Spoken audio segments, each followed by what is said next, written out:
What's up, everybody? Hello and welcome. This is yours truly, Cosmo Weird, and we are playing some Rogue Trader. And last night I got back into the game after something like 2 years not playing it, and I don't know what I was doing. I don't know how to play the game. I don't know. I remember a little bit about my character's stories and some of their relationships. I don't remember the order of operations for combat, or where I was with the variety of quests that I was into. I don't, I, I'm lost. And last night I started playing it at about 2 in the morning after, I played some Dark Tide. Now, Dark Tide, it keeps me awake. It's very much in my face. But getting back into it at like 2 in the morning, I was already kind of sleepy, and it was like the pits. I couldn't wrap my head around what the hell I was playing or how everything operated, and I was not able to pull it together. So rather than play Dark Tide to start things off tonight, because I am trying to find a group of people in Discord to pursue Havoc mode with, I'm gonna hold off on that, and I'm gonna start off with Rogue Trader until I get my bearings and I remember what the hell it is that I'm doing, and I remember how to fight, and I remember how to pursue quest lines, and I remember all that stuff. We're gonna continue in our our existing gameplay, because we put 3 days into it and accomplished a whole bunch, and so I don't want to just not do that. So I'm gonna try to continue where I left off 3 years ago. Was it no, 2 years ago? Excuse me. And was it? No, it's actually 3 years. It was 2023. It was like spring of 2023 that I stopped playing this game. After 3 days playing it, I don't know what I jumped to. I don't know if it was like Armored Core. I don't know what. I knew at the time. I swear I was gonna go back to it. Just like recently, I swear I was gonna go back to Ghost of Yotai and Silent Hill F. And I just never got back to it. It's just like 2025. No, 2024 was like kind of a 2023, 2024, there was just a lot. There was like a lot coming out. Anyway, long story short, oh, I gotta help out my cat. I'll be right back.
Okay, apologies.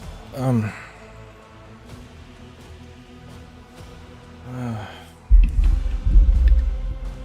got stuck under some furniture and I had to, my old geriatric cat got stuck under some furniture and I had to go help him out. Okay. Anyway. Let's continue. This is going to be a little bit embarrassing and uneventful for a little bit of time because we're trying to learn how the hell to play. There's a lot that I don't remember and I have to like look carefully at everything because I don't know what the stats do. You know, thankfully my characters are strong, so I don't have to work too hard. But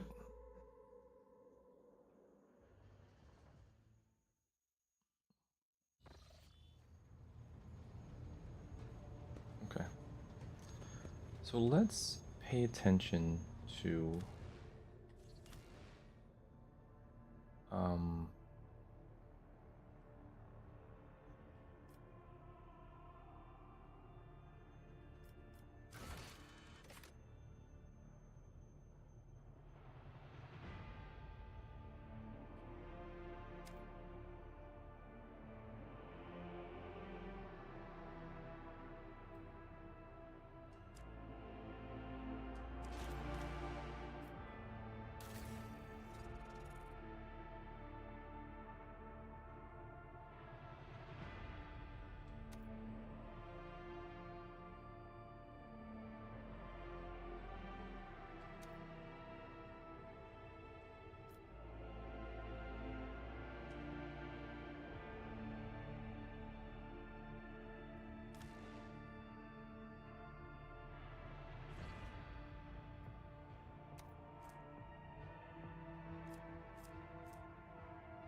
so my character's name is Walden.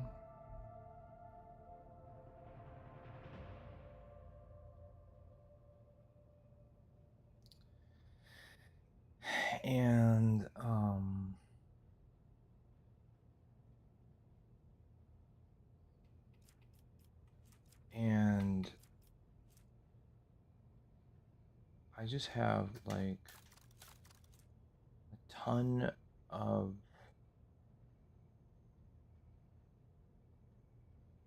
like weapons. Oh my god. Here comes cat number 2 to steal cat number 1's food. Hold on a second, I'll be right back.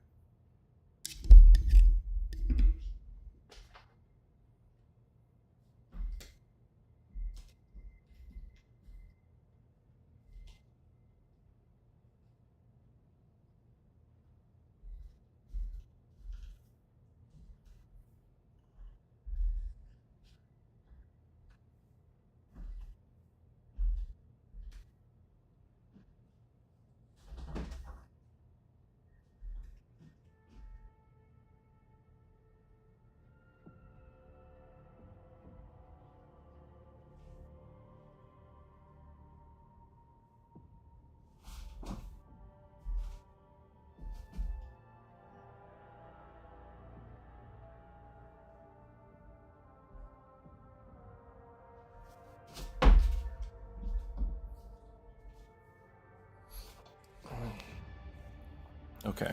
Yeah, well, derp derp. Yeah, well, what I'm trying to do is I'm trying to relearn the game right here in the menu system, and I'm trying to figure out what save file I left myself with before I stopped playing. Because I did build up my characters quite a bit. I got Walden, who's my character, the Von Valencia's character, to level 30. I want to specifications, favorites, hide non-wearable, Type specifications.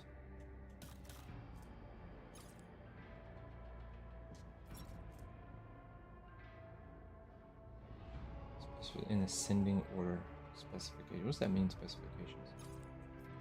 Type? Chameleon line cloak. Hey, that's what it's called. What the sniper Space Marines use in Space Marine. Chameleon line cloak active.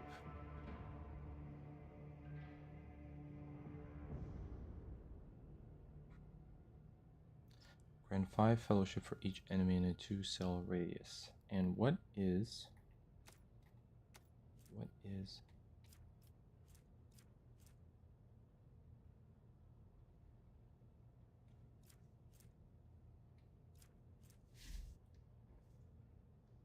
I'm sorry.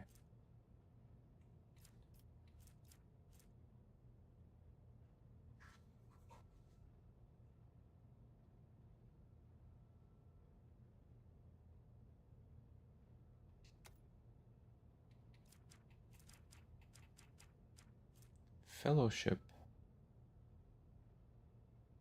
represents characters' ability to interact with other creatures to deceive, charm, or befriend them. High fellowship will help a character find a way to approach gathering of unsociable servants or to effortlessly make deals with treacherous merchants.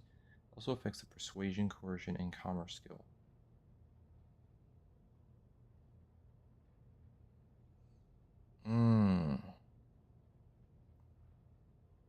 Persuasion, coercion, or commerce.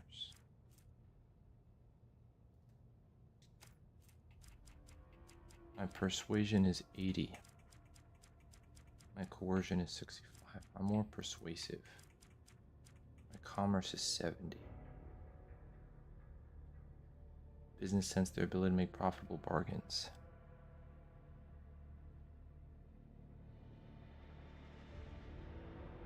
Second row trader. Do you mean Dark Heresy?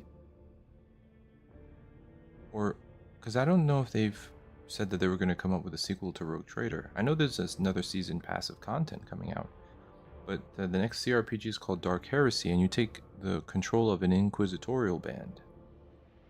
So it's a different angle. It's like a different story is being told, and different characters and stuff. I'm playing Rogue Trader while playing Darktide because in Darktide you're actually in a... I mean, Darktide is kind of flexible like that. Like, you're playing as an inquisitorial band on a Rogue Trader vessel, so I enjoy that. But yeah, I'm looking forward to it. This year, they say, right? Okay, so what does logic do? Logic, affected by the intelligence characteristic, rational arguments more convincing, and allows them to notice any logical inconsistencies in other people's words.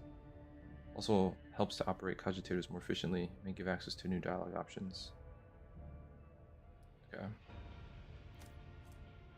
I have a diviner staff, which allows me to do something called consign.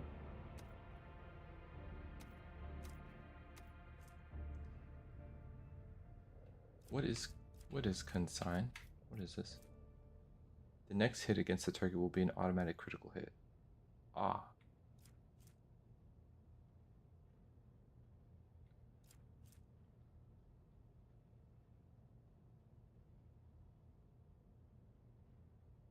Every creature in combat, both allies and enemies. The second power always triggers Perils of the Warp, and it's desperate. So that means everybody gets crit. Yeah, correct. Okay. So I took that on.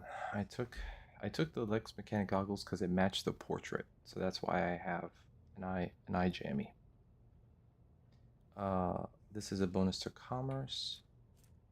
Grants, whereas ranged attacks, rate of fire. Well, my guy is okay. So let me look at before I continue here.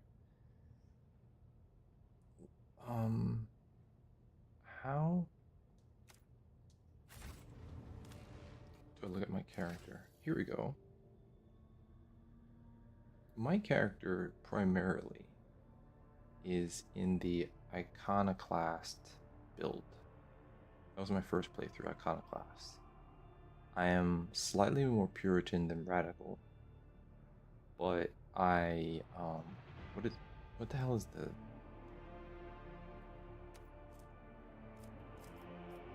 belief in the value of human life and freedom? Faith in the power of goodwill, capable of overcoming the horrors and dangers of the universe without the need for artificial prohibitions. Desire to seek out common ground and compromise, rather than uncompromising destruction. I am currently in the lead in an Iconoclast build. That was my first playthrough. And let's see here.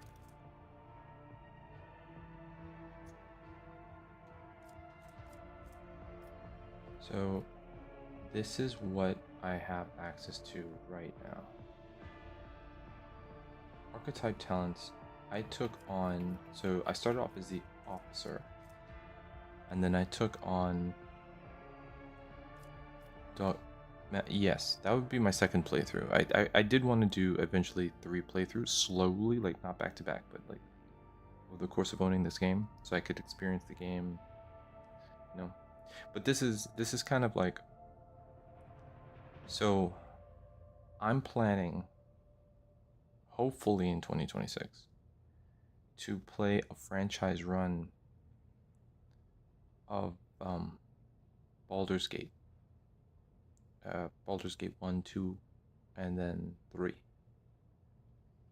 And damn it. I was going to make a point. I forgot the point I was going to make.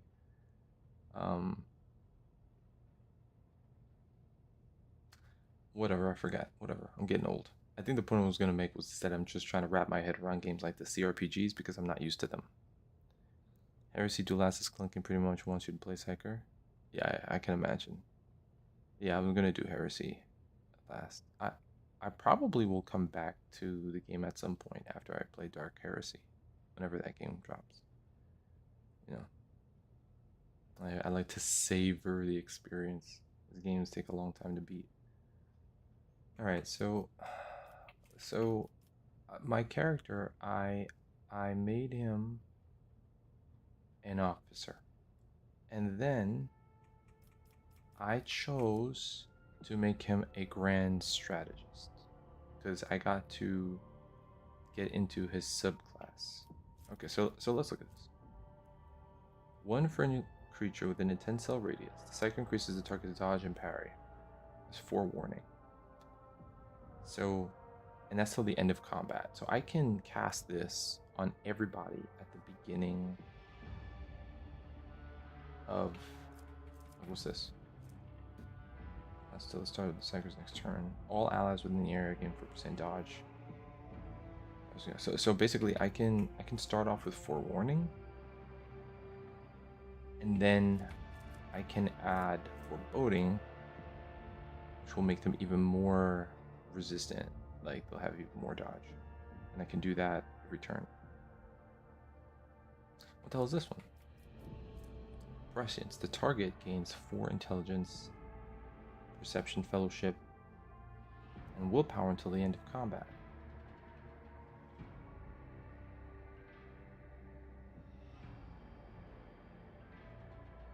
I think intelligence is for psychers, but willpower and perception, I think. Let me just make sure I know what these are. Willpower and perception.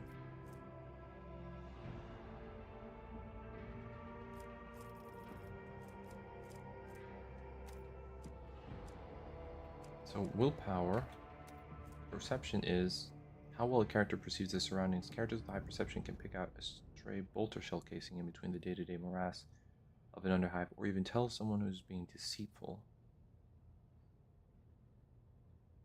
Yes. I decided that my first class was going to be really good with people.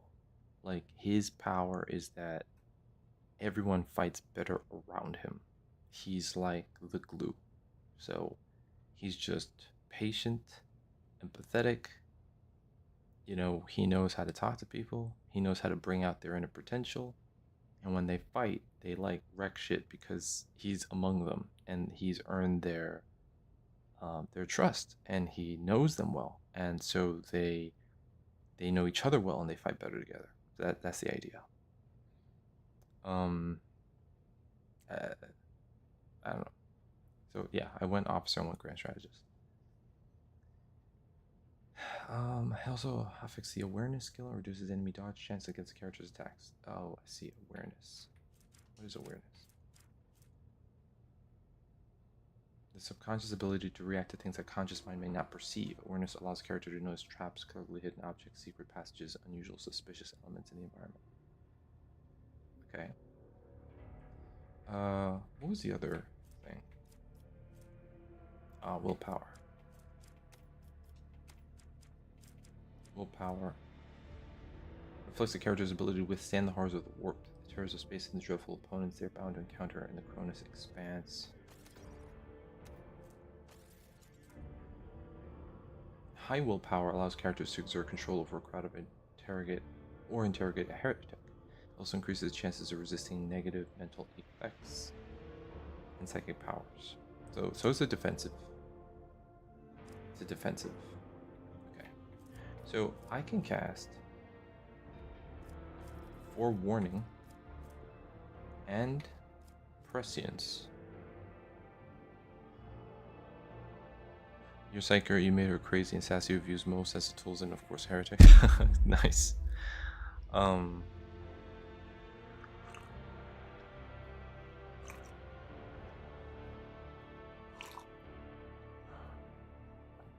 Yeah, I gotta think about it. This game's really good. I mean, it really. So, I played my very first Dungeons and Dragons small campaign. I volunteered with some people, and they set it up so that we could do it over Discord. And we did like a 3-hour campaign. Time flew by, and um, I was a paladin, and I had a lot of fun. I mean, it was really cool, and I realized that there's so much. It's so welcoming if you write really good descriptions into the stats and into the abilities and into the class descriptions, because then people use that, they infuse that into how they react to the various scenarios that you put them into, and it's really great for the imagination, and I had so much fun. So I went and I, in a frenzy, I bought the recent Dungeons and Dragons kind of rule books, the 5e D&D Beyond book set, and uh, and now I'm playing this game and I'm seeing how they took so much of that tabletop into this this setup. You know, they just explain a lot if you take the time to read it, so it's cool. Um, okay, so I know that as part of, I'm going to be casting Forewarning, and I'm going to be casting Prescience, and then I'm going to be casting Foreboding. Uh, in circumstances where there is a melee, there is a direct engagement, and my characters need to dodge, like if we're under heavy fire or something like that. Because there's other things here I can do as well. Voice of command: the officer forces an ally to push themselves, increasing their characteristics by 16 for 1 round.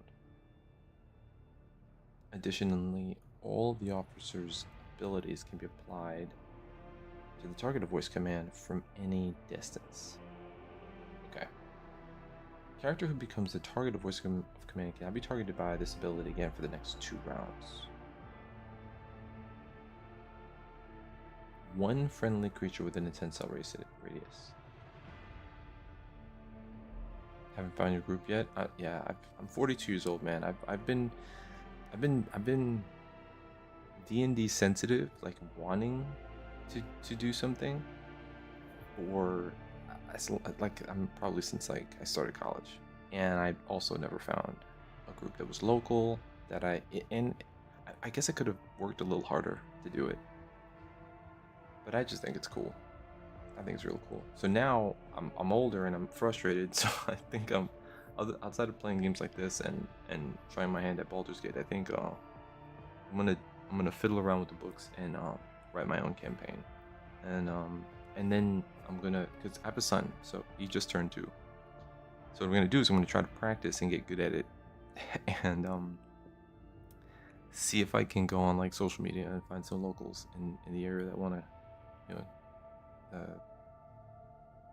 uh, have me experiment on them, and hopefully by the time that my son is like, um, you know, I don't know what age is too soon, but 5, 6, 7, 8, whatever.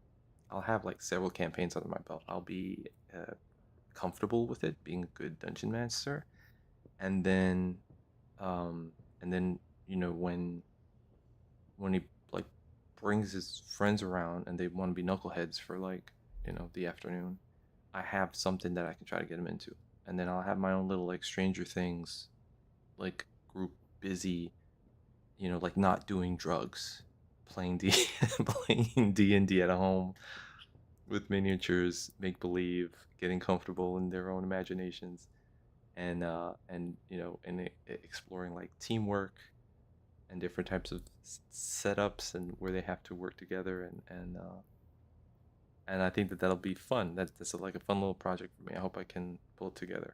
You know. Um, uh, let's see. Okay, so we have Voice of Command. I can probably cast this on Argenta. She's so strong. Or Abelard, right? Um,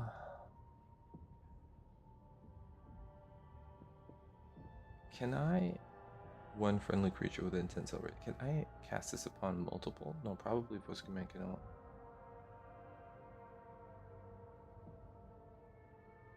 Seems like it's unique to one. What's this?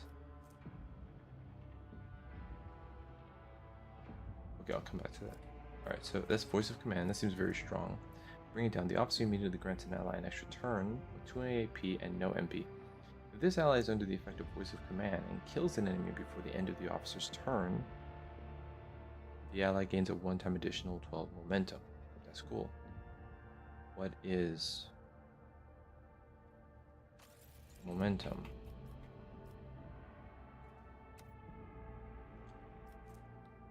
Your party members can use unique abilities called Heroic Acts and Desperate Measures. In the battle, the level of momentum changes depending on the actions of characters. If the momentum gauge reaches 175 or more, any party member can use a Heroic Act. Oh. If momentum drops below 25, your party will gain the ability to use Desperate Measures, which has a number of negative effects. At the end of each combat, the momentum of the party starts at 100. The maximum momentum of the party is 200, the minimum 0. Oh. Momentum.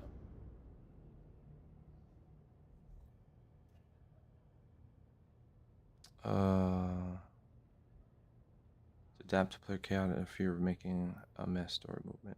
Yeah. Yeah, so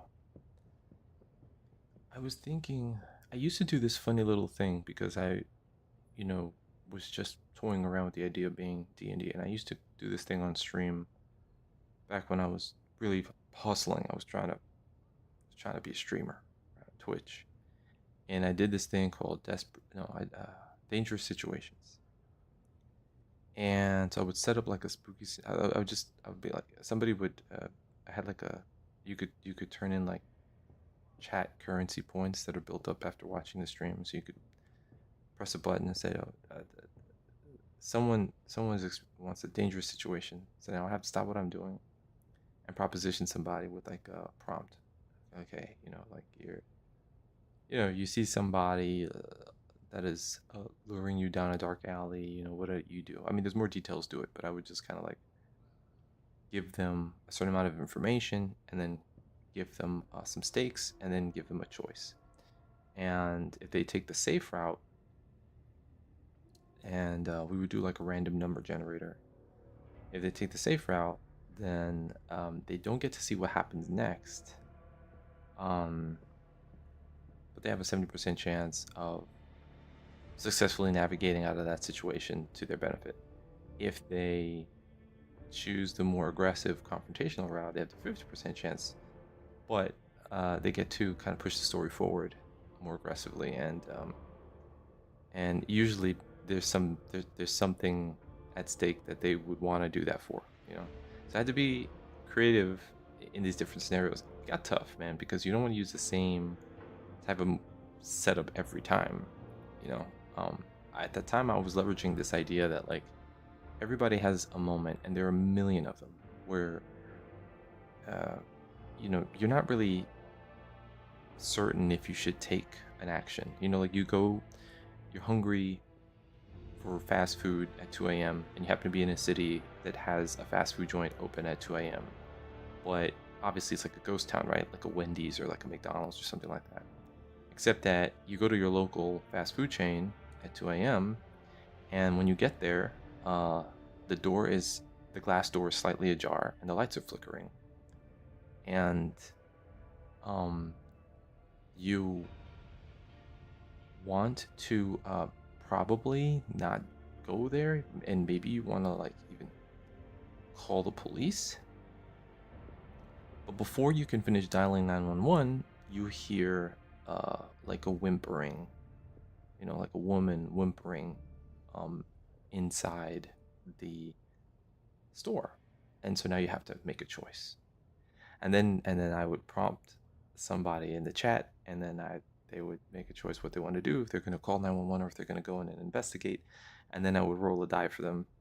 You know, it was just like a straight like 50 or 70%. And if they got underneath the number, then something not so great would happen, and that would kind of move the story forward. If they rolled above the number, then something more positive would happen, and they were able to, you know, sort of see something good happen or something like that. And that was like practice for procedurally generating events based upon likely scenarios, like likely choices that your player could make. So this is obviously going to get really challenging when I start factoring in the dynamics of a group. But the thing is, when they make the choice as a team, it still comes down to will they or won't they based upon what's available to them in this scenario. You as a DM, you just have to kind of set it up like what are the most obvious things that they're going to want to do, and then how would they go about doing it, and then factor in what the different classes would allow them to do. And then you just got to navigate it based upon understanding what the classes are capable of, and what are some likely scenarios. And then you just have to like, you know, like drag them through the narrative somehow. So it's weird because it would feel like it's a lot of work, but honestly, I just think it's like playing a movie out in your head, you know? There are certain things that just naturally happen, you know, based upon all of our experiences with stories. And and it's weird. Like I don't know, man. Like you can just intuitively figure out what's gonna happen if like the paladin throws an intimidation check on the room, or if you know the thief tries to steal the keys out of somebody's back pocket and fails a roll. You know, you can do it. So I would say, if you like stories, take on the challenge, man, because chances are that if you can find people that are willing to play and give it a shot with you, that you'll just get better at it. You know, I wish I had the same reservations. I wish I had started sooner.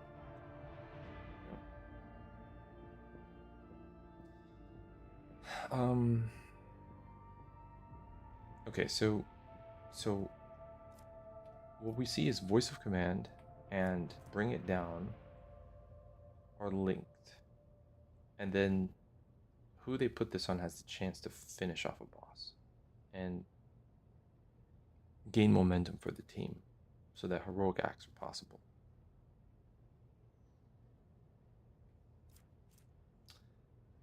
Air of authority. The officer increases an ally's resolve. What is resolve?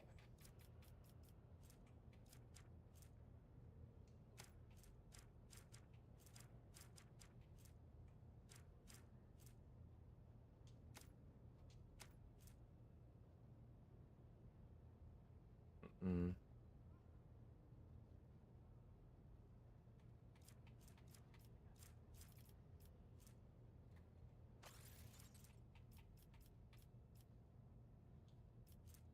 Resolve influences how efficiently and for how long characters can find the battle. It determines the amount of momentum gained at the beginning of each turn or after killing an enemy.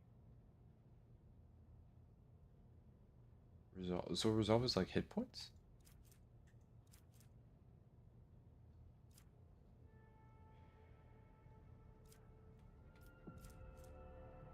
Resolve until the end of combat. So Air of Authority, if a target is under the effective voice of command, they will start their next turn with an additional action point. Oh, so resolve, like bring it down. I see.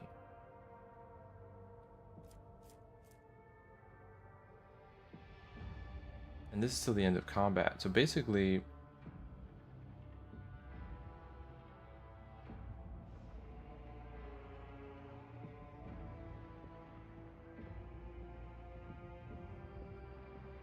wow. Okay. So anybody who's in a position to take action, I just tell them what the hell to do if they're in line of sight. And they just perform way better with me screaming at them. Okay. Creates an area that lasts till the start of the cycle's next turn. So foreboding is the group buff for dodge. And then we have the Grand Strategist. Okay, so Grand Strategist marks an area of 4x4 cells in a battlefield. The front line, all allies in the front line gain 17% bonus to armor, and all enemies suffer 70% more damage from any source. That's like to shred the enemy. The front line can be moved by using this ability again, and it's free, 0 AP. The back line marks an area of 5x2 cells on the battlefield. The back line, all allies in the area. This almost 70% cover efficiency and dodge, and 20% dodge reduction. The backline can move. Okay. And then the rear. The Grand Strategist marks an area of 5x2 cells on the battlefield. The rear, all allies in the rear, deal 70% damage with ranged attacks and gain 11% over penetration and 11% critical hit chance. The rear can be moved. So this is interesting. So the rear.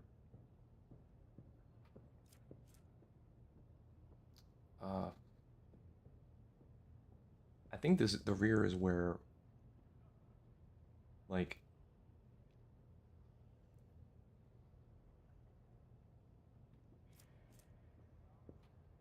the rear is probably where your support characters would go. Your ranged characters go in the rear. I mean, sorry, the back line is where your support characters will go. Your ranged characters go in the rear, and then your melee is up front.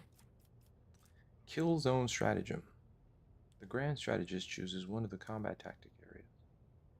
For 1 round, all enemies in that area are forced to re-roll successful dodge and parry tests against all attacks.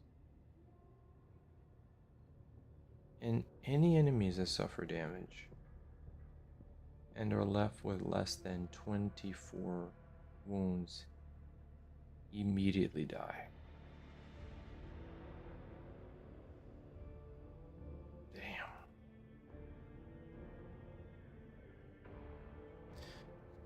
Okay, that's pretty cool.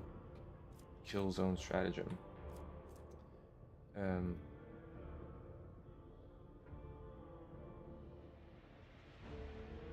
Why is prescience all the way over here? Can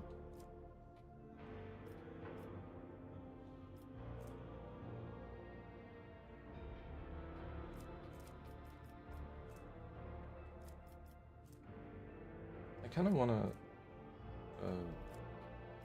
Oh no, what's this? Trench line stratagem. Choose one combat tactics there for 1 round. All allies in that area gain 70% cover efficiency and reroll all field characteristics tests. Additionally, cover in that area does not suffer any damage.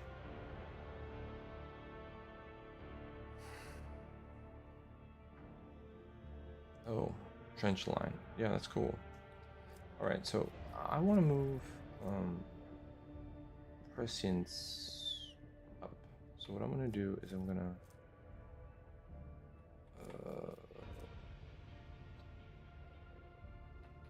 wish I could shift everything else this way, but it's not gonna work like that.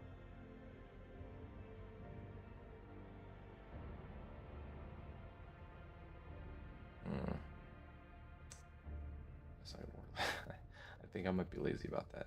I would want to move this closer to like right after forewarning and shift everything else this way. I don't think there's an easy way to do that. Okay, I will. What the hell's finest tower? What's this? The officer grants an ally an extra turn, one friendly creature at limited range. The officer grants an ally an extra turn with a full AP and MP. During the extra turn, there is no attack limit. Until the end of combat, the officer's fellowship is halved. Oh, that is interesting. But then there's another version.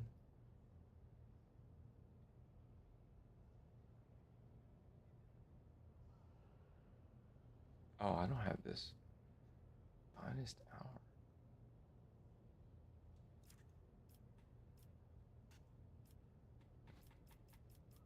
Wait, what?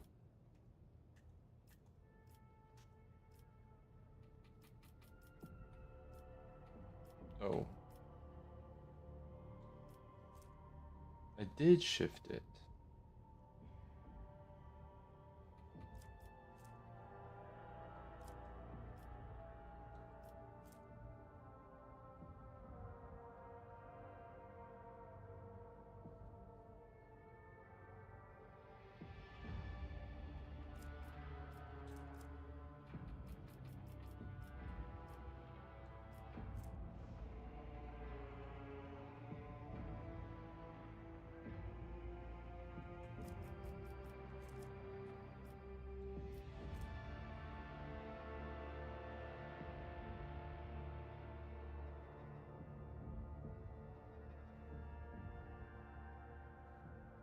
Okay. So we have oh god. Forewarning. Prescience. Why is this shifting like that? What is this?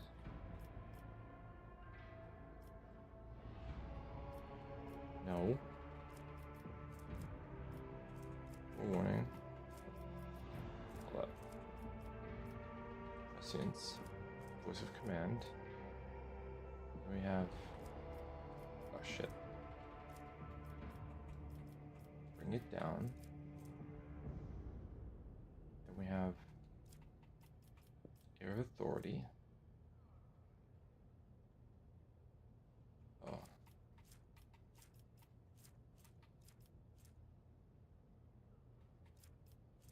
Air of Authority. And then, what's this? Okay.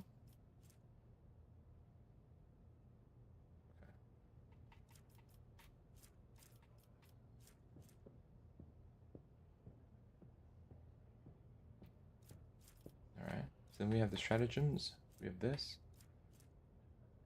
Prescience is now over there. So we have the kill zone strategy, and then we have the trench line strategy. Wait, what the hell is this? One combat tactic, so every ally inside the area except the grand strategist gains an extra turn with one. Oh, at the start of the grand strategist's next turn. For any enemy that was killed in the selected combat tactics area, this AP is increased by 1. Take and hold. Whoa. And then this is the desperate measure. Okay, interesting. So let's do this. Then we're gonna take and hold on this. And then we're going to, I didn't even know I had those. We'll do a finest hour and a take and hold. Okay, so so I have access to those. So these are my 2 desperate measures. Do I have another desperate measure? I think those are just the 2. Okay, so we have everything now. Right?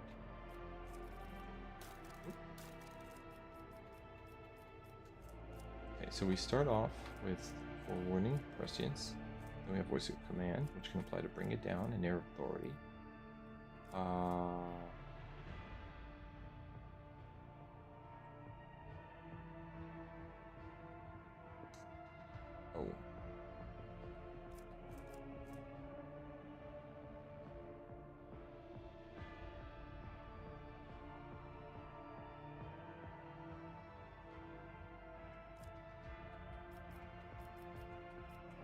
Forgot about foreboding.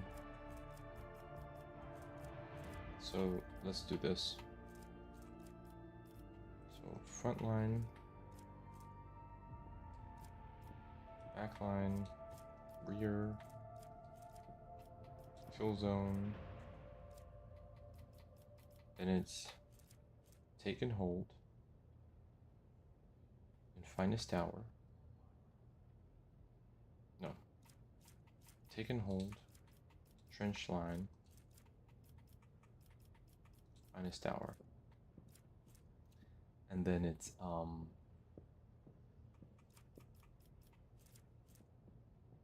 take and hold and finest hour. Okay, that's right. Now let's look at my archetypes. Voidborn, or human birth in the belly of the void. Yeah, so my guy was born in the void. Lived their lives on void ships, becoming near to some extent to the due to the reality-altering process. Oh, so by the way, for anybody who's tuning in, I haven't played this game for about 3 years, almost.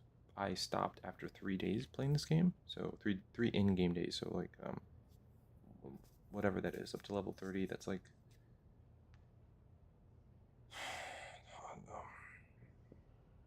24, 48. You know, 72 hours and change, and I guess I can't. And then just stopped playing. Like I moved on to something else, and I forgot how to do this. So anyway, Voidborn, and I'm reteaching myself. Features are drawn, their skin palette. They may even have minor deformities or strangeness to their speech, gait, or general appearance that sets them apart from others. Fortune. A Voidborn character can reroll any failed attack, dodge, parry characteristic, or skill test with a 20% chance of success. The chance cannot be greater than the base chance of roll. Additionally, any enemy dodge or parry against a Voidborn character has 20% chance to fail. Fortune. Okay. So I get willpower and intelligence, less to strength, and then I get the following features will be available after the Fortune advancement. Bloody mess. Anytime a Voidborn character scores a critical hit, there's a 10% chance to double the damage. Oh.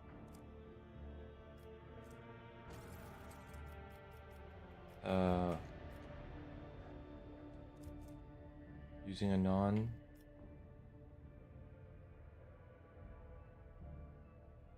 non-damaging ability on ally grants ally the ability to reroll. 20% chance of success. And a 20% chance to fail on an enemy.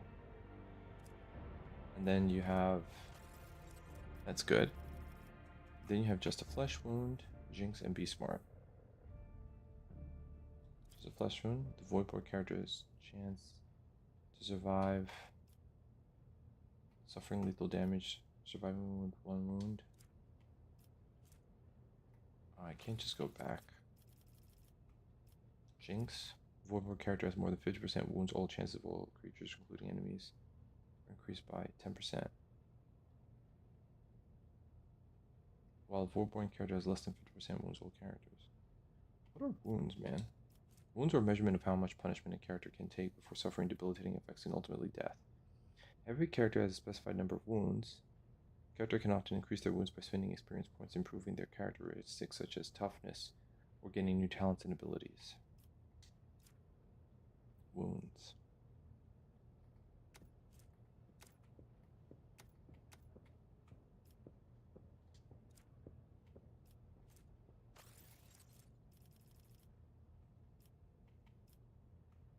Jinx.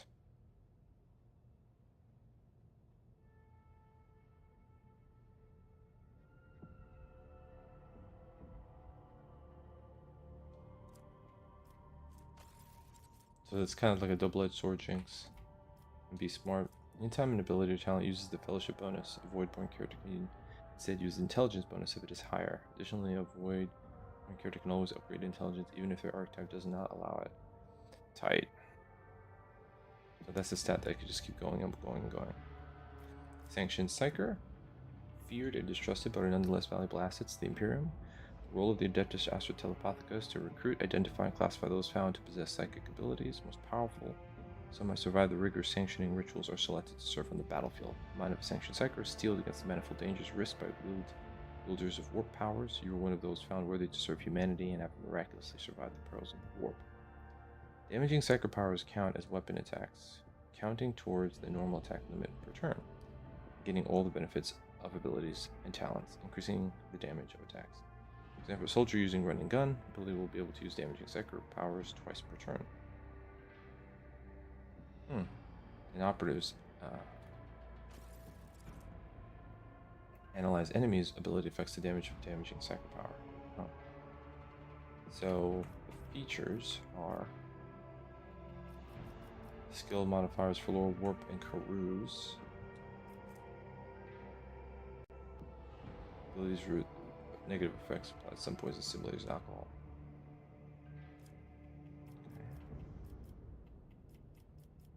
Sanctioned psyker abilities: divination, biomancy, telepathy, pyromancy, and sanctioned talents. Damn.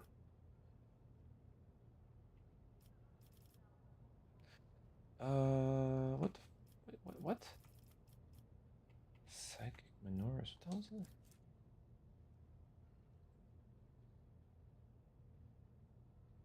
You shall. Do I have abilities like that? These are my talents. Archetype talents. Okay.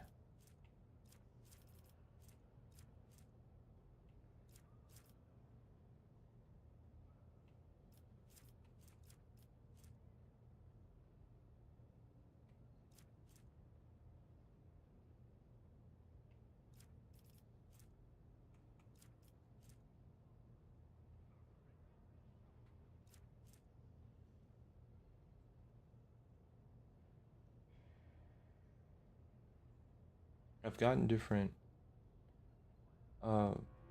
conviction features for being dogmatic, or for being an iconoclast and for being dogmatic.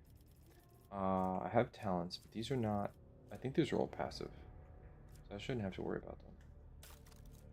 So we have Sanctioned Psyker, we got Apex of Brilliance.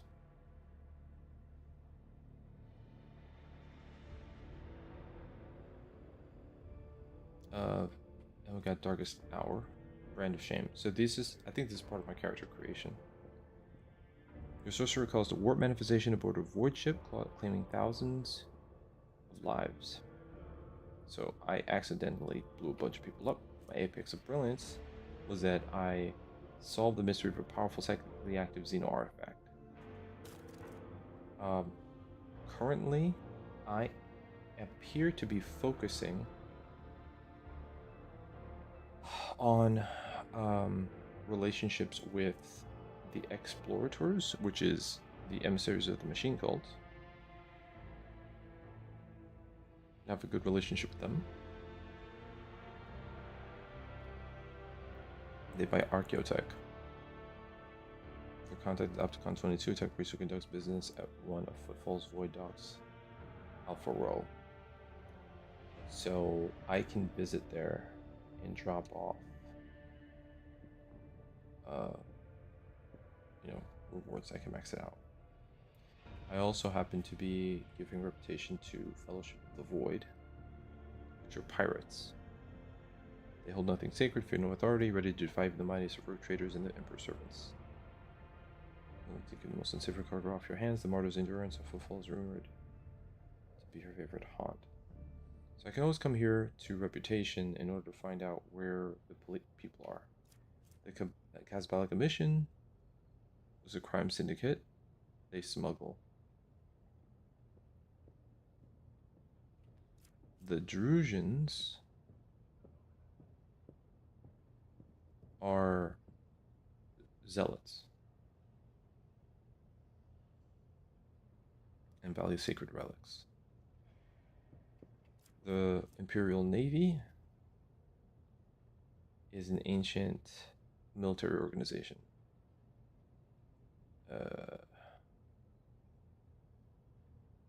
Okay.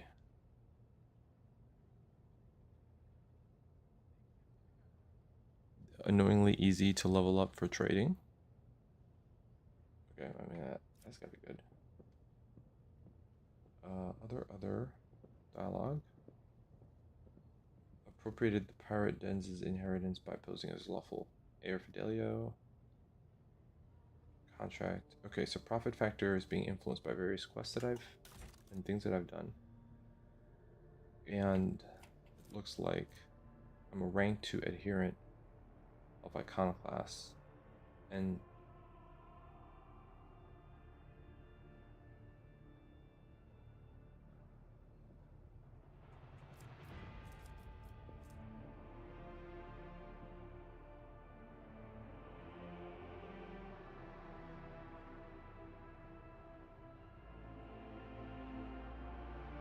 when one... Oh, I see. So once I get to rank 3, the others can't be raised above rank 2. And then I get Courage and Steel from here. Which is 30 less momentum when activating a heroic act. Yeah, okay. Just go up in that direction. Okay. And then this, and then I have a history. So, wow, this history. Scarred thousands of faithful with lines from scripture about Saint Cognacious.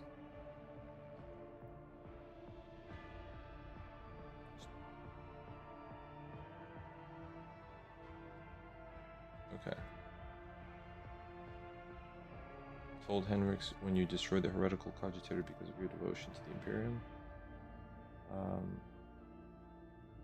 Appealed to the tormented tech priest sense of duty on Kiava Gamma.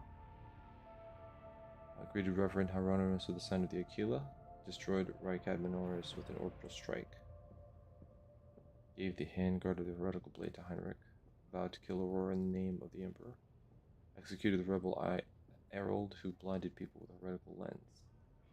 But then I organized a hospice for servitors, decided to evacuate all survivors from Babos, recognized the concerns of the discontented Dragonis aristocrats, asserted Attilius' Quint's irreplaceability and attempted to dissuade him from servitorization, told Heinrich not to use biomancy on the mutants so as not to prolong their suffering, told Heinrich not to reconnect the Lex Mechanic to the corrupted cogitator, took Navigator Han and the mutated crew aboard the void ship, sent provisions to Footfall giving the station new hope, let the young rebel on Janus go, stopped Argenta from executing the possessed Idira, ordered that the Foulstone Monastery open its doors to the refugees, sent medicine to the people trapped in the quarantine zone on Footfall, agreed to help Footfall without demanding anything in return, commented on the important role the Xeno artifact trade on Footfall plays in learning more about the hostile Xenoid races, doubted the virtues of the ecclesiarchy while conversing with Reverend Hieronymus, disapproved of Incendio Corda's bloodlust while conversing with Reverend Hieronymus, allowed the terrified citizens to follow you when darkness fell on Rykad Minoris,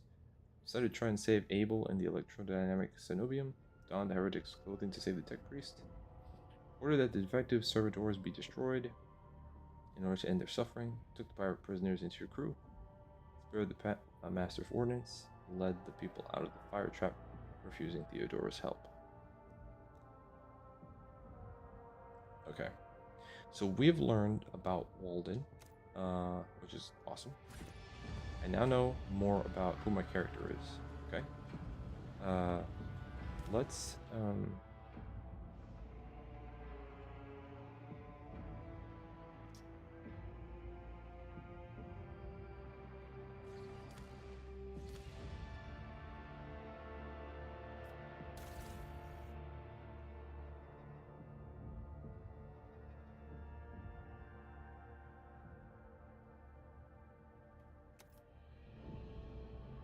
No. Um,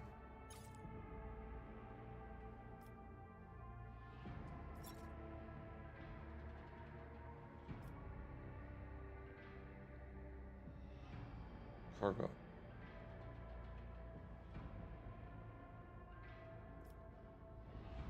What the hell is this?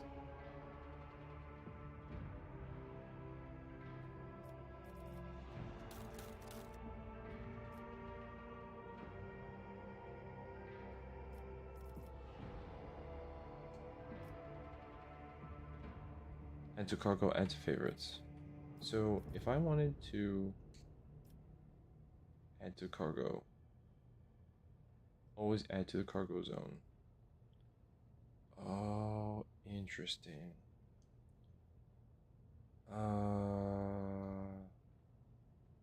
Well, I've got like tons of shit, and I don't really know. Oh shit! I don't want to do that. Okay,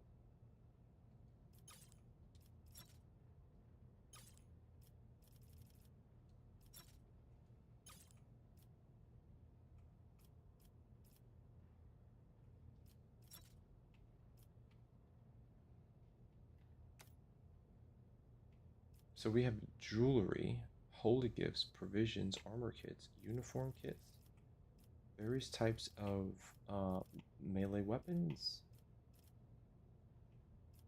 Okay, so I can add anything from here. So for example, okay.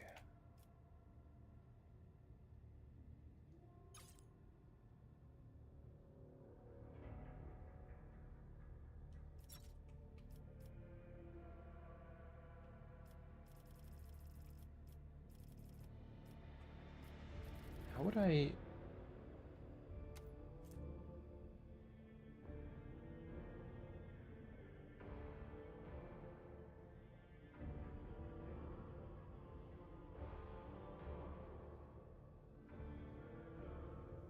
Okay. Um,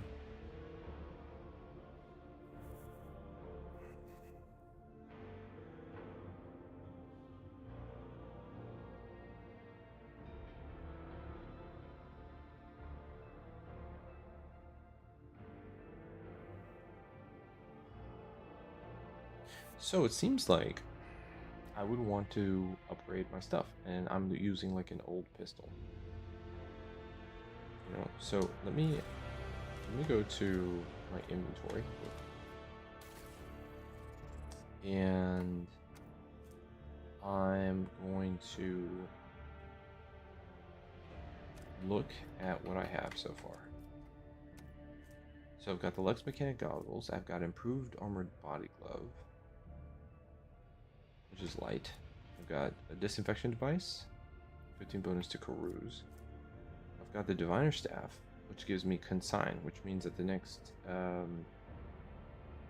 ability is going to cause a crit. This is interesting. I can strike them. It only does 48 damage.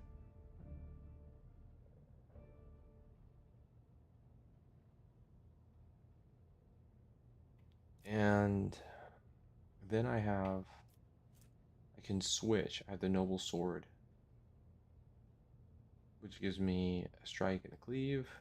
And then I've got the Negotiator Pistol. Okay. And then we have a Force Grenade, which does energy damage and pushes the targets 2 cells away. 2 cells away. And then we have the Mind Scrambler Grenade.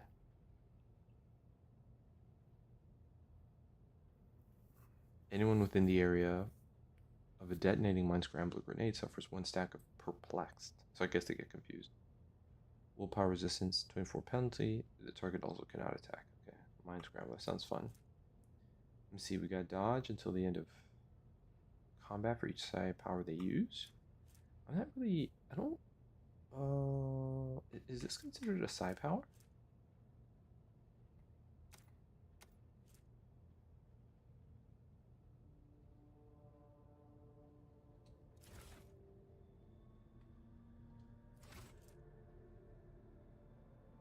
I would like to look at that ability.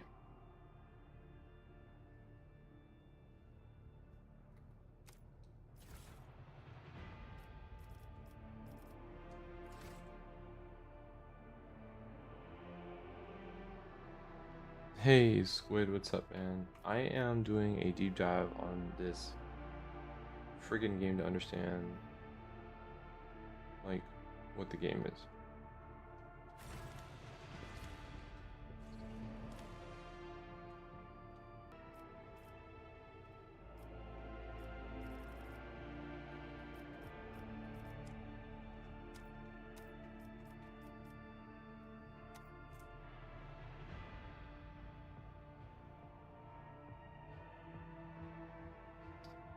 Is this a psychic ability? Because a diviner stat, well, I mean, I guess so.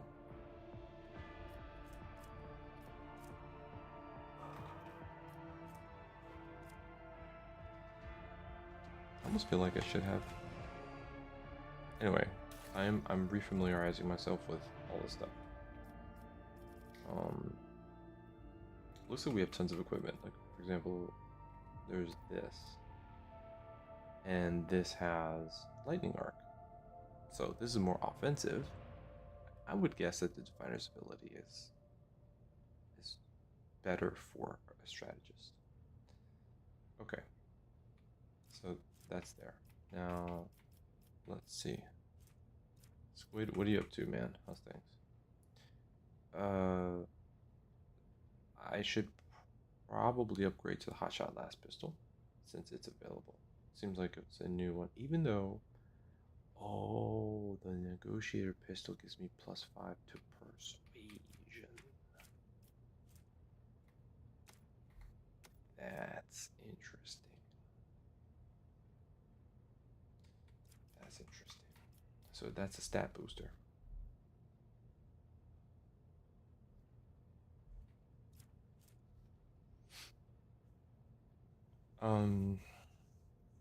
Then there's the assault las gun, the precise las pistol. This has an additional single shot and a deadeye shot, which is cool.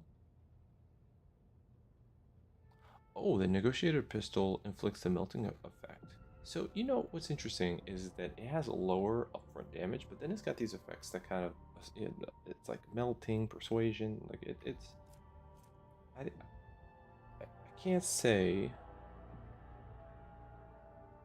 what's the deal with this sword?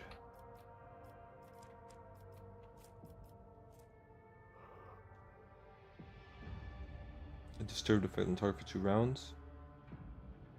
The attacker deals wielder's willpower bonus ×2 damage to this target.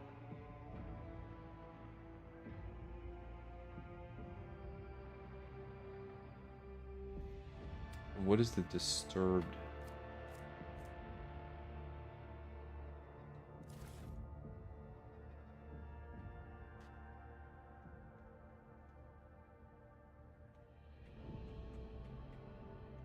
I want to mouse over what disturbed means, but I don't know. Can I look at it here?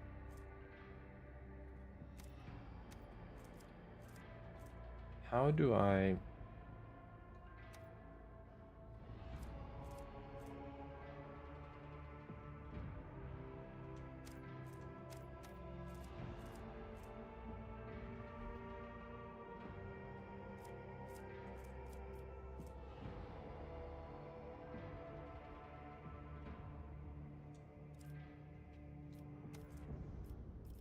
There we go.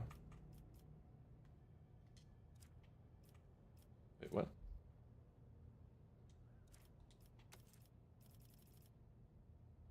Prerequisites or divination.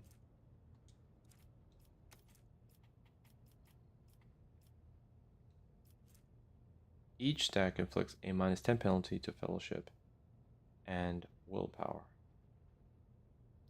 So, disturbed makes them more vulnerable to warp powers. That's what we're seeing. Okay, so that's why the noble sword kind of misfits. Why am I taking so many? Then I have something like an Archaeotech las gun. I've got some cool shit. I've got step carbines. I've got chain swords. And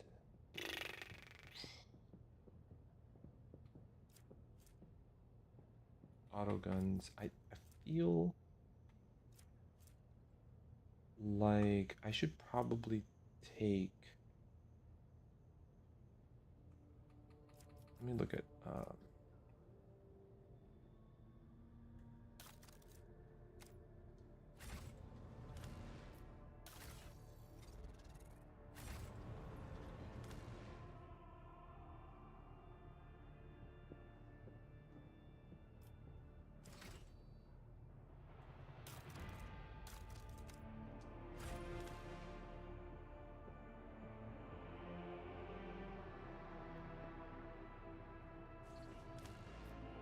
How do I?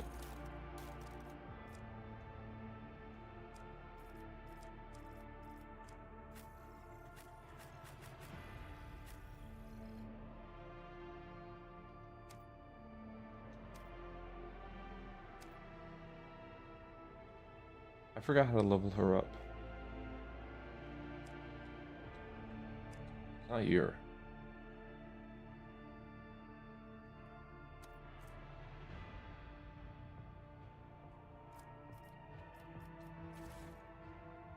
Ugh.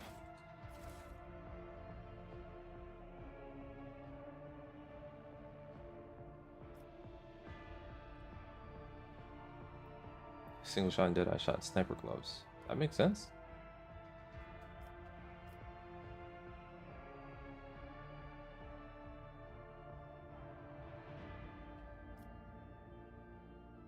Tech use, damage to plasma weapons.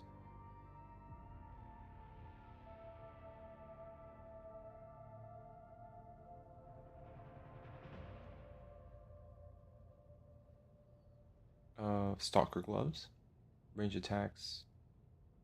The warrior gains 5% bonus to critical hit chance versus damage. And then I have single shot and dead-eye shots. Do I have single shot and dead-eye shots on this character?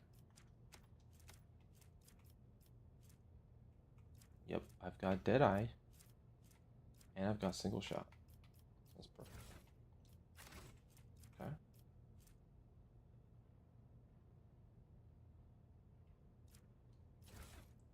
And then I have boots.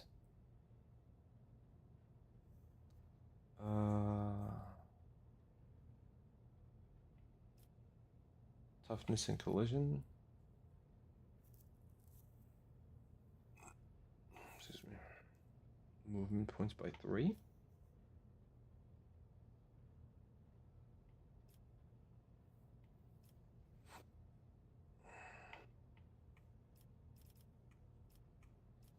I think to keep our distance, we'll go dynamo boots.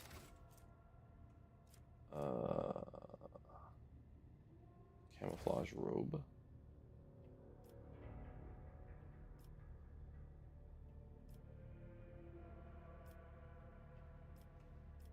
The range of officers' archetype abilities by 1 cell. Dude, I don't know if the... Oh, it's every character.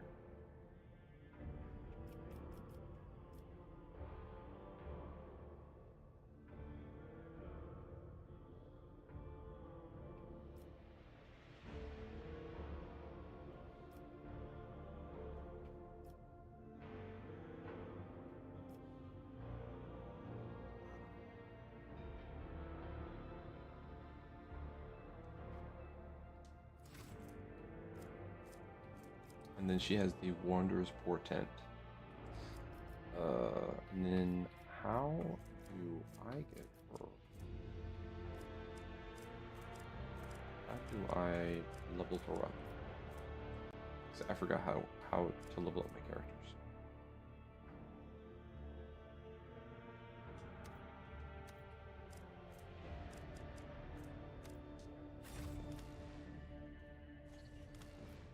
I think it's this page. Yes.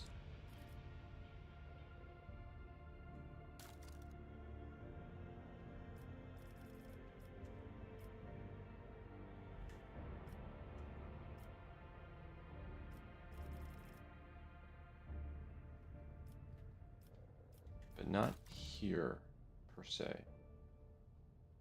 One rank available in the assassin.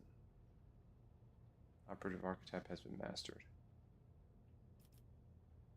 Okay. Choose an ability. What is the up arrow? I think those are recommended. I think that's what that means. Like, is it?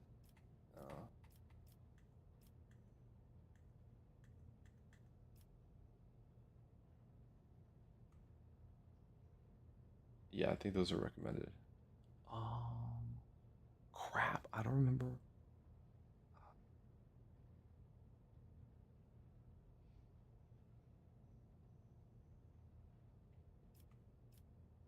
You already have this feature.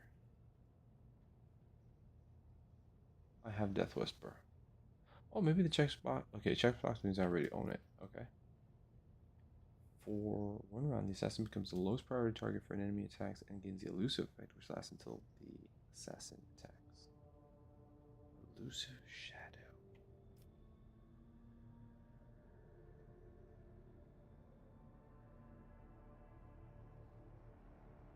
I think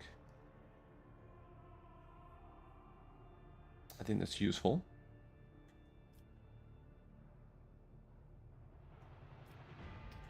Why is it that when it jumps?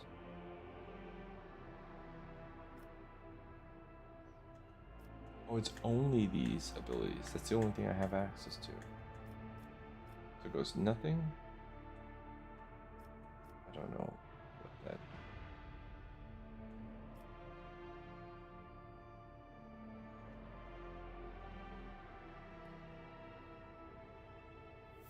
This is more for physical. They gain 12 cover efficiency to their cover until the assassin moves. Oh, that does work. After the first use, the assassin can use this ability again for free. It does not stack with itself the Dance Macabre. So I gain a more efficient fainting attack. Forced to move to the closest cell in a 3-cell range with no adjacent cover facing towards the assassin. This movement provokes attacks of opportunity.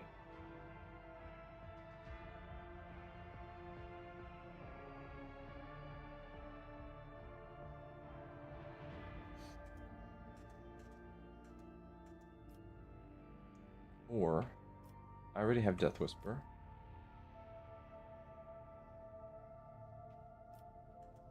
So I can go Elusive Shadow, Poised to Strike.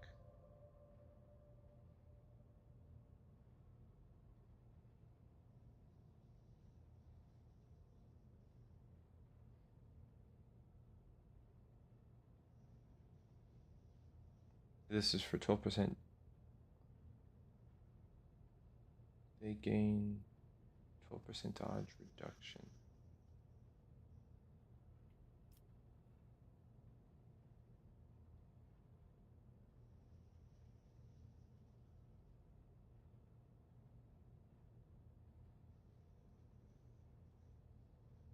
Four souls suffering at -3 less damage from attacks of opportunity, gaining 12% dodge against the enemy they dash through until.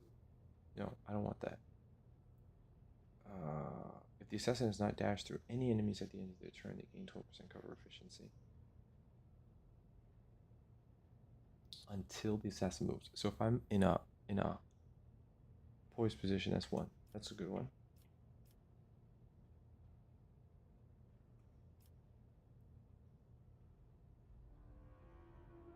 Elusive Shadow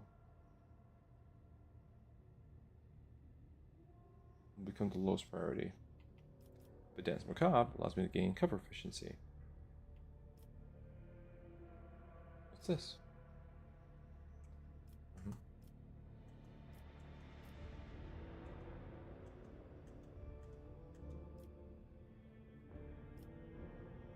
So I can either have low priority, which I think, yeah, I can probably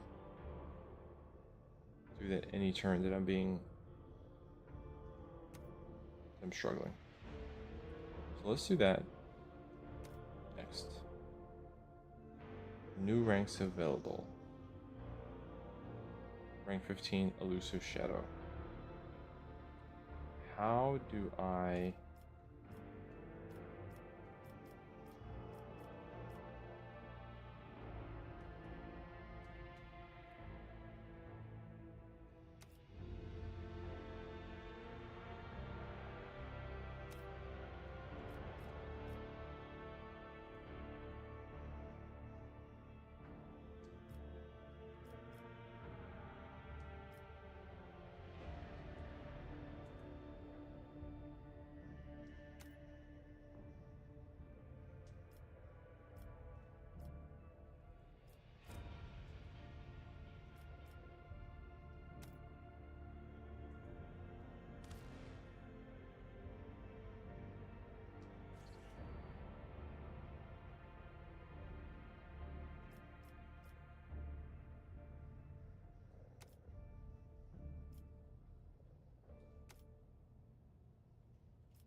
Yeah, I did it.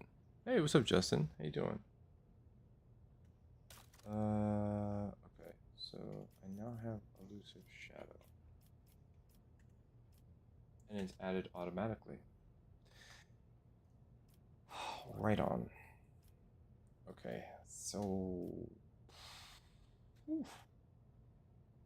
So these are the abilities that I have currently in this character. And I don't know for a fact that everything... What's the original talent? The original talent is in my sights. Start of our next turn, an extra attack that cannot miss and does not count towards the attack limit per turn. Cool. Then we have Analyze Enemy, Expose Weakness, Precise Attack. Then we have Perfect Shot.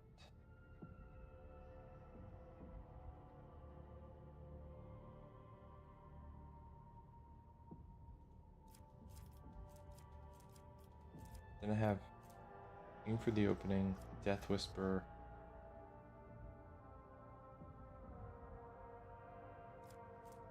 Killing Edge second weapon, Death Whisper second weapon.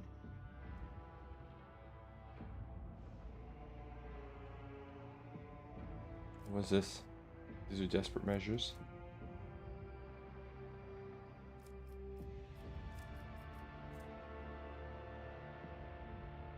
Last night you hit a deer. It was dead, so it was like hitting a rock. Oh my god. Sorry you had to go through that, man. And also, the deer was dead? Like in the middle of the road, it just died? Do you think it got hit by a different car? Or do you think it was like old and died?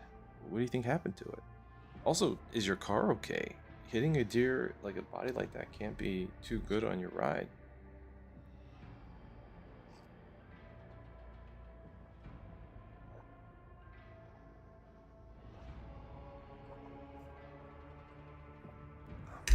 Yeah, that's not so great, man.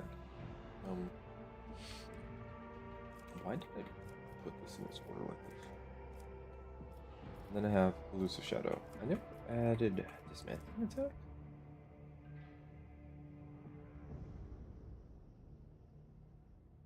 Didn't even use range well.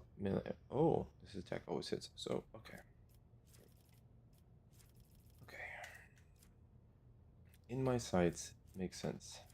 Then I have Operative. So I have Analyze Enemies. Okay. +2 exploits. The Operative removes all exploits from the target, decreases the target's dodge, parry, and armor until the start of the Operative's next turn.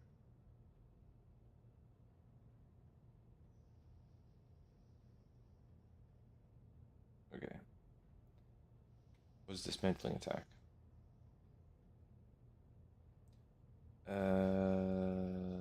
operative immediately reflects plus combat.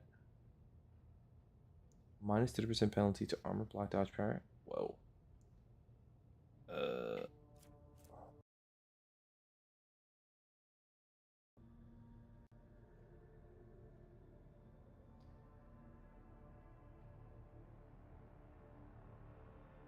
So then, what's this? Hit by someone else, very common around here. Car seems fine so far. Damn. Oh, that's a shame. It was hit by somebody else and they left it there. Oh man, that's sad. That's really sad, dude. That's sad. I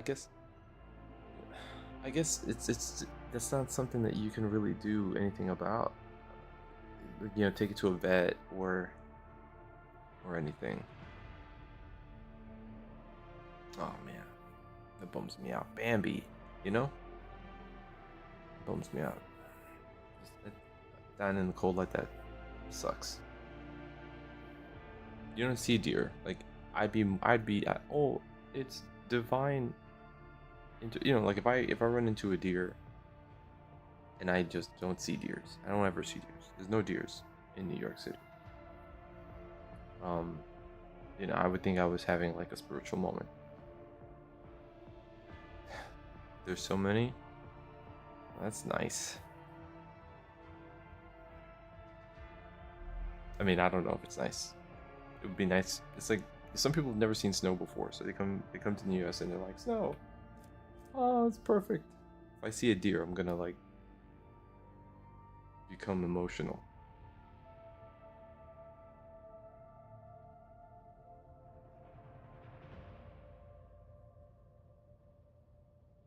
Oh.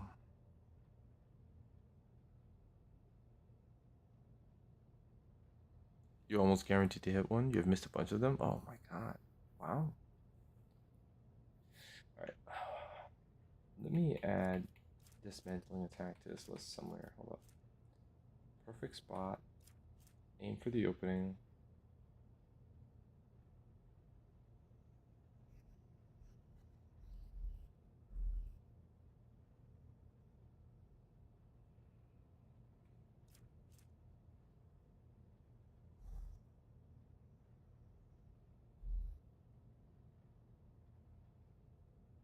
The hemorrhage effect. What's that? Ignores armor deflection at the beginning of each. Okay. Okay. So what's it? And this dismantling attack until the end of combat. Why don't I have this? Oh, this is a heroic act.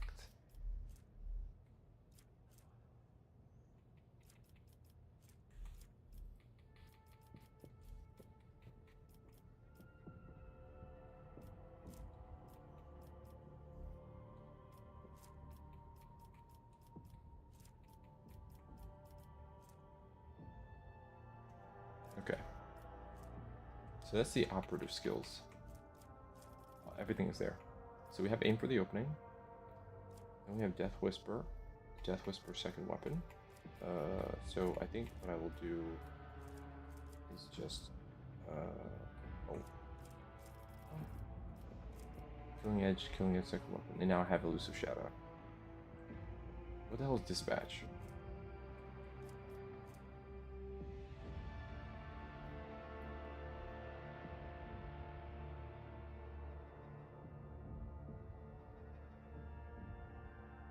Additional damage equal to 25% of the target's missing wounds.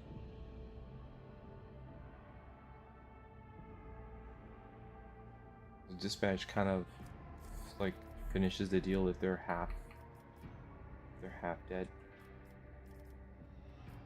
So Dispatch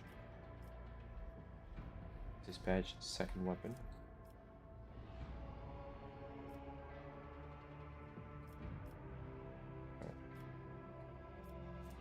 This is no.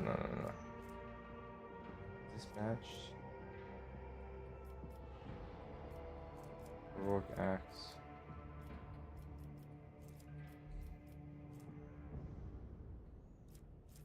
And then what do we have?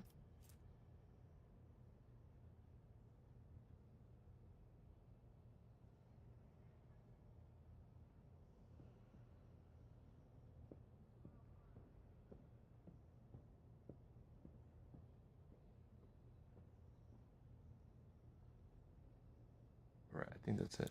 Let's game play group 766. Yeah, I want to apologize to anybody who's watching. I haven't played this game in like 3 years. It was literally like the spring of 2023 that I stopped playing this game after about playing it for like over 70 hours or something.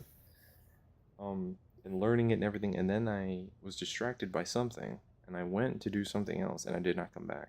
So now it's 2026. I'm like, what the hell is going on in this game? I have to relearn everything. So and this stream is just me looking. I just got through understanding who my character was. I did that. I leveled up early yet because she had a level, so now looking into her skills, and I'm just going through the other characters, kind of get a sense about like what they have access to, what I've been able to do with them so far. Okay, so Earliet obviously sets up her own powerful shots and abilities.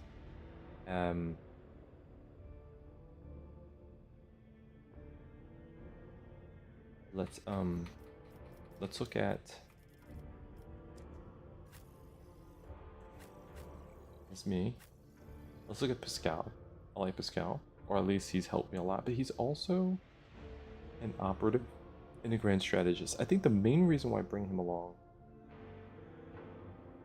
is because he has like a high technical skill, so he helps me surpass certain challenges in the environment as we're walking around. He's been really useful for like noticing things. I think he has a higher, I don't know what's skill. I think maybe like a higher logic skill. Yeah, like his logic skill is 95. And he has a higher Medicaid skill. He has higher tech use. So he's also an operative and a grand strategist like my main character, but he's reoriented. He's not like Voidborn. You know, this guy is a like I guess like a, what do they call him, like a tech priest? Is that what it is? Blitz stratagem. He also might be a little bit further along. I don't think I have access to Blitz. Anyway, let's look at his skill set here. Okay, so we start off with Machine Spirit Communion, which does what? All weapons in a huge area gain additional effects. Allies' weapons have reduction on recoil. Enemy dodge is reduced. Enemy weapon is, they have increased recoil and ally dodge is increased. Okay, that's really cool.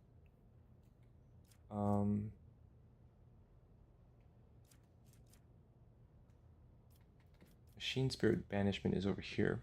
Reduces damage dealt from the target attacks by 60% for 1 round. Targets with the reject the flesh feature.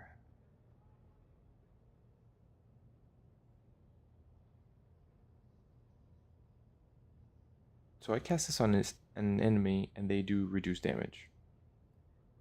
If the target has reject the flesh, which is what?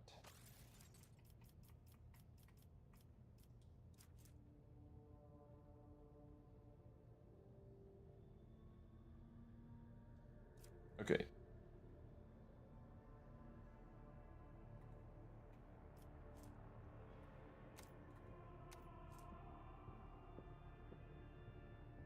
How do you add reject the flesh to them? They would suffer 30 shock damage. If the target is a mechanism, it suffers 60 shock damage instead, and the characteristics are reduced by -12 until the end of combat. So he's good against machines as well. So then we have analyze enemies, expose weakness. Okay. Then we have dismantling attacks, which I don't have, but I'm going to add here. Dismantling attacks, which adds a buff to the enemy that I'm dealing with. Dismantling attacks, and then dismantling attacks here. Okay, good. Then I have something called the joint analysis, which is right here. Until the operator's next turn, their allies' attacks also remove exploits and deal +6 more damage.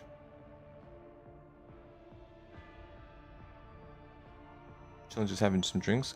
I am learning about who my characters are and what they do. I haven't played this game for like 3 years, so I'm just looking at abilities and trying to remember, like, what, because I got into one fight, when I loaded the game yesterday for the first time, and thankfully all my characters were pretty strong from whatever I was doing, so I blew them up. I didn't know what I was doing. I'm like, I gotta spend some time looking at who these characters are and what they do. Tactical knowledge is right here. The operator removes 1 exploit from each enemy within 10 cells from the operator. If there is only 1 enemy in the area, the operator removes all exploit stacks from that enemy. All allies gain, for the amount of exploits removed, a percentage of armor until the end of combat. If 4 more exploits are removed, the operative deals 2 times exploits removed percentage more damage until the end of combat. So if you get somebody up to 4 exploits, which you set up by stacking exploits, different characters can do that. Then you use tactical knowledge, and then Pascal is going to get stronger. Okay, that's cool. If I can remember that. If I can remember, that's how, you know, they each have like systems. Each class has like systems to make themselves strong and then be able to like blow up an enemy. And if you can pay attention to that, then you can take advantage. He also has stratagems that I don't have. So he has Blitz and Stronghold. So Stronghold, the Grand Strategist chooses a combat tactics area for 1 round. Allies in that area gain armor, cannot be overpenetrated. They gain immunity to the prone effect and gain 3 deflection against area attacks. Additionally, they do not suffer injuries for received. So if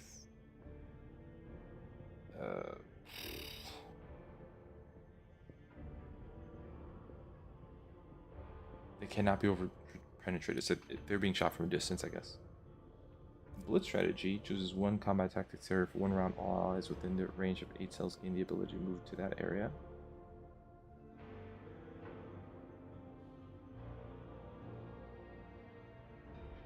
This movement does not provoke attacks of opportunity. It does not. So Blitz is if you want. Wow.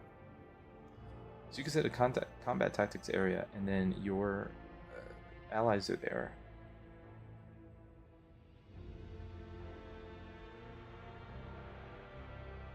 Oh, so you set the.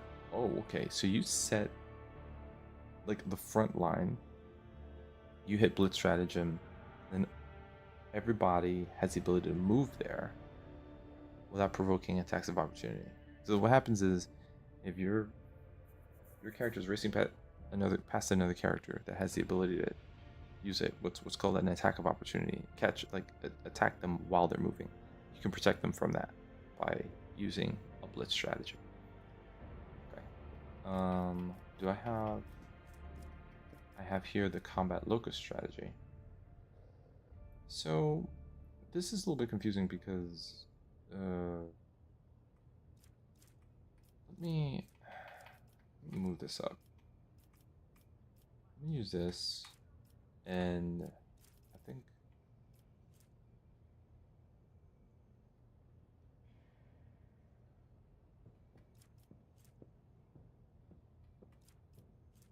I'm just gonna move this up, backline over here.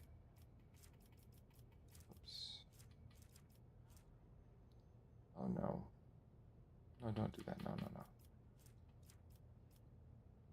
In spirit, this. Okay, great. Then analyze enemy. Expose weakness.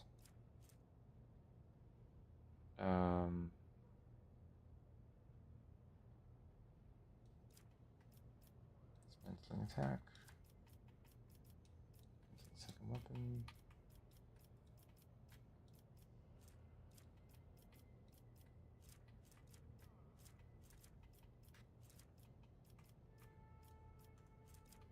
I think it might just be simple to do it like this.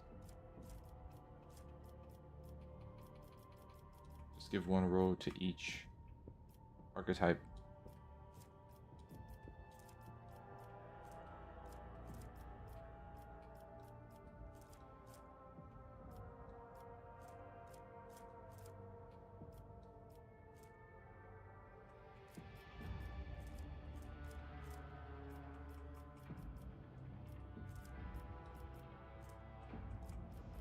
Okay, that'll do it.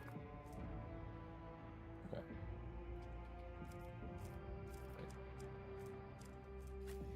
Abelard. Alright, so I think we'll do brace for impact. What's this? What's the difference?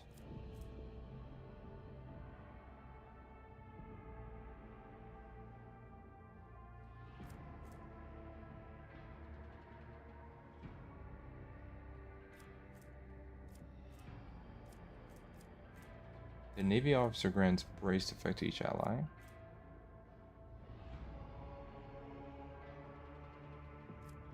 Including themselves in a 5-cell radius. Lasts for 1 second. The Navy officer gains 1 charge of this ability and starts start combat. When their wounds drop below 50% for the first time in combat, and each time an ally falls unconscious for the first time in combat.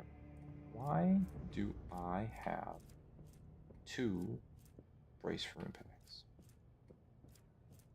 Why do I have these 2? Something's not right. Charge, endure, sworn enemy, taunting scream. This is warrior. He also has a daring breach. Okay, so it's a little bit in an interesting order. I'm just gonna go and put daring breach here and here, and then we'll use defensive, yielding, boom.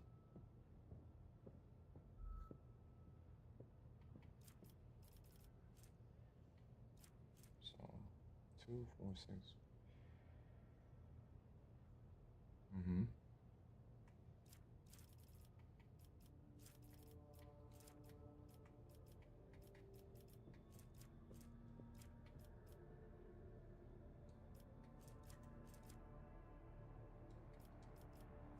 Okay.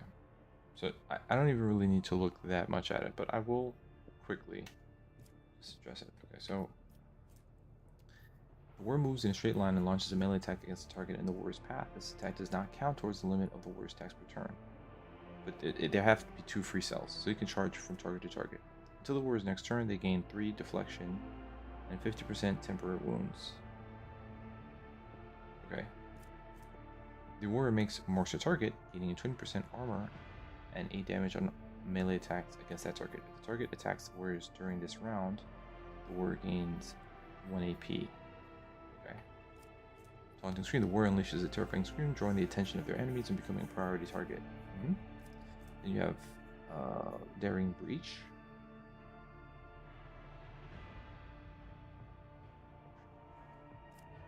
And desperate measures. Then you have defensive stance. The vanguard gains. So daring breach is you restore all your AP and MP, and you gain 3 MP until the end of the turn, and you don't lose the MP after performing attacks. And the warrior has no limit on melee or weapon attacks this turn, which seems like no. What? You don't lose movement points after performing attacks. So I guess you only lose movement points on movement.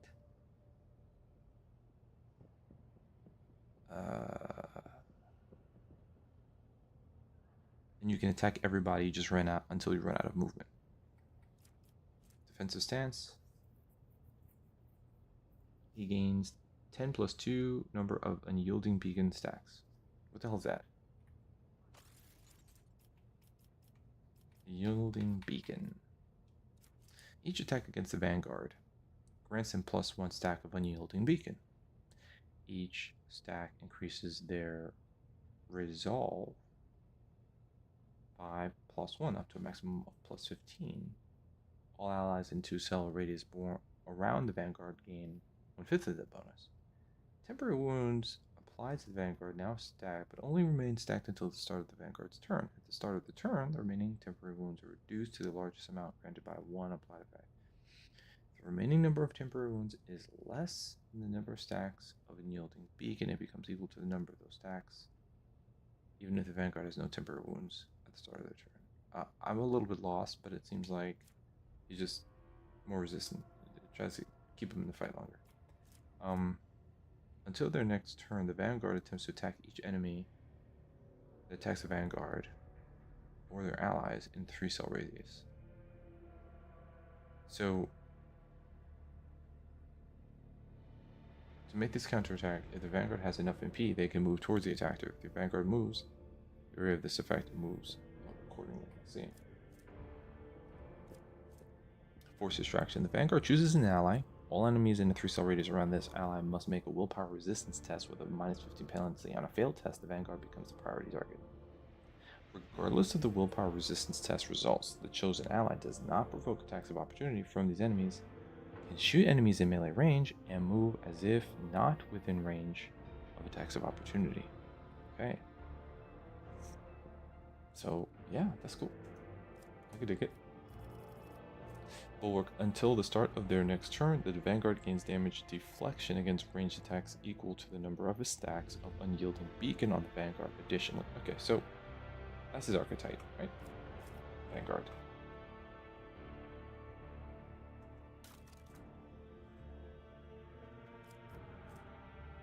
The unstoppable force on the front line. Unyielding guard, unyielding beacon. Yep, okay. Cool.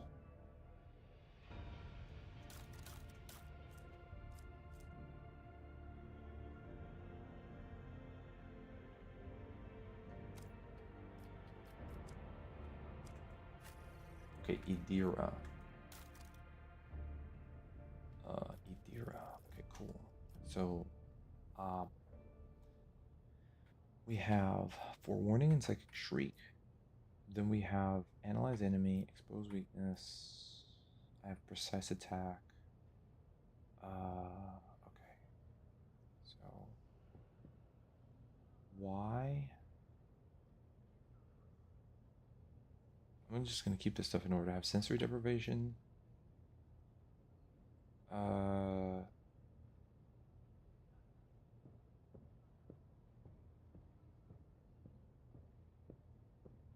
And then the dismantling. Why was I not equipping dismantling attacks? That seems weird.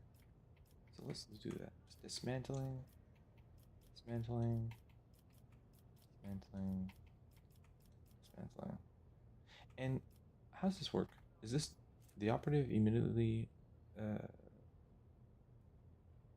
is with my second weapon? The operative, is it the same?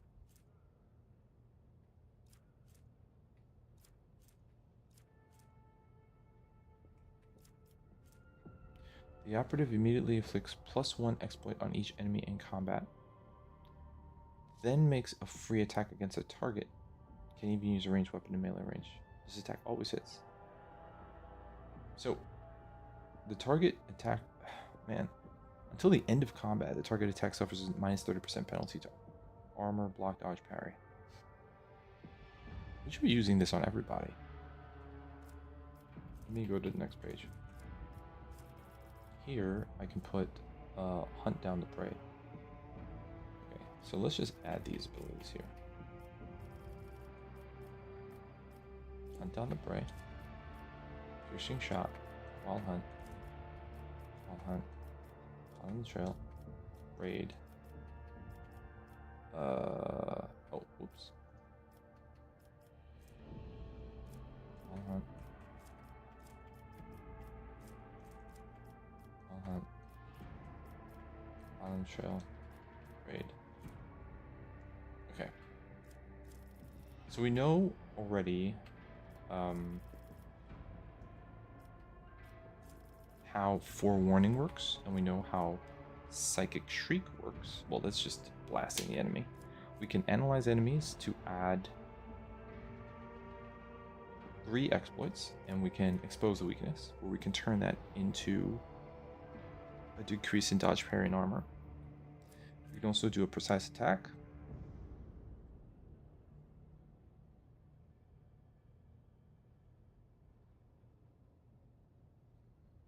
And if we leave exploits on certain targets, then they become more vulnerable. So if they're behind cover, you use a precise attack. If they're out in the open, tanking, and they have dodge, parry, and armor, for melee, you use expose weakness. Sensory deprivation. The target makes a willpower resistance test. If it succeeds, the target is merely blinded until the start of the striker's next turn. But if the target fails the test, they become blinded and suffer an additional -15 penalty to all characteristics reduced by blindness and must make a willpower resistance test at the end of each turn. The first success makes them just blinded. Second success removes the blinded effect. See. Dismantling effect, we know. It's pretty useful. Hunt down the prey. Okay.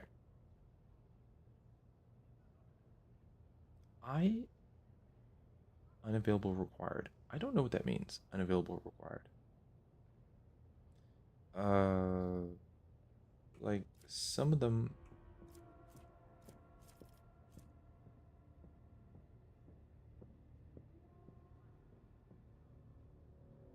I don't know what that means. Unavailable required. Is that a way for me to look at? I can't see what that means.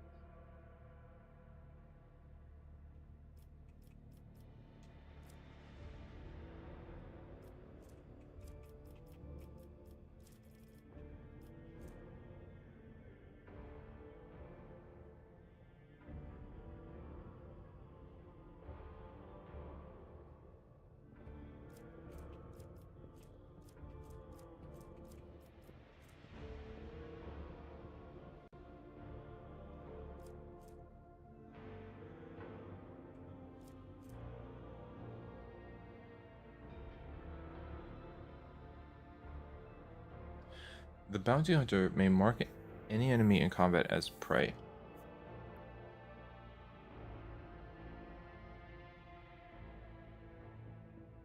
Whenever the bounty hunter kills a target marked as prey, they gain a stackable bonus until the end of combat. The bonus depends on the enemy difficulty tier. The Roman numeral on the enemy's icon. Hunt down the prey has 3 charges at the start of combat. Okay. Then you have piercing shot. Bounty hunter's next attack during this turn will have 100% over penetration, 12% armor pen. Prey, the next attack that hits a target marked as prey is always critical. Then you have wild hunt, which is a heroic act. The bounty hunter simultaneously makes several attacks. The number of the attacks is equal to the number of prey in combat. These attacks are equally divided among all prey in the bounty hunter's line of sight. The attacks always hit and always score. It's kind of dangerous. We have a desperate measures version. We have Hot on the Trail. The bounty hunter designates an enemy in a 10-cell radius as trailed and finishes its turn. If any ally kills a trailed enemy, the bounty hunter gains an extra turn after that ally's turn with all AP and MP remaining. So you want to hunt down the prey, take your shot, then hit trailed on them before you end your turn. It takes 0 AP, so that would end the turn. It doesn't cost anything. Raid. Until the bounty hunter's next turn, whenever an ally attacks a target marked as prey, this attack deals plus 6% additional damage and gains half of the bounty hunter's current bonuses to critical hit chance. Yeah, nice. Very strong bounty hunter. So she's a bounty hunter operative psyker. Blown enemies up. She's very strong, by the way. Adira is crazy. I could have turned her over to the Inquisition, but she's nice. Let's look here. After I'm doing this now, but the last thing I need to do is look at their gear. Argenta's also pretty nasty. Okay. Furious Recital. Where is this? This is right here. Grants +0, 2 times the number of zeal stacks. Momentum. And the sister of the adept sorcerer just gains +5 stacks of zeal. Hold on. What the hell are we talking about here? A specific parameter that enhances the abilities of the Minister and Priests and Sisters of the... Okay. Well, how do you get zeal? I don't know. Rants plus 0. 2 times the number of zeal stacks.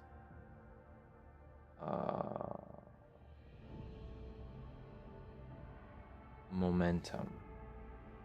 Does not provoke attacks of opportunity. Can only be used once per combat. Okay. Alright, so we have run and gun.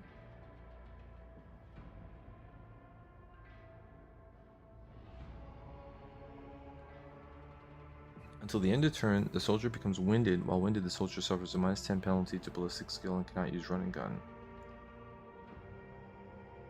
Their next attack costs -1 AP.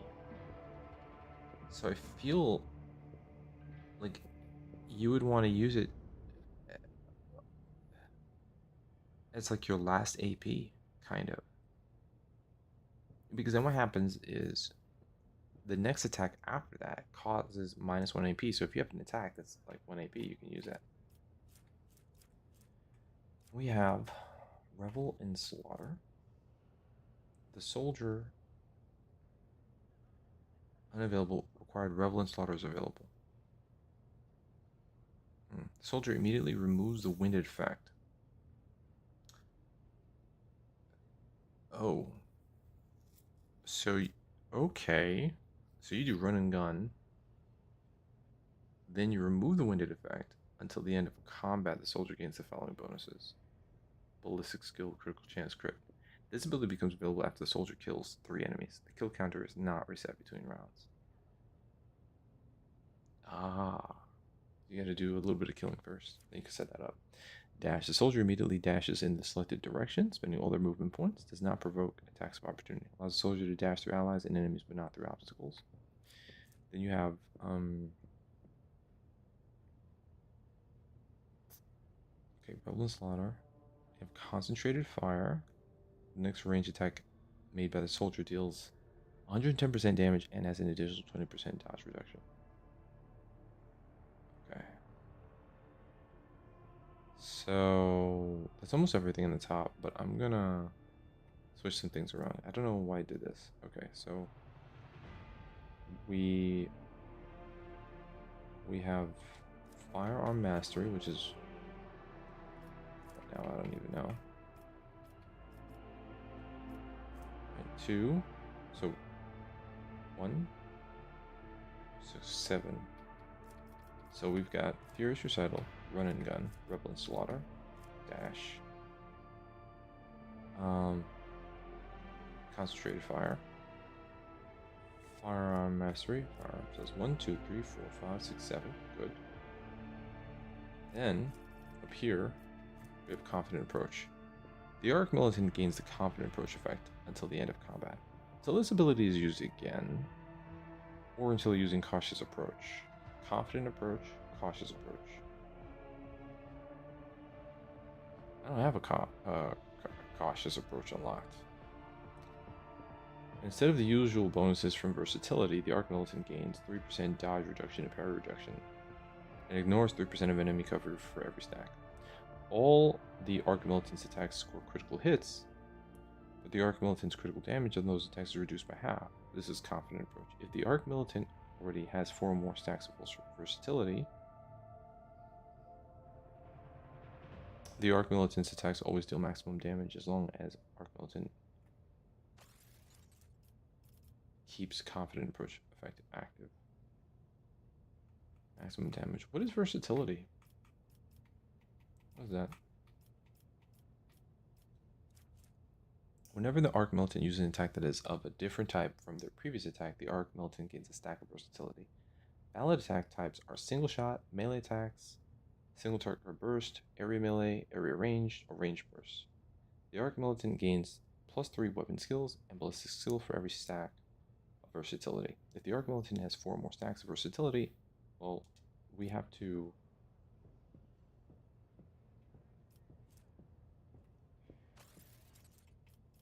look at her weapons, because I don't know. The Arc Militant deals an additional 10 plus. Is that weapon skill bonus or 10 plus?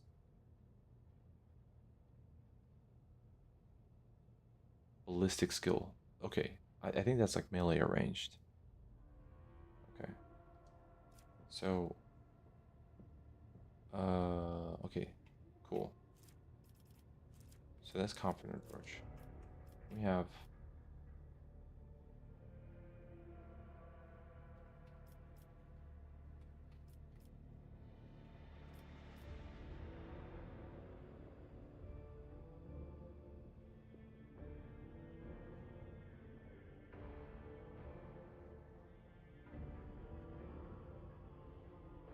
wildfire.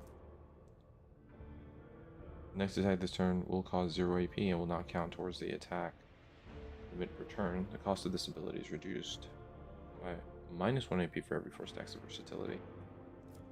And then steady superiority is what?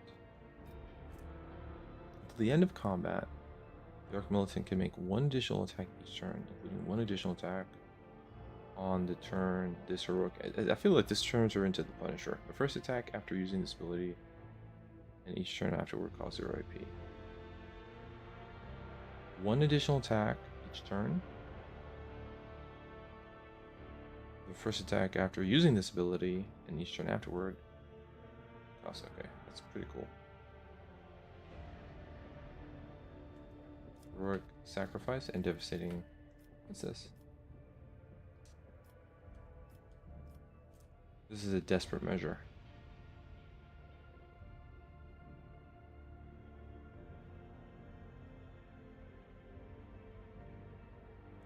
Oh, a desperate measure. Okay, so let's do steady superiority and heroic sacrifice. And then in the next one we'll do wildfire and what's this one? Devastating attack. The Arc Militant's next attack, if it hits, will cause all the targets to make a toughness resistance test with a -12 penalty. All the targets.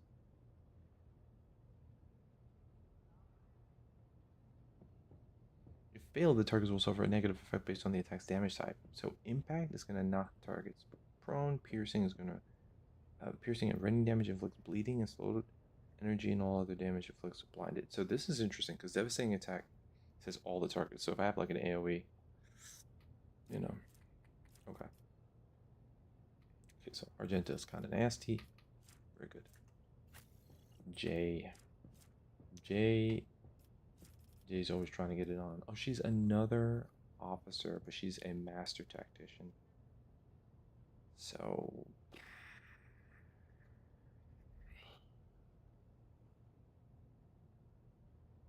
okay, so we have, all right.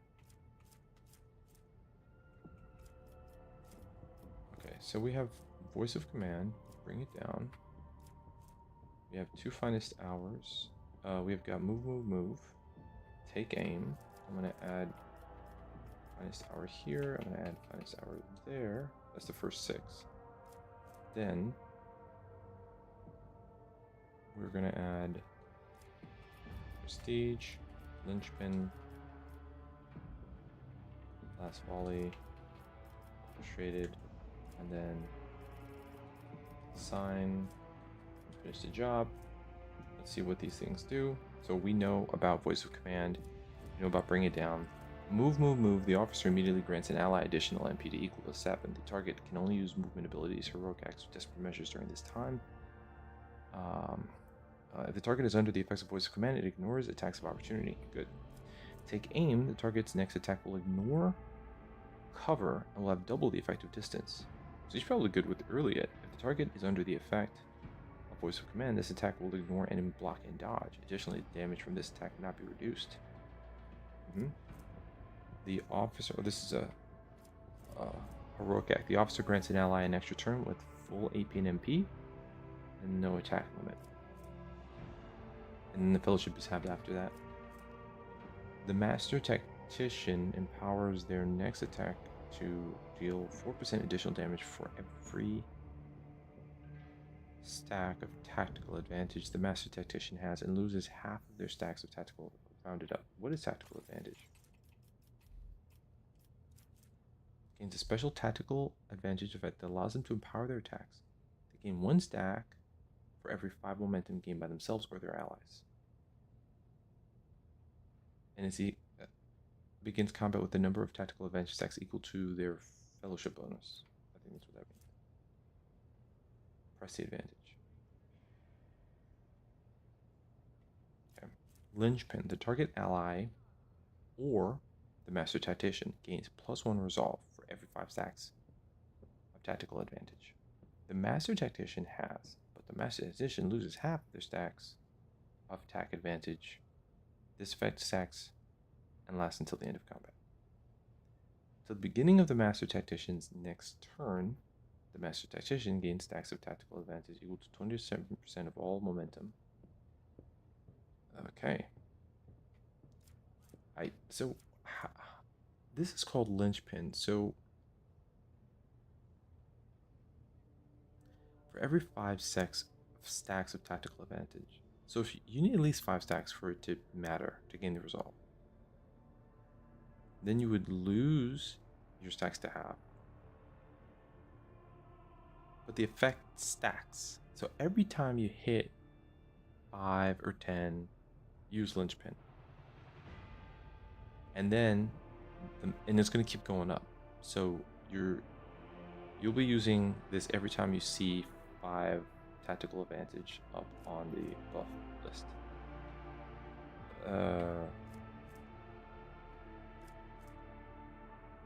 What is this?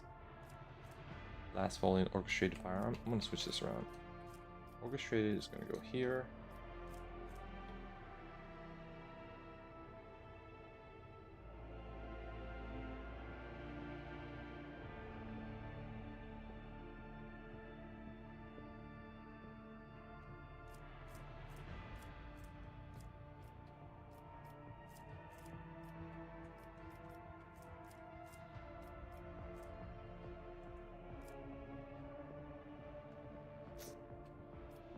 One, two, three, 4, 5, 6.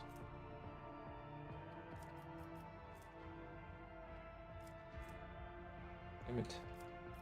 Force of command. Bring it down.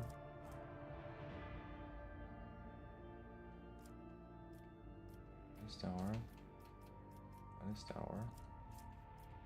Move. Take aim.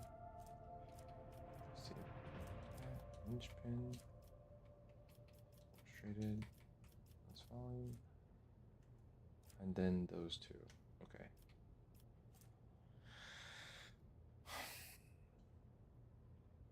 A Master Tactician selects a 3x3 zone in the battlefield. All allies, including the Master Tactician, that have line of sight to any enemies inside the selected zone make an immediate single attack against a random enemy within the zone that they can target with their weapons. That's cool. Orchestrated Firestorm. That's tight. And then we have Assign Objective. The Master Tactician marks an enemy. If an enemy is killed by one of the Master Tactician's allies before the beginning of the Master Tactician's next turn, that ally gains 10 plus 2 times allies resolve momentum and 5 to all characteristics until the end of combat. The bonus to all characteristics does not stack. So all you gotta do is assign the objective and then ask them to bring it down if they have voice of command. They blow up an enemy, or somebody else does.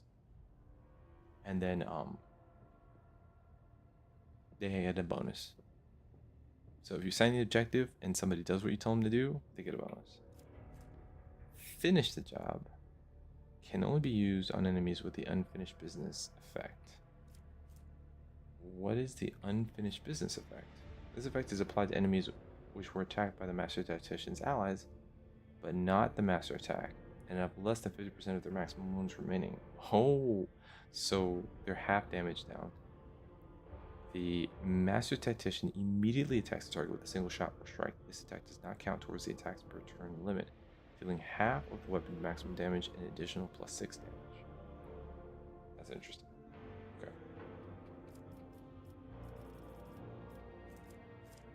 Then we have Cassia, who's also an archetype officer, Master Attack. She has something called the Lidless Stare.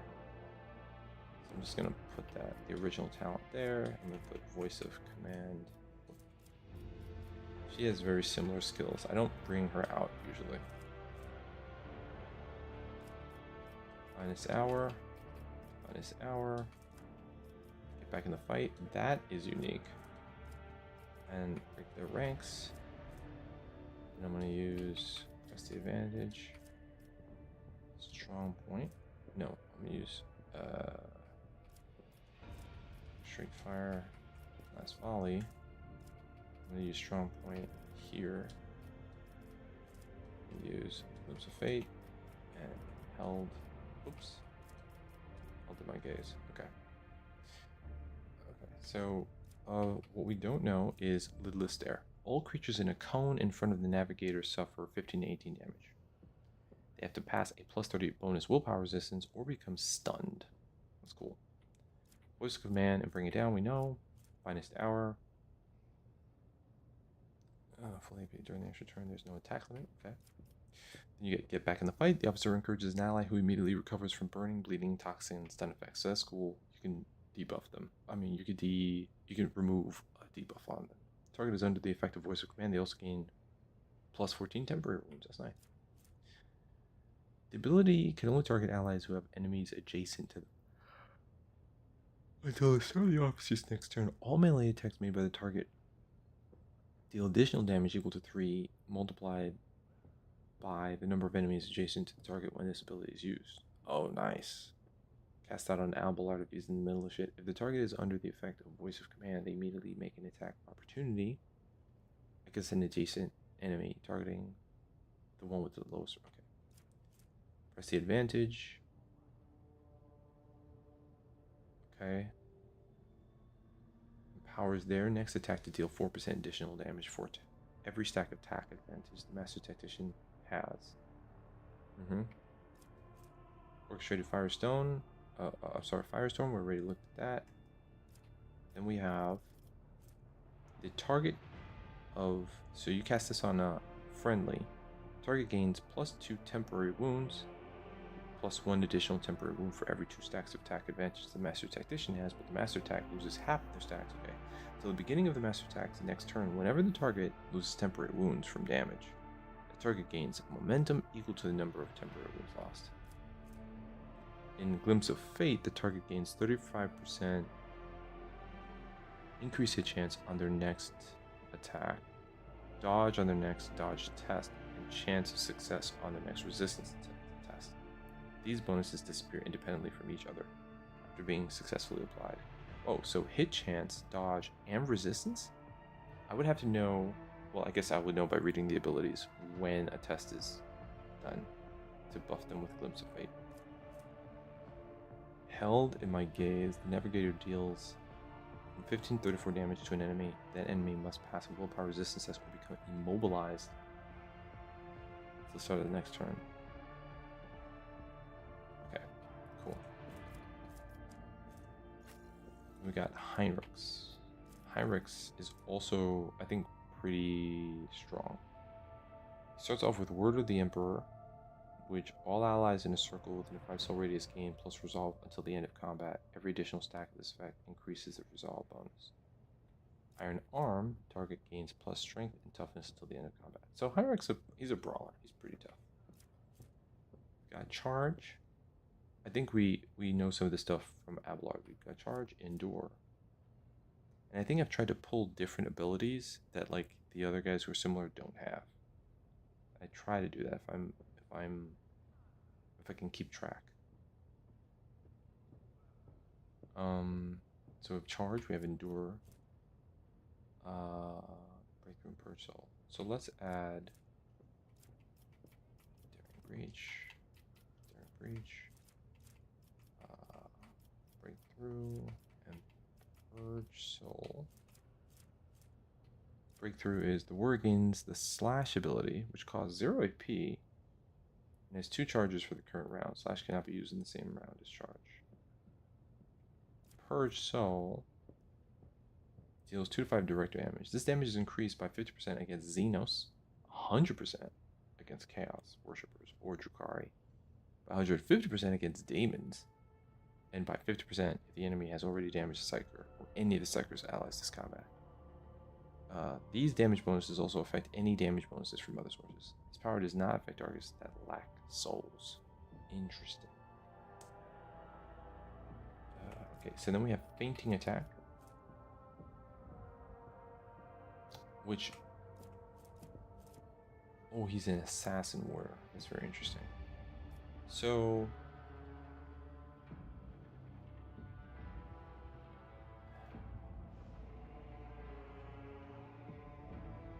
let's do... The assassin chooses an enemy in their line of sight and marks an additional opening on the enemy on whichever side closest to the assassin. So let's do aim for opening. We'll...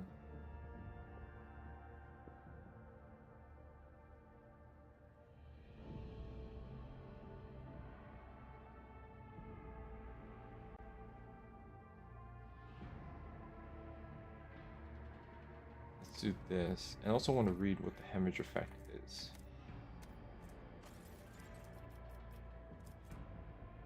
Rending damage. Okay. So we got aim for the opening. We have... let's see...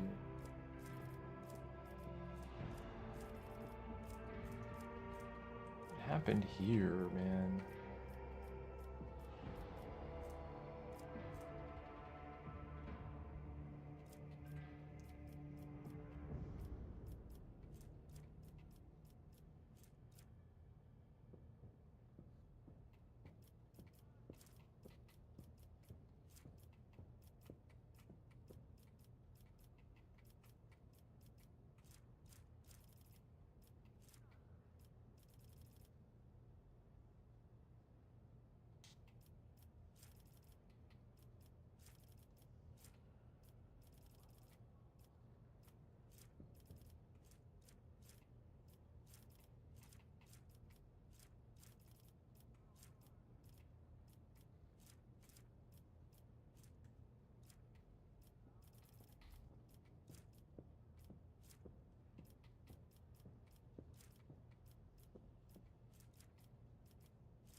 Oh, shit.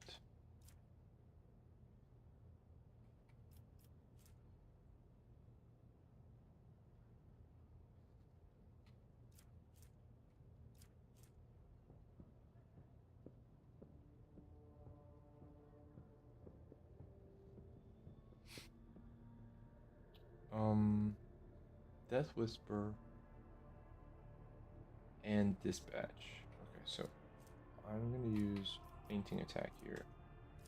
And then instead of fainting attack here, we're gonna use Death Whisper. Then Death Whisper second weapon. Then Enfeeble. Right, because we have aim for the opening and fainting attack there. I need all the dispatch and Death Whisper abilities here. And then we have Enfeeble. So what are they? We know what Daring Breach is. Breakthrough. Slash gives you both ways. You got Purge Soul, which is good against enemies of the Imperium, right? You got aim for the opening, which creates an opening, which allows for... what is opening exactly? Whenever the assassin hits an opening, they deal an additional maximum wound damage. Okay. You have fainting attack. The assassin's next single target attack will have a minus 50% armor penetration penalty, with a minimum of 0% armor penetration and a plus 10% lethality. If it is a melee attack, the target rotates 180 degrees. The enemy's dodge and parry against the assassin's attack is equal to 0% until the start of this enemy's turn. If it is a ranged attack, its target is forced to move to the closest cell and 3 cell with no adjacent cover facing the assassin. So...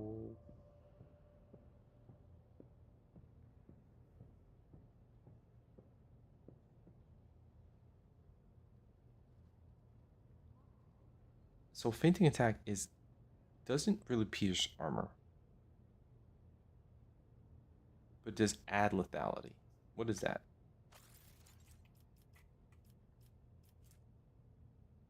equal to dodge or dodge reduction. So it removes the armor pen, but it adds an attack that's equal to my dodge. Okay. You know about dispatch?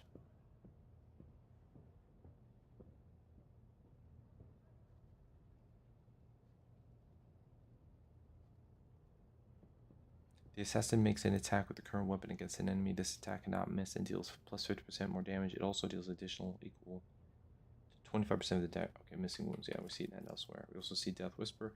The assassin makes an attack that does not count towards the limit of attacks per. Does not block the assassin's movement, but deals 25% of the assassin's usual damage. If the attack is successful, the target suffers the hemorrhage effect. I forgot what the hemorrhage. I already forgot what it was. Rending damage that ignores armor and deflection at the beginning of each of the target's turns. Okay. And then you have Enfeeble. Until the end of combat, all targets within the area suffer a penalty to strength and agility, and a 3% increase to all incoming damage. Okay. So even though I'm not going to remember every single ability, I'm starting to understand how to just look at the names and kind of get a general sense of like what I can expect.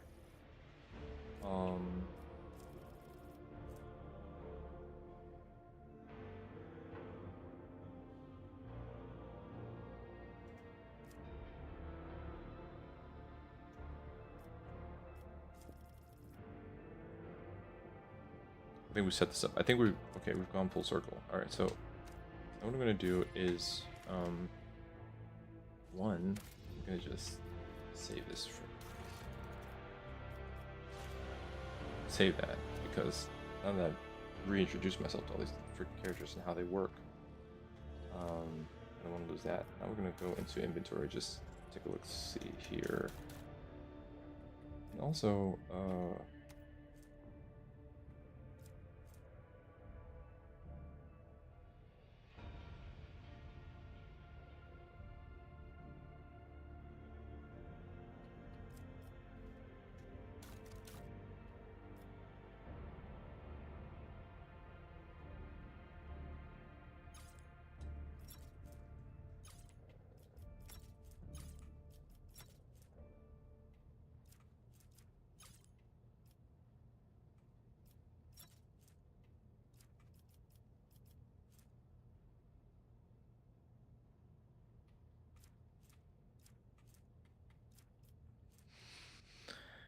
okay, Diviner Staff and Noble Sword.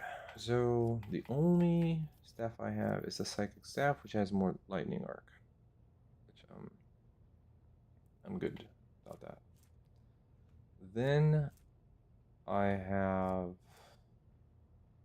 a Noble Sword, which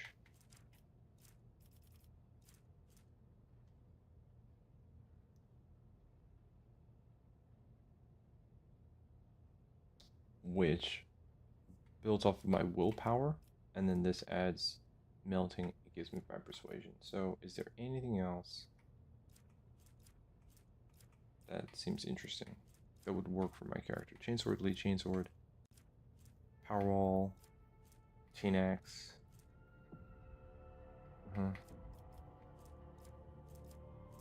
A shock baton, power axe, powerball. What's this?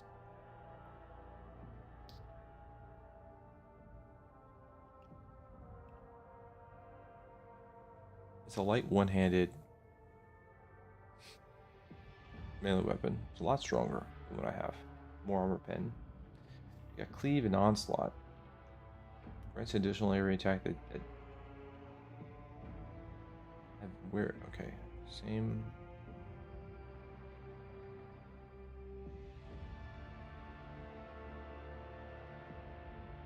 Okay, so whereas this has strike and cleave, I have strike, cleave, and I have onslaught,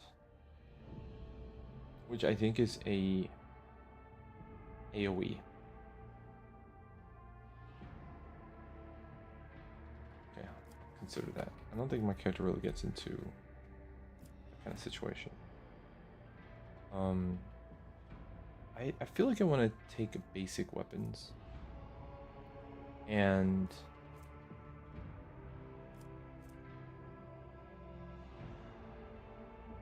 primitive. Primitive.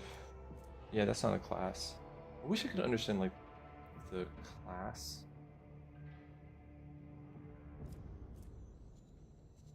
Like maybe the percentage is the indicator.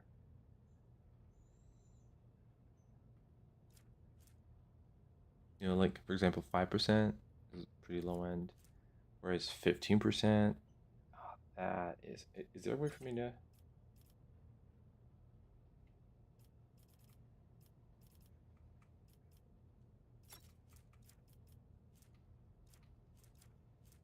Yeah, so always add to the cargo zone.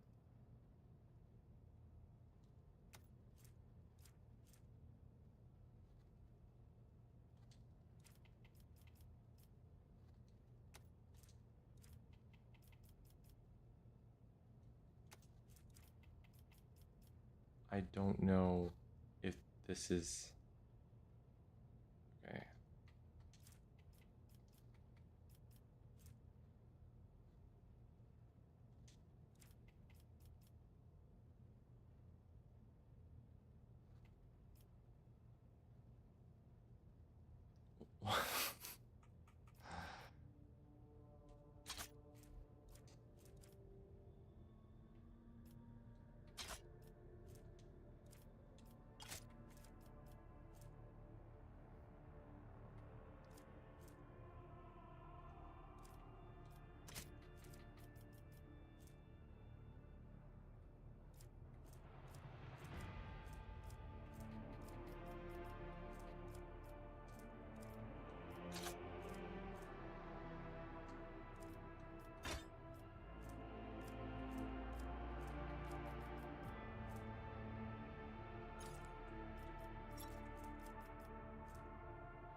What's this? 15%? 10%.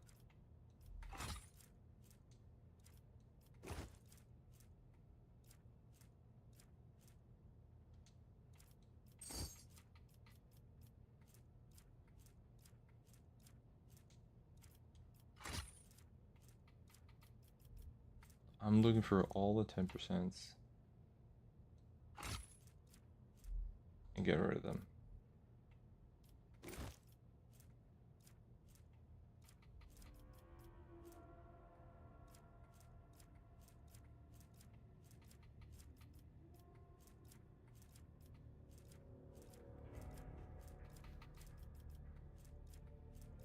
I think the percentage indicates how valuable the thing is.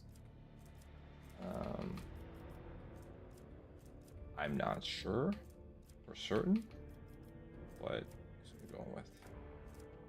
To try to just get stuff out of my inventory.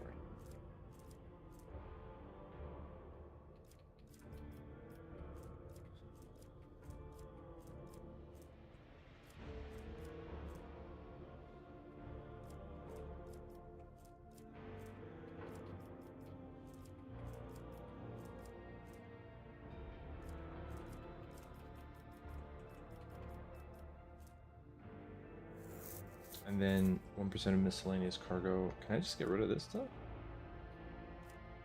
1%. This really is not worth anything. 100% of, like, this compass. Why would I get rid of this? I might need that.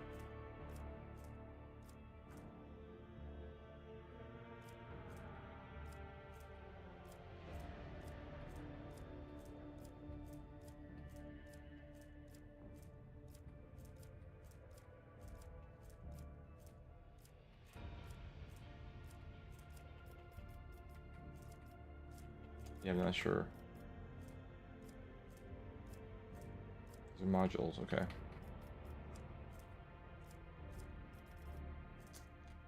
Okay, so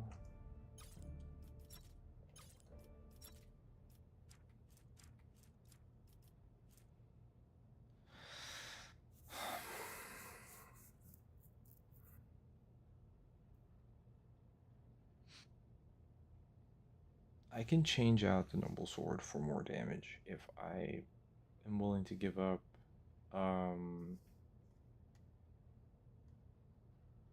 what is this? Disturbed tactile wielders. Yeah, I don't want to give up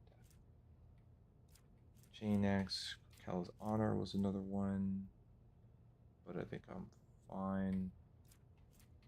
Power Axe. What's this one? Power Maul, Power Sword. This came from Dark Tide, I think. The standard issue Munitorum Sapper Shovel. Toxic Knives, Weighty Axe. Serrated Mono Knife, I think. Force Sword. Psi rating. Additional 0 psi rating damage.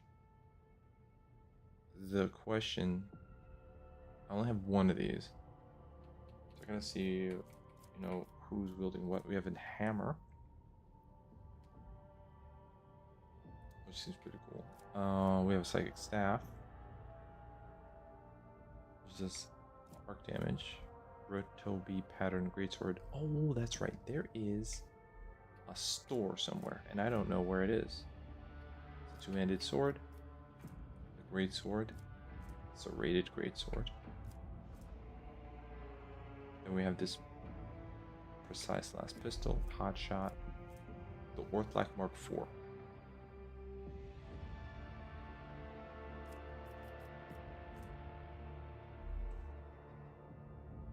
I don't work out these. These are upgrades of like basic heirloom pistol, perception, and ballistic skill.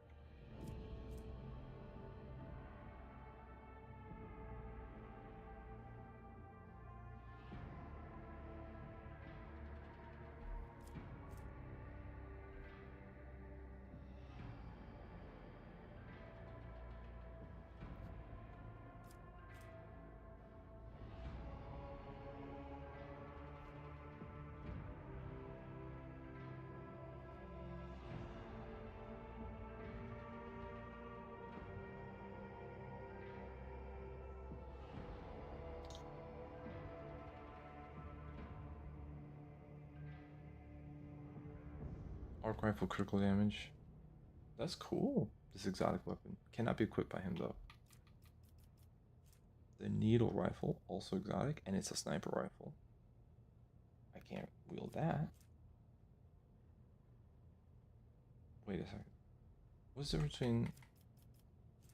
Oh. I have multiple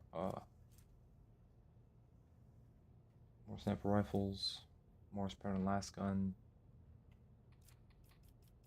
Sworn Protector. Requires Iconoclast Adherent. Ooh. 1 resolve for each enemy killed until the end of combat.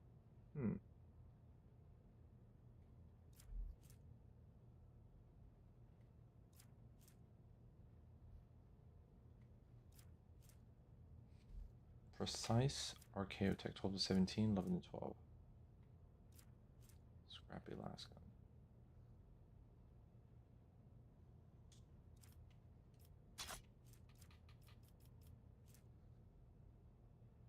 The assault last gun, the combat shotgun, the marksman rifle, the oath-like pattern autogun, Mizor pattern autogun, blast wave,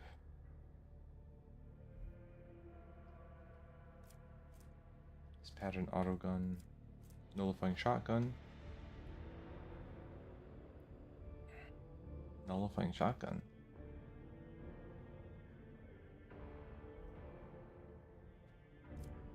Rebel sniper rifle. Okay. Alright. So that's weapons and armor. Let's look here.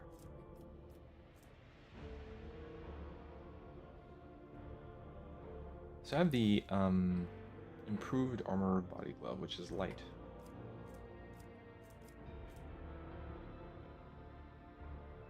This is okay. This is what I have.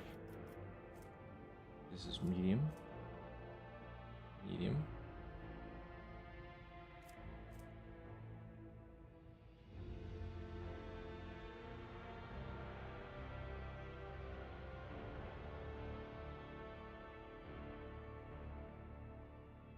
The character wearing this armor will dodge 0% of average. What? Of average enemy attacks in this chapter. In this chapter? So this armor is according to chapter?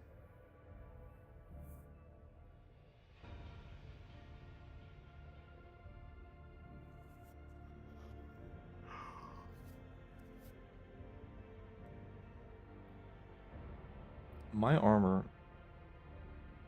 reduces incoming damage by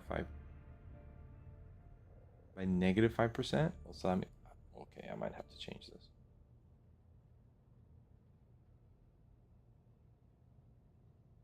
Oh, but my armor is 25%. But I have increased damage by 5%. What the fuck?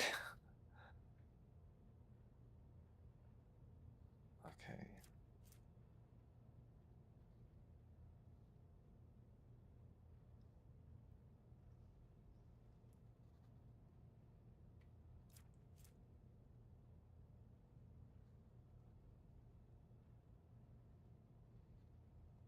I have to imagine that minus 50% is like the damage is reduced by that amount. Minus 5. Can't be.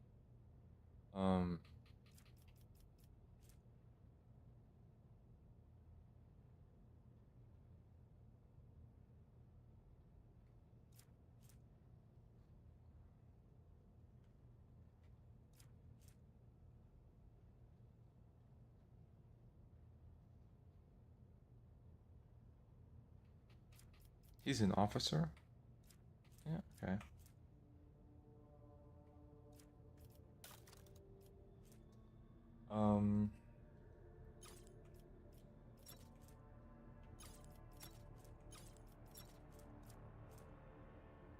Okay, so I've got logic.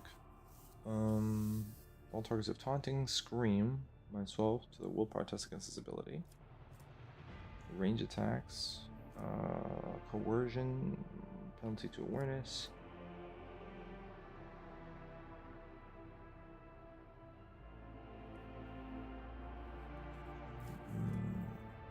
Bonus to commerce. Bonus to lore Xenos. They also grant hit chance against Xenos.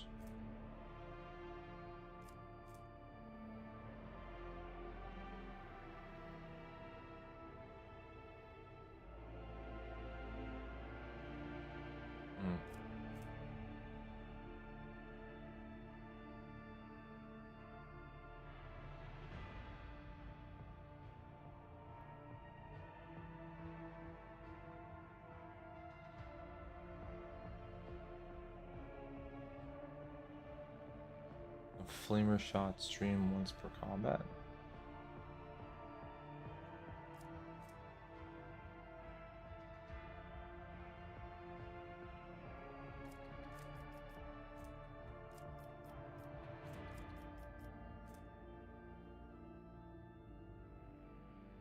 I have 15 bonus to cruise, and I have Lore Warp and Lore Xenos.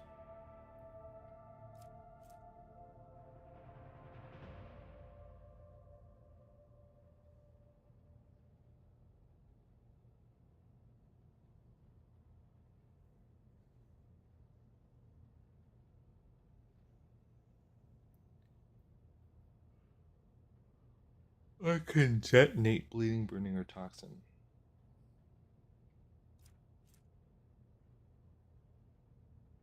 Fire a laser shot once per combat. Mark of Cooler. A bonus to logic.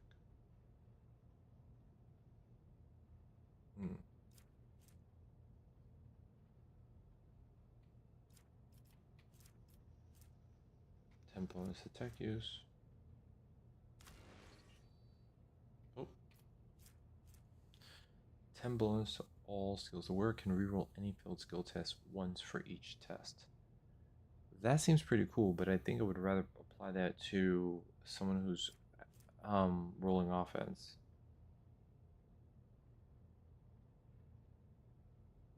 Plus 10 to lore and warp. I don't need that shit. Lore Xenos by 10. If the wearer is Iconoclast adherent, increases all skills by plus 10 instead.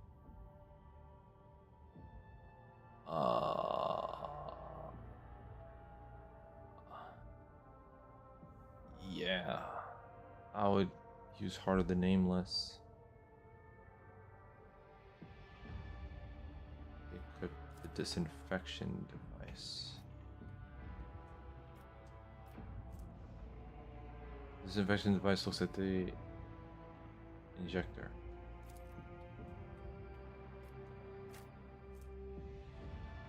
Yes, sir.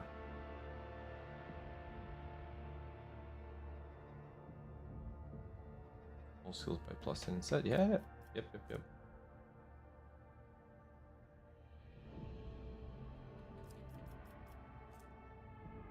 Strength. Tech use. Damage of plasma weapons by plus 3. Percent bonus. Where's range attack hits enemy or gains range attack? Okay. Apex Predator's gloves. So whenever they kill target market spray, they gain a stacking bonus. Duplicates.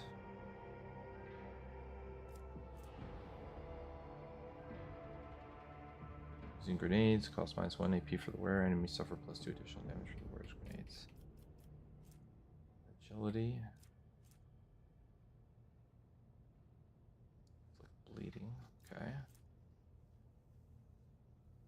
Double the resolve bonus that the allies gain from the wearer's unyielding beacon ability. The wearer immediately gains +3 MP. Target ally gains the start of that. Now this is cool. I think these. Oh, this is interesting. So my boots would grant +3% dodge until the end of combat for each side power they use. Or I can use the Commissar boots. Whenever the wearer chooses an ally as a target of their ability, I gain 3 MP. Isn't MP movement points? I think it's movement points. That's not what I want. The wearer raises momentum to 175. So reaches boots. What? Okay, I might need to give that to Homegirl. Let me see.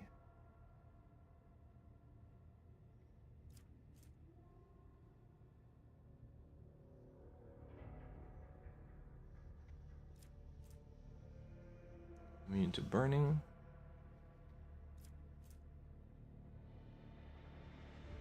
Immune to damage from the wearer's grenades. The grenadier cloak. That's cool.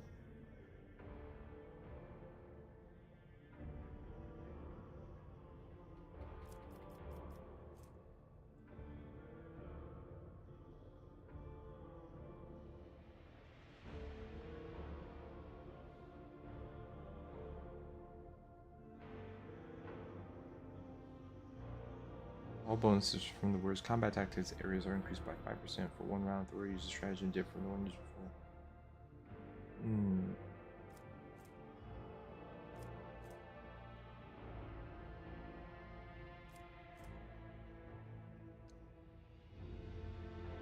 While in combat, the wearer of this cloak and Rogue Trader's Cloak grants 5 fellowship for each enemy in a 2-cell radius. That's if I'm dealing with enemies. Mercy's Gift, though, is while in combat, the wearer of this cloak gains a 15+ bonus to fellowship whenever there are no enemies in a 4-cell radius. That is cool. I think I'm gonna put that one.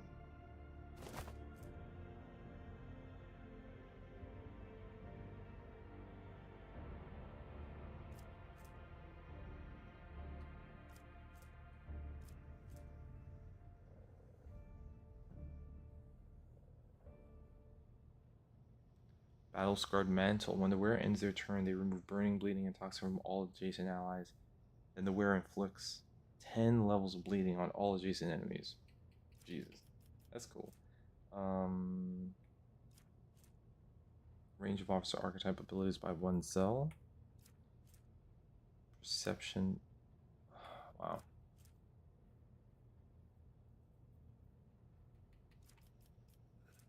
Okay.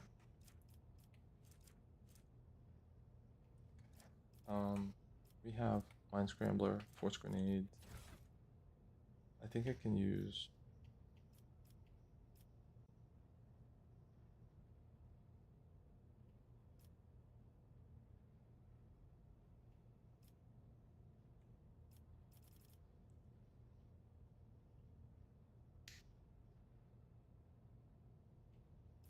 Is it just?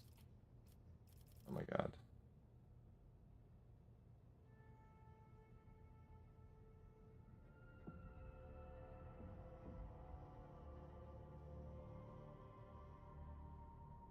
This is a familiar.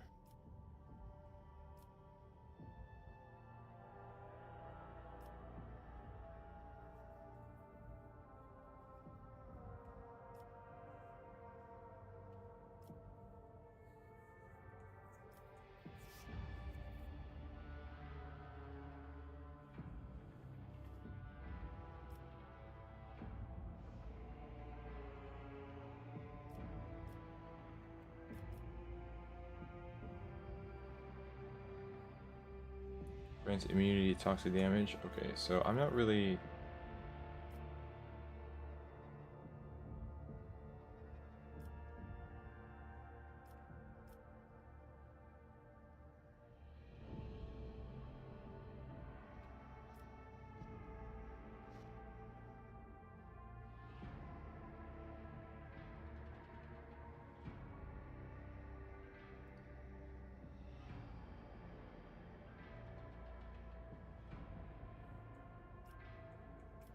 These stems are.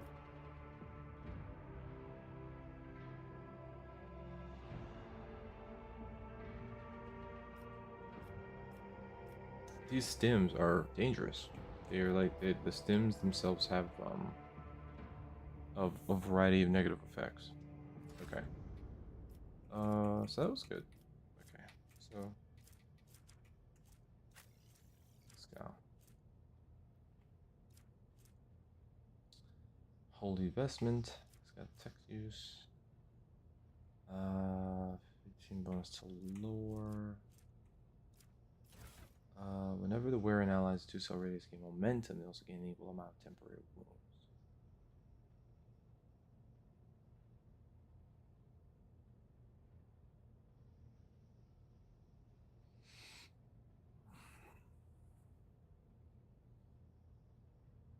An equal amount of temporary wounds. The invigorating resolve. Oh,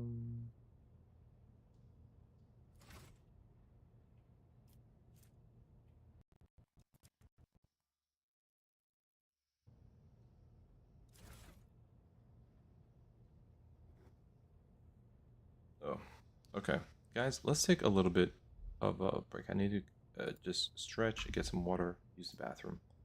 I will be back. We are in the process of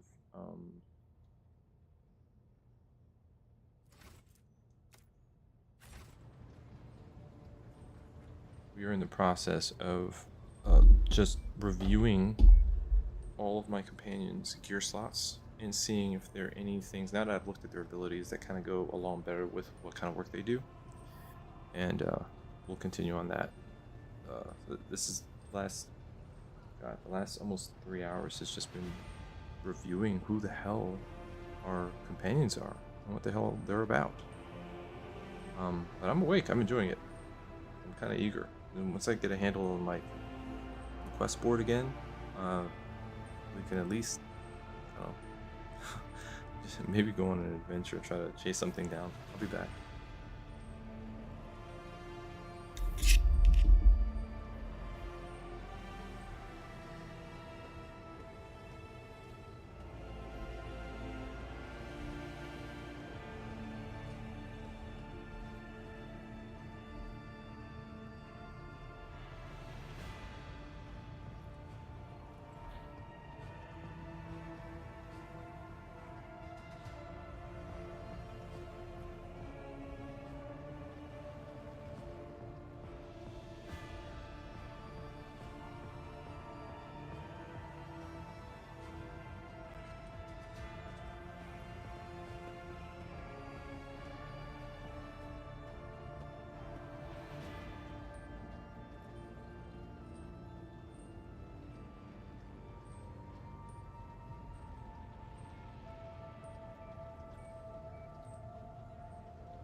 Okay.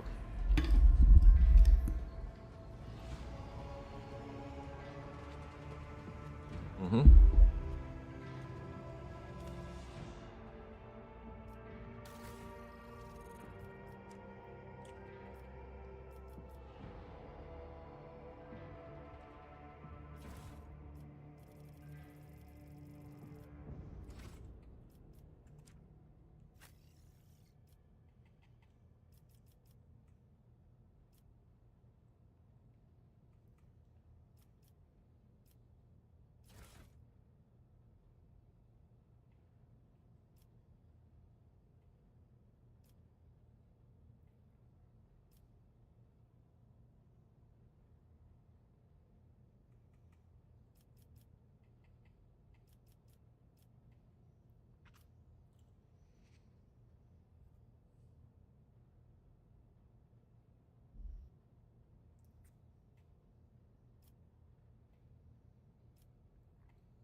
let's see.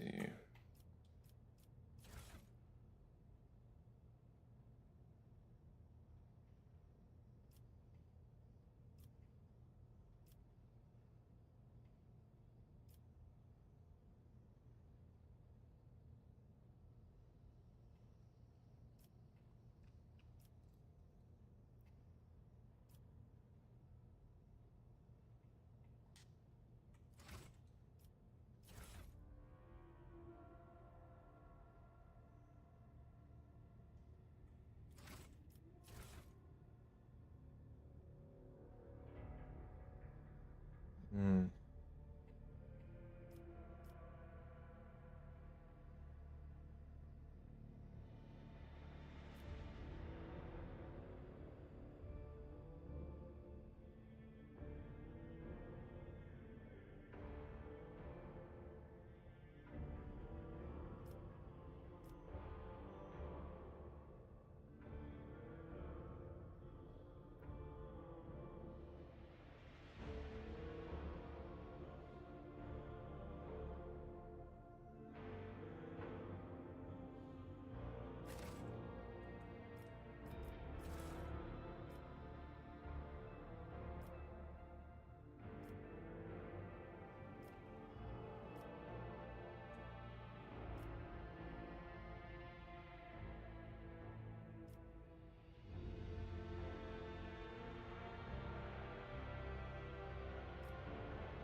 So the problem is that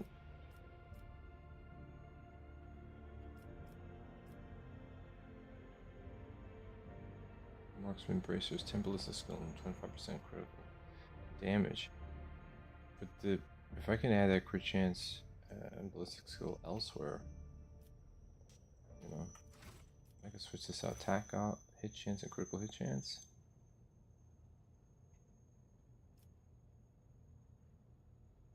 Let's leave it like that for now.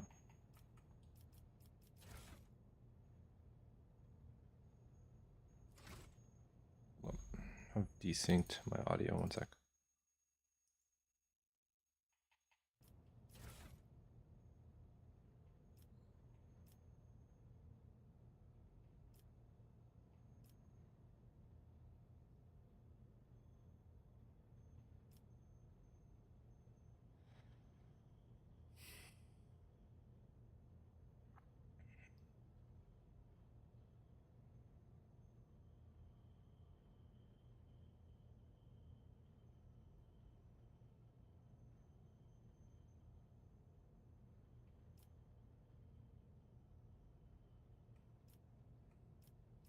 I have a Reaper cape, melee attacks. Okay, so let's.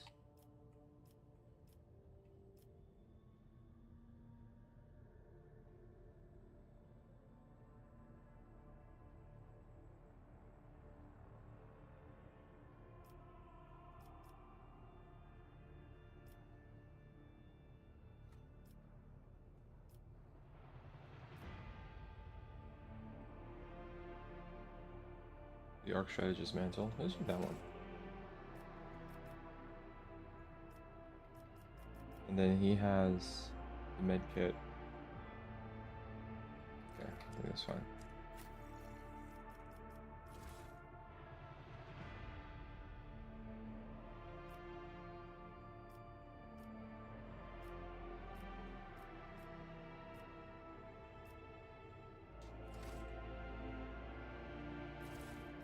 Helmet of Determination. What's this one?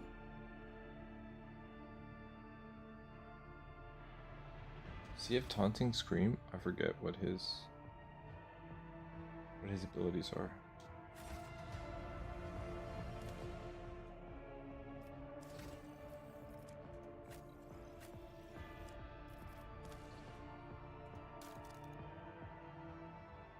He uses Taunting Scream, so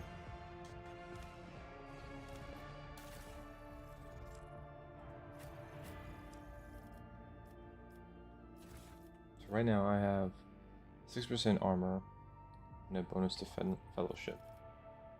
Or 26 penalty to their willpower test against this ability. The Enforcer helmet.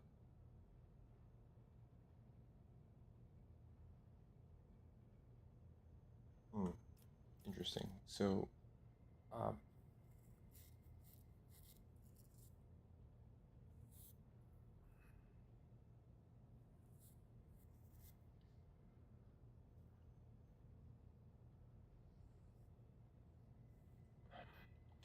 never mind.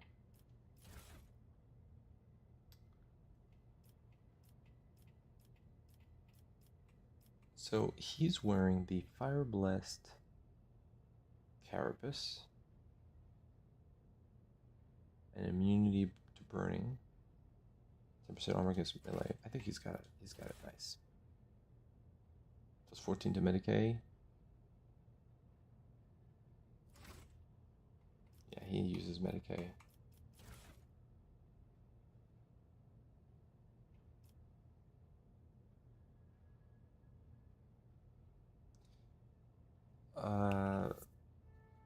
Whenever the wearer and allies in a 2-cell radius gain momentum, they also gain an equal amount of temporary wounds. So this is interesting because it would suggest that, what's this intelligence at? 30? I see. Okay. Some characters need to fight side by side.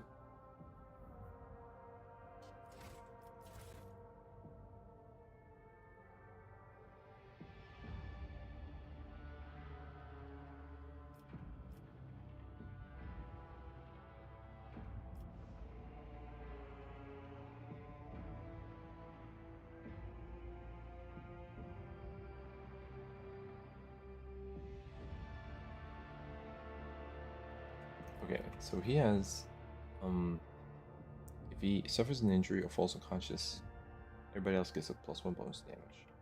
However, if we use Redemption, when he melee attacks someone who has exposed weakness, he's going to reduce the enemy strength and agility by 10. And it's each melee attack.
I forgot who is wielding Unyielding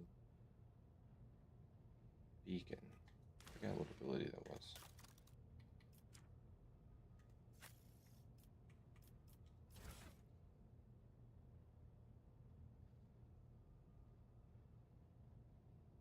Had Pattern Data Loom. The wearer can reroll any failed skill test once for each test. Huh.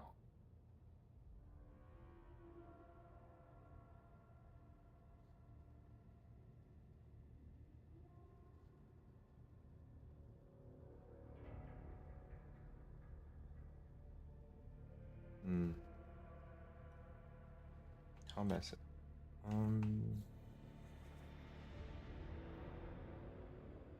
20 bonus to lore warp and a -10 penalty to willpower resistance tests.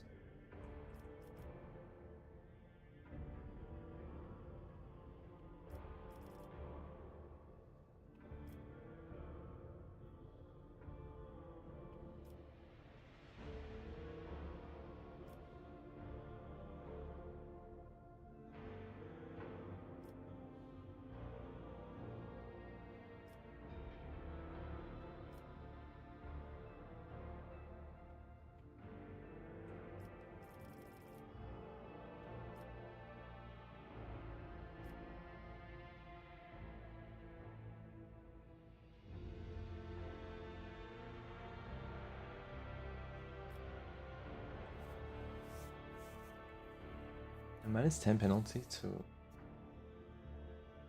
Like if I... Willpower resistance test. So... If I do the...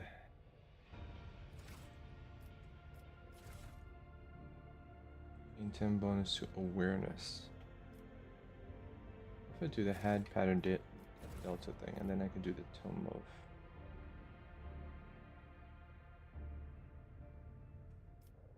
Is it? Grants 10 to lore warp, but the wielder suffers 20% more damage from psychic. Hell no, we're not doing that.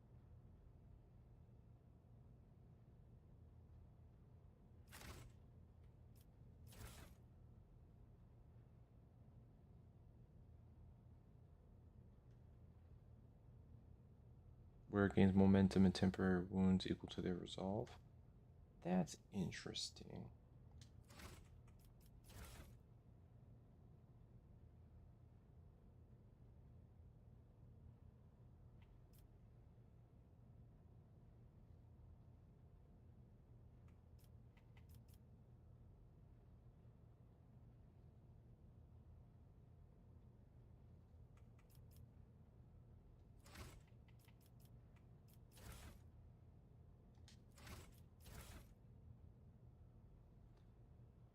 Chameleon cloak.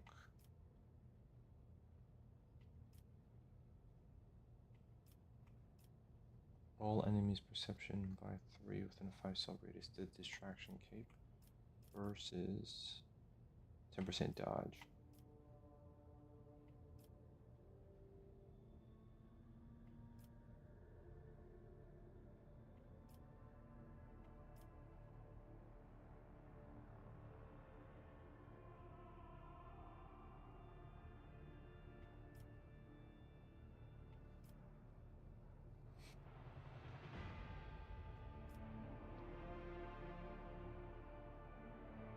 You gain 3 wounds. And about 6 field spend all MP, if any. Run around, gain 30% dodge. I cannot regain MP. No, it's not good.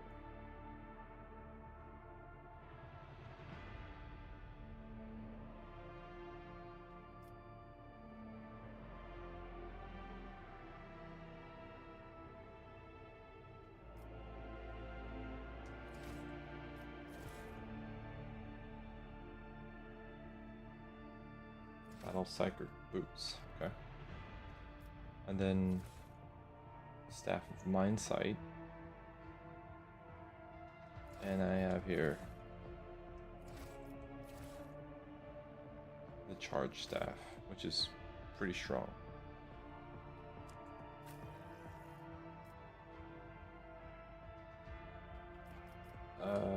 Unstable Flamer. Yeah, I would not take this. This is cool. This is too cool. And her Precise Bolter. Yeah, I would not change that.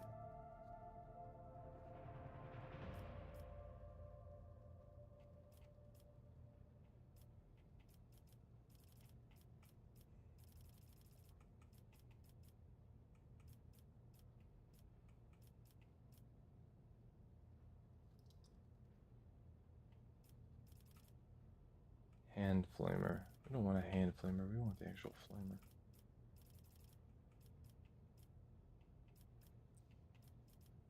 Bolter.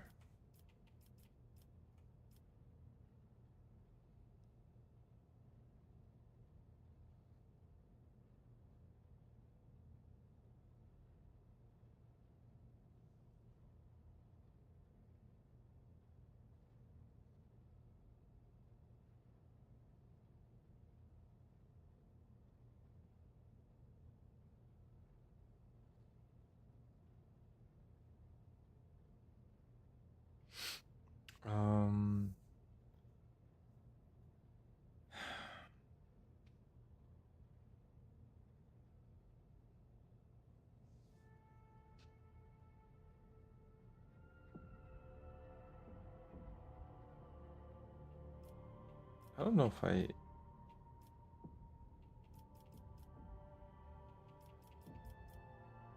I don't think I want to change her abilities. Or her weapons, rather.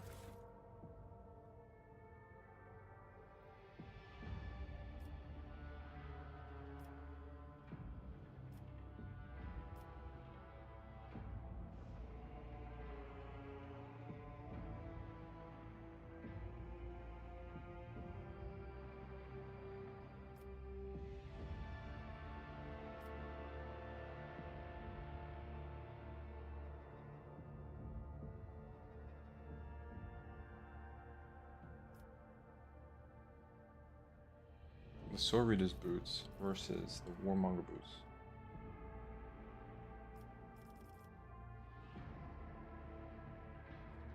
I'm gonna use the Sword Reader's boots.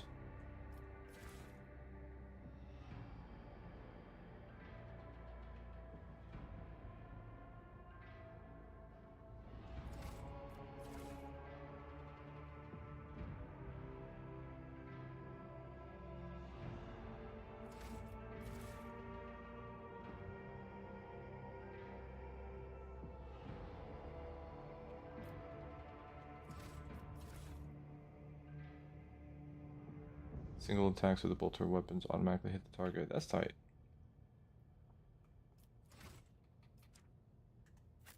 A lot of them come with gear that's already very good.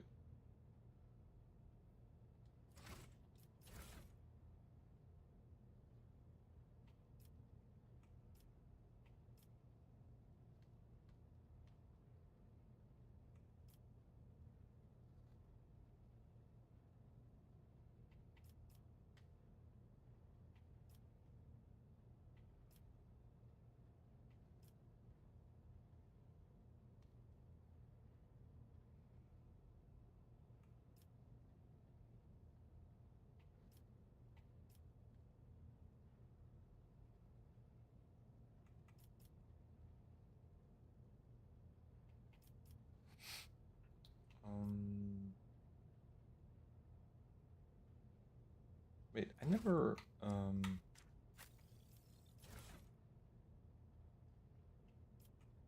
this is the improved flak vest.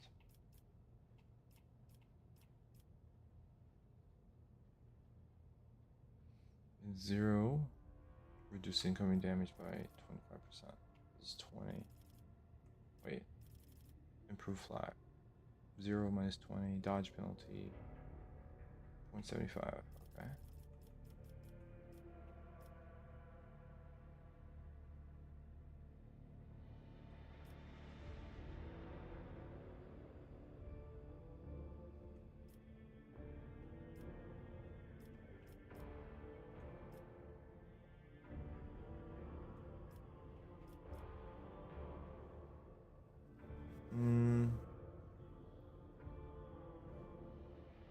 So I don't know if it wears in partial cover.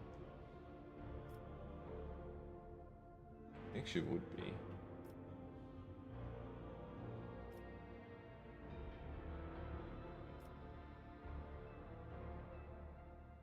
5 armor if the wearer has no cover. Deflection armor at the beginning of every combat.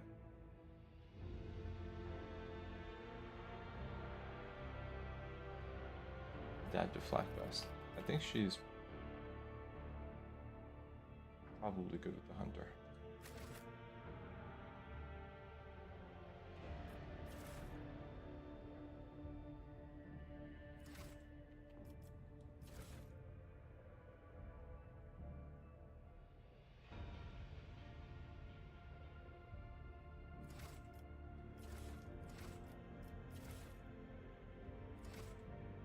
Alright, I think she's good.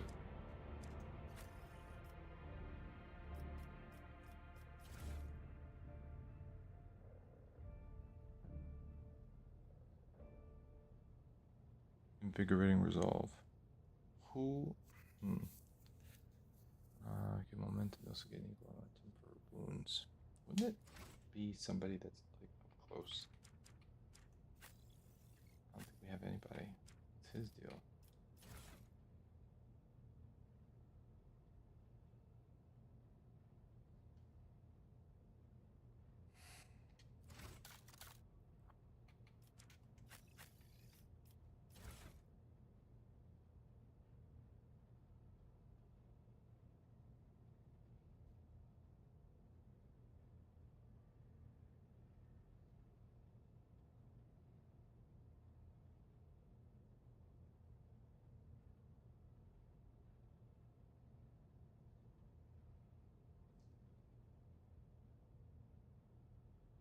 Whenever the wearer and allies in two subreddits gain momentum, they also get an equal amount of temporary wounds.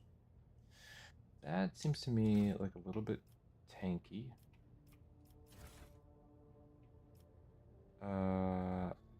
This is 25 armor.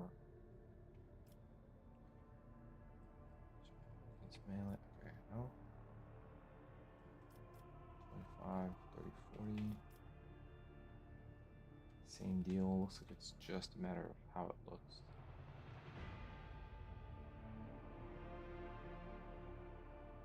The fencing body glove. Maybe that one.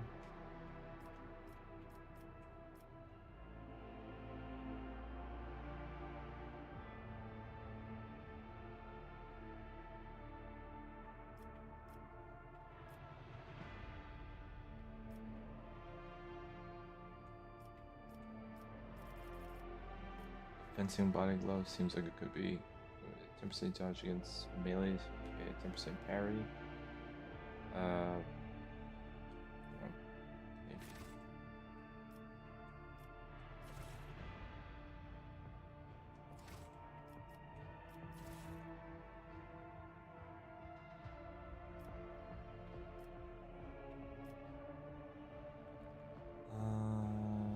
Once per combat, flamer shots.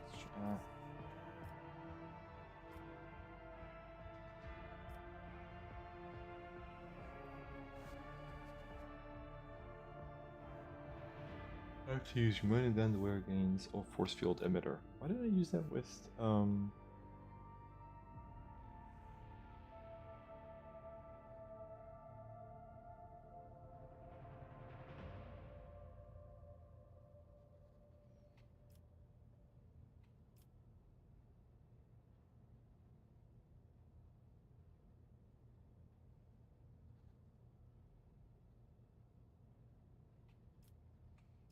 if the wielder attacks with any ranged weapon at a 1 cell range, that attack also inflicts bleeding times 4. Whatever, man.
Let's do the commander cloak, I think.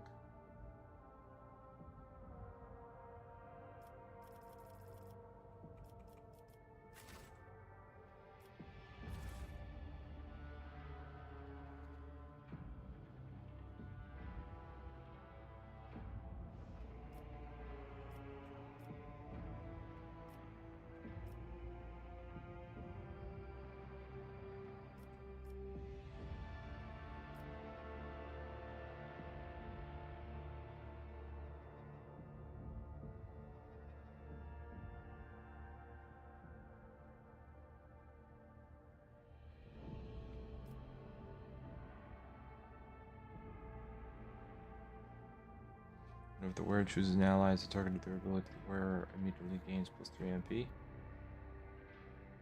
Commissar boots. Yeah, that sounds good. This is the Eldari chainsword, and this is the Anvur chainsword. Now, this is the Shuriken pistol, and this is the Splinter pistol, which is exotic. 2 exotic pistols. I'm not gonna change that. Okay. Close to awareness. Sounds good.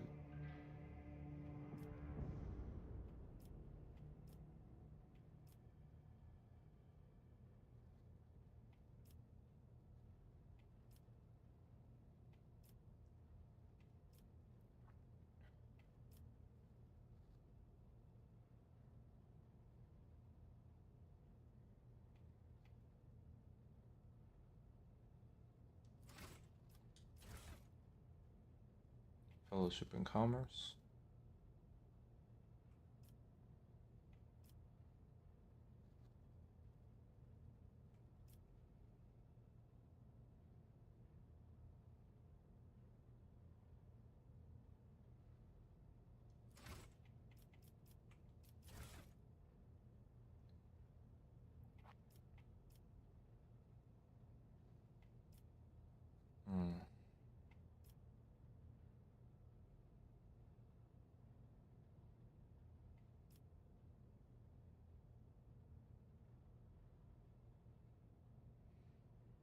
An injury or falls unconscious in combat.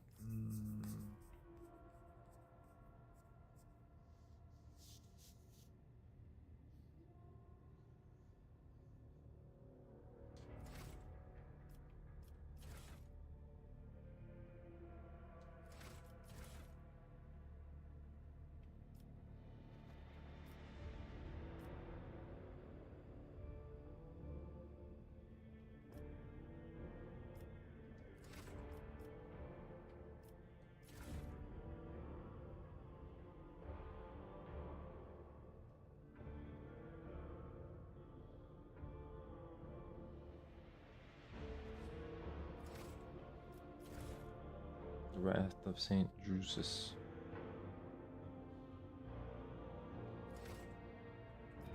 And then this. The Staff of House Arcelio. Willpower and Perception. I'll let her keep that. Heinrichs. These. Ancient Force Sword. Stub Revolver.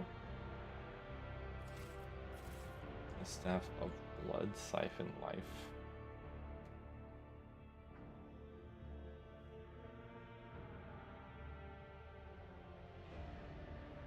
It's also available in its heroic and desperate measures versions. Power levels affect the damage in levels.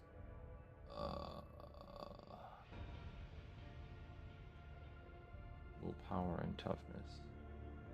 Oh, it's a biomancy weapon. Okay.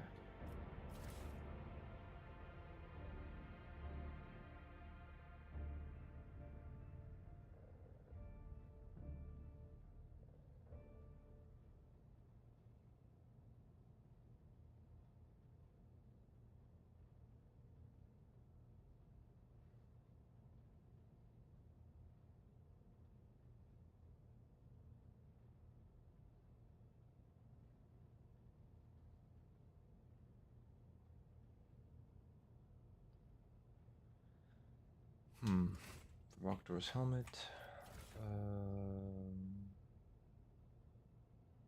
Mental damage upon everybody around them. Yeah. Headhunter's light carapace. I think the game kind of gives them,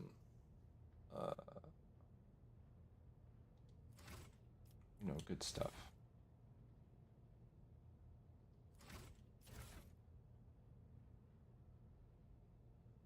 The Brinkwalker pendant. It becomes, yeah.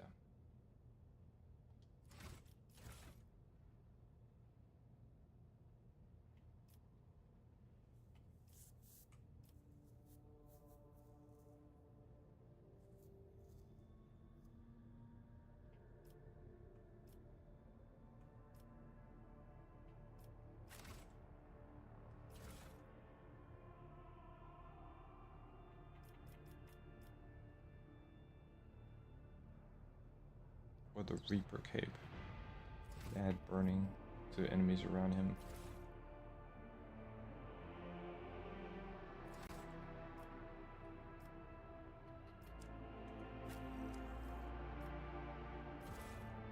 Wanderer's Portent.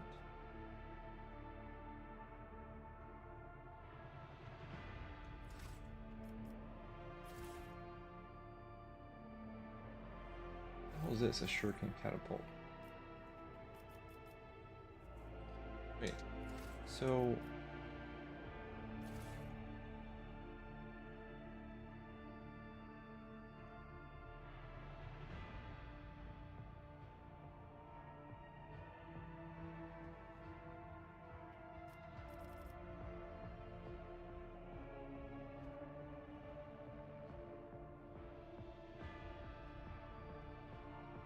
This is 20 to 23 damage. This is 22 to 25. Two-handed ranged weapon with just a deadeye shot.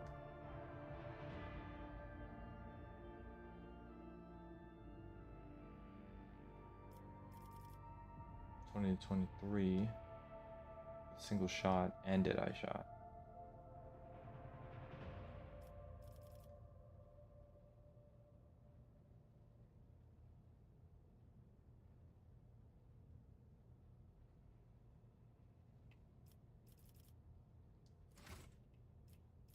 Oh, what's this? The shuriken catapult?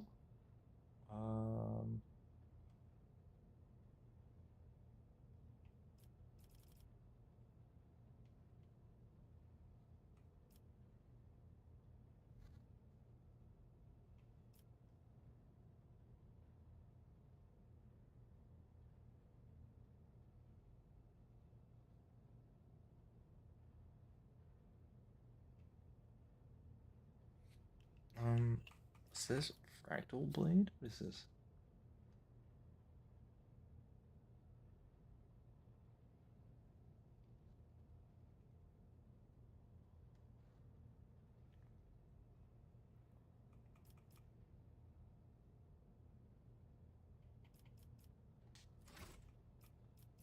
Wander's Portent versus exotic shuriken catapult. So it gives burst fire and single shot, 20% armor pen, 10%. I think we can kind of, go in a different direction. There is. Rate of fire is 1. No, that's not what we want. Shuriken pistol is 6 to 10. 15% armor pen versus 20.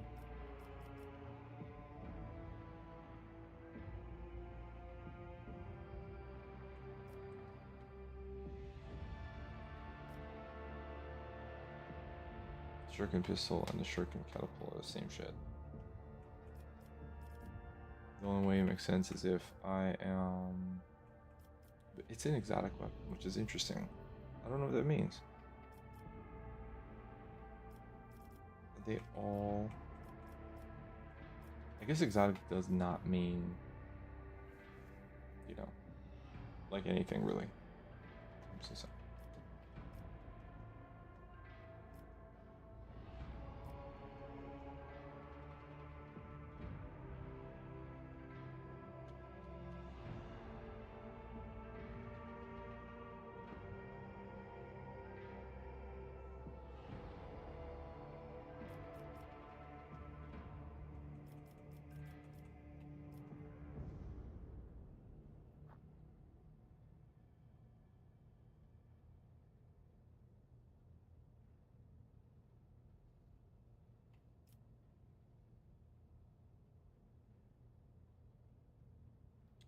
25% bonus to parry.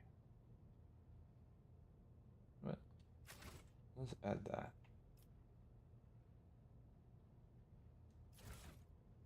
And then I think I will add a chain weapons deal 25% critical damage.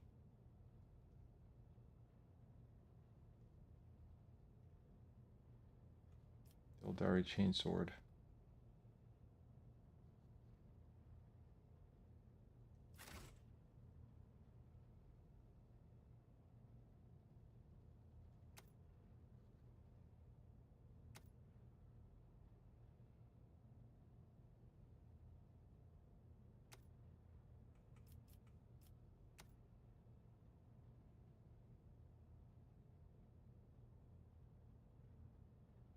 Yeah.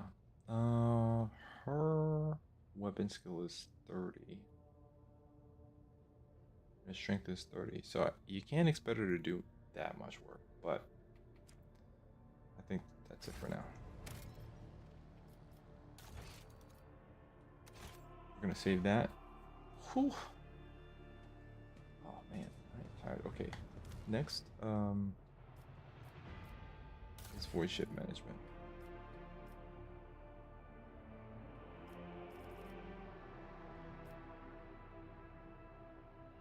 I upgraded this already.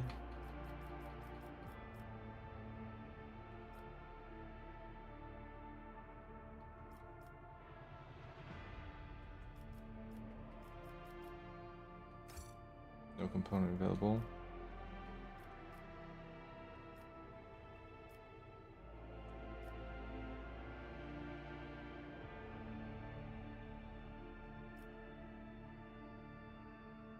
Number of zones are 4 and 5 points on all sides.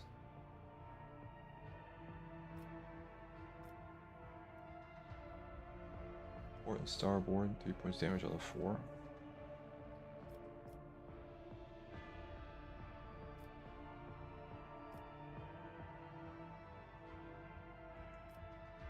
Enemy kinetic against enemy blast.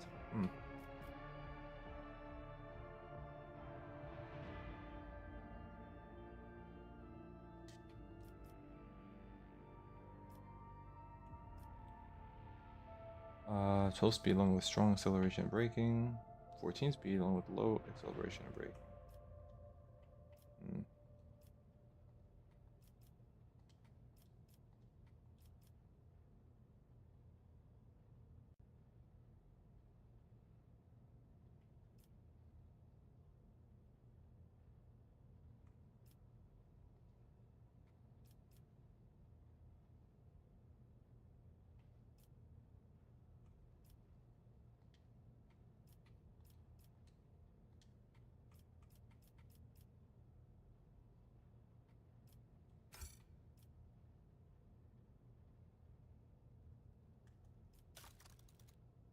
And this is the posts.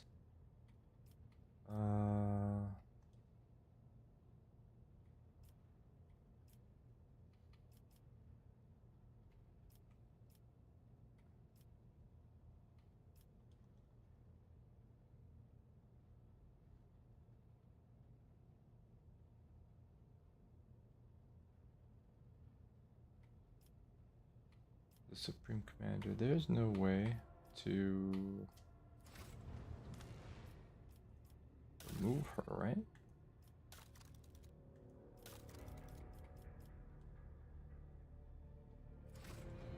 Oopsie, that's not what I wanted. Alright, so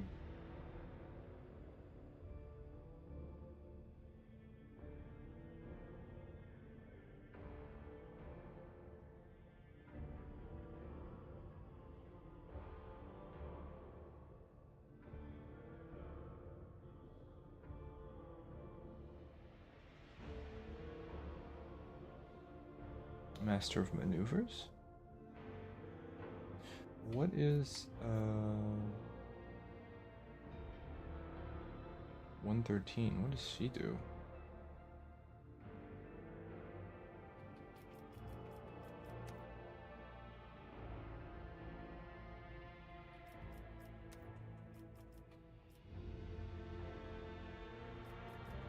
Well, you can quickly see who's best suited. Yeah, so he's a shield master. Oh, but oh, what's her face is close.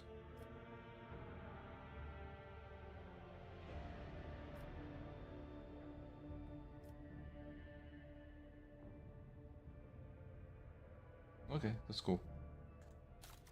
These are all the features I have: active abilities, passive abilities. Okay.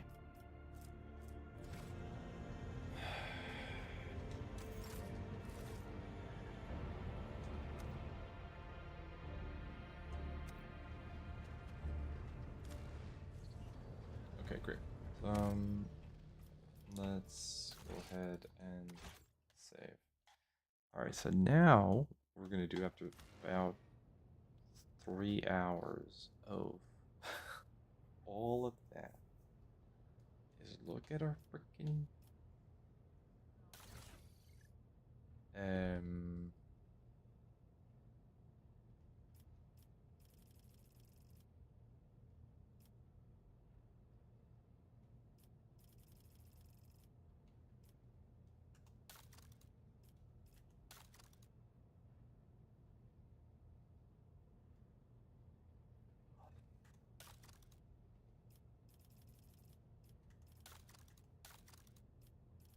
I?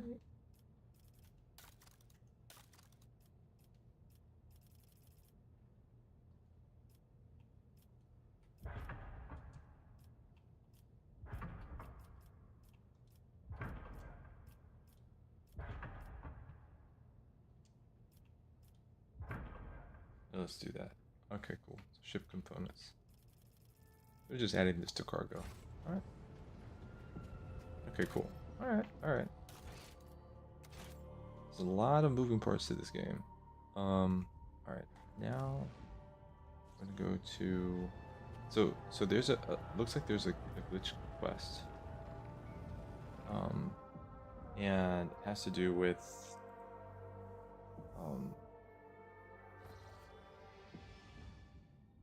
it has to do with something in this system, right?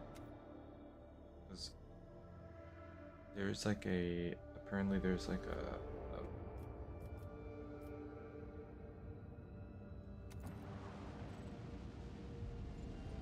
an item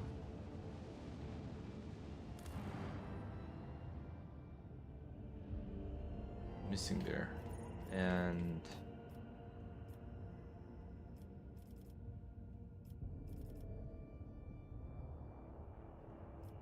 but it doesn't show here. So I think that question mark maybe. What's this? Already explored. Why is there a question mark?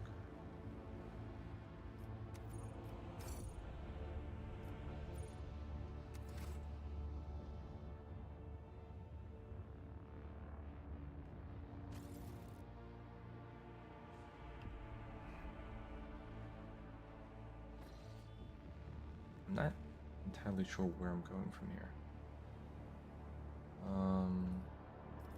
So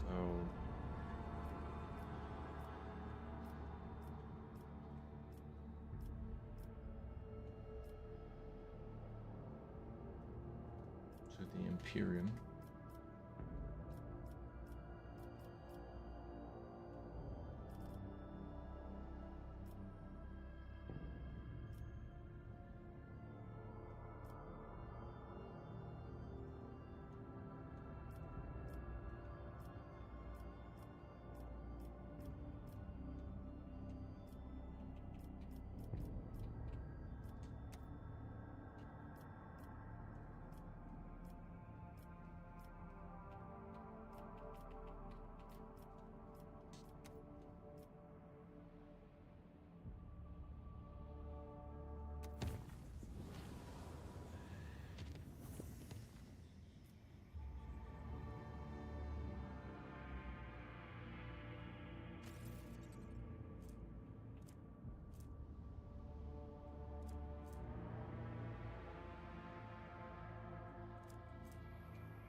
Cache of within.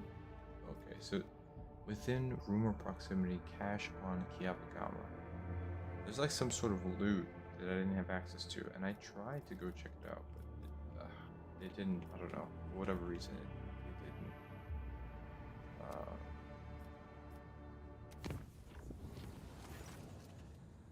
A warp breach. Ungodly fiends spreading across sorcerer's disease walks the lower deck, gathering a cohort of infected voidsmen. Rogue trader and his retinue will personally go and face these contemptible foes.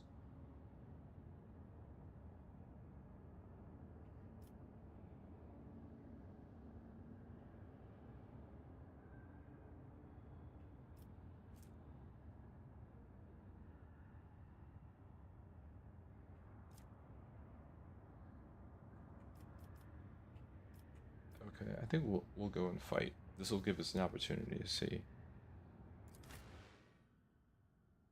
what's going on.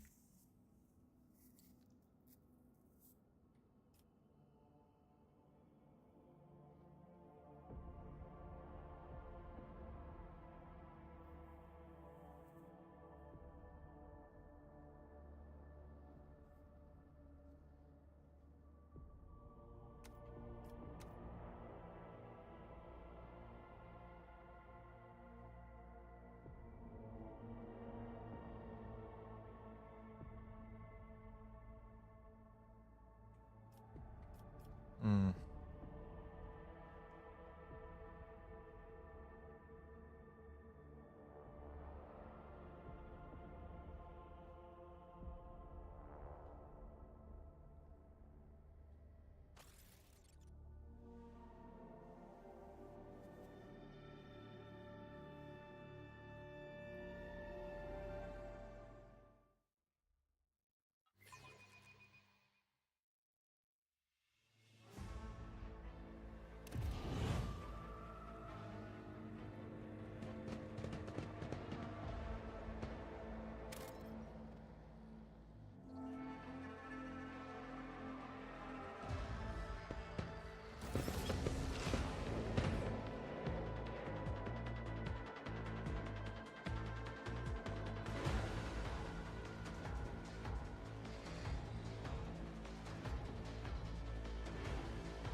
Like his music.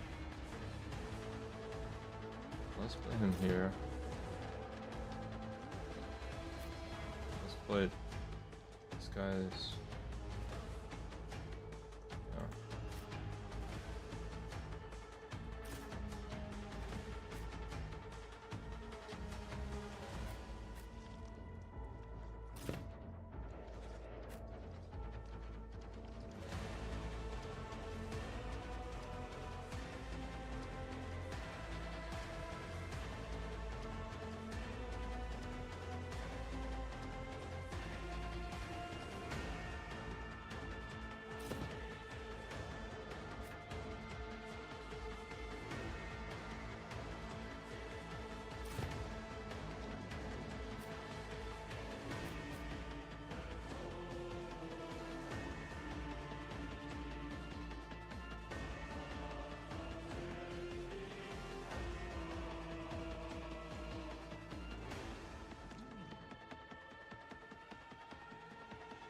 Combat servitor.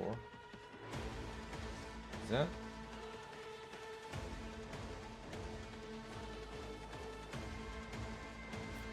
Why do I have a combat servitor? That's interesting. Oh.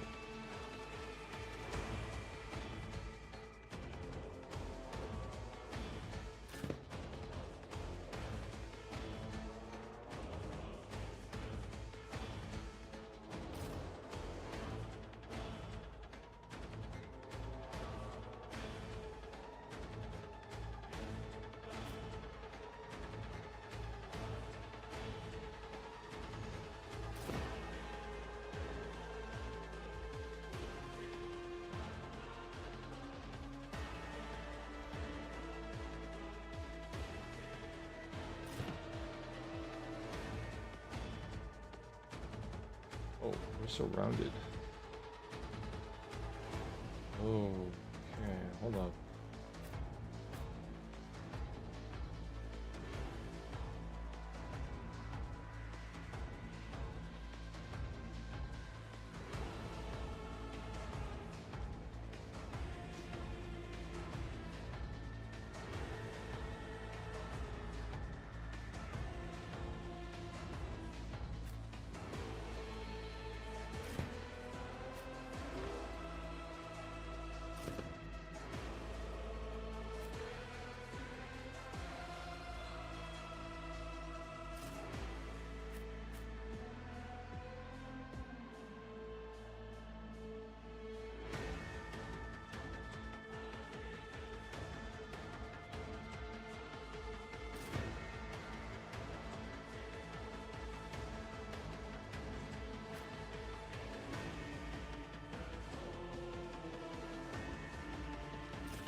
so that's that.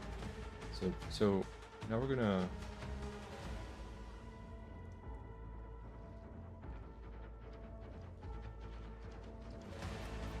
do voice of command on Heinrich, and then we're going to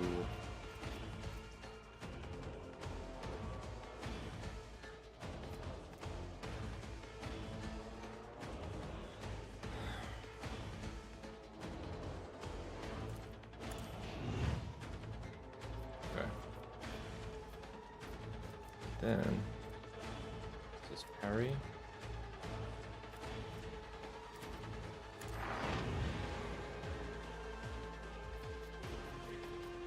Front line.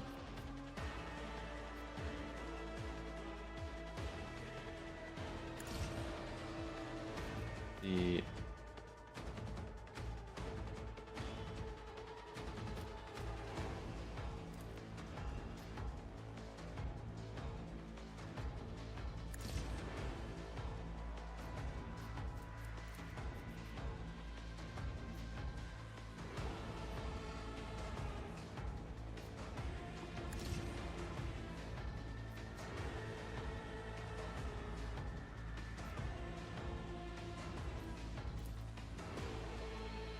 wait, hold on.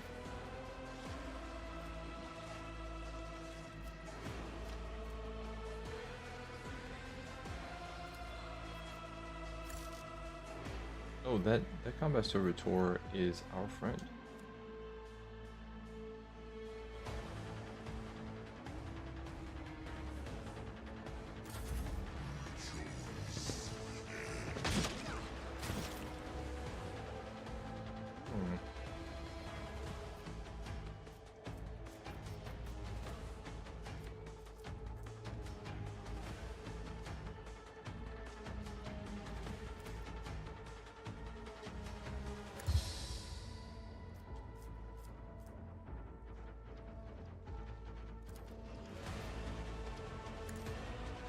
What is missed?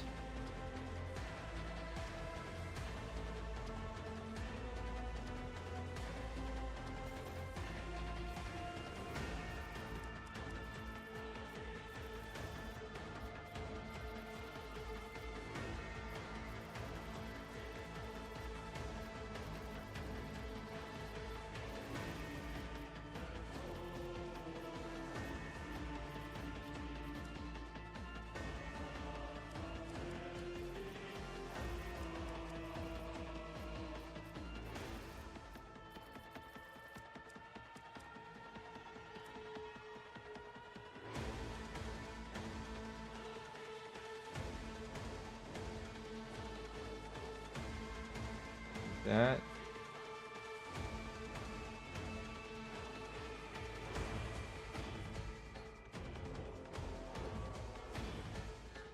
so are these all my combat servitors? Like, what's this?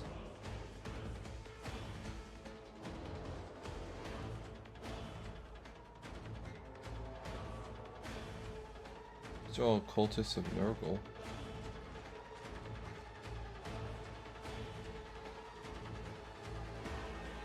Plague Bearer.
Ours of the Warp.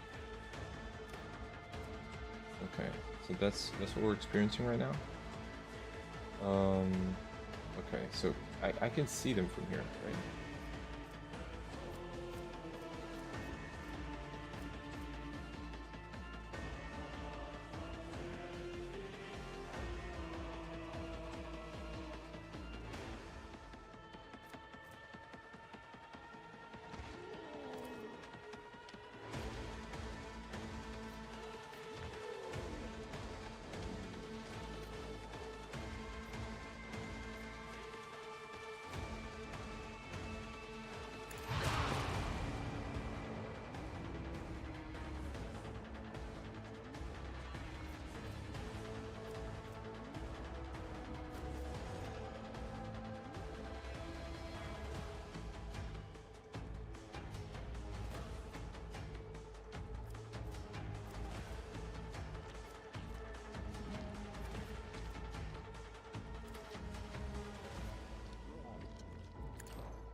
So let's attack.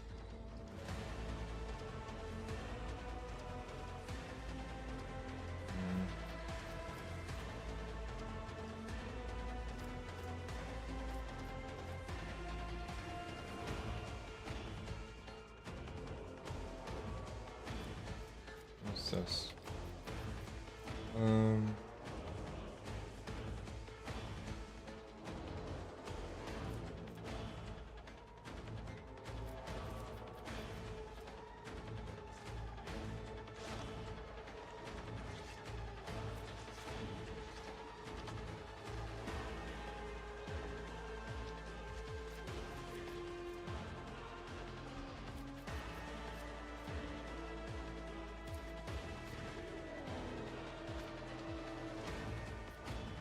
Okay,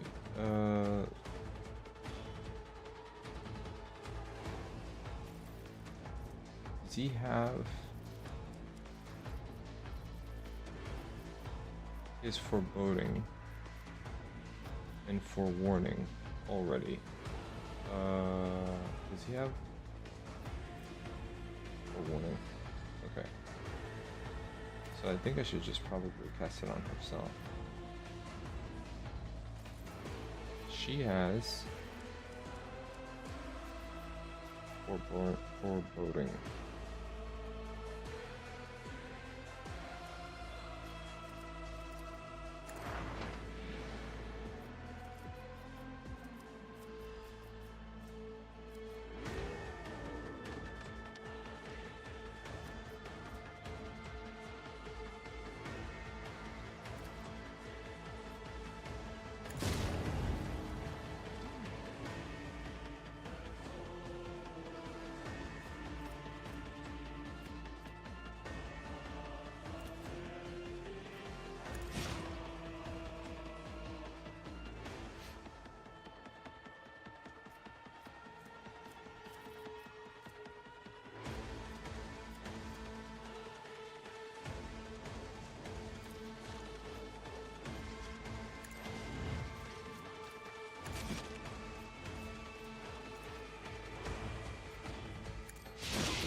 And the target's next attack.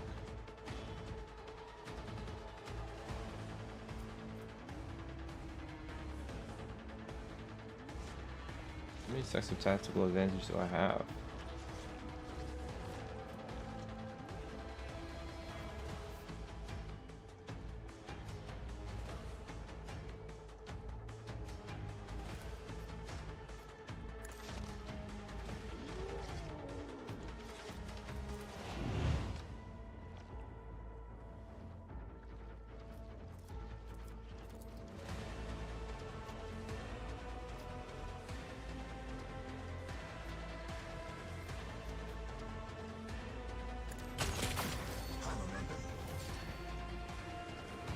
It's close. Okay.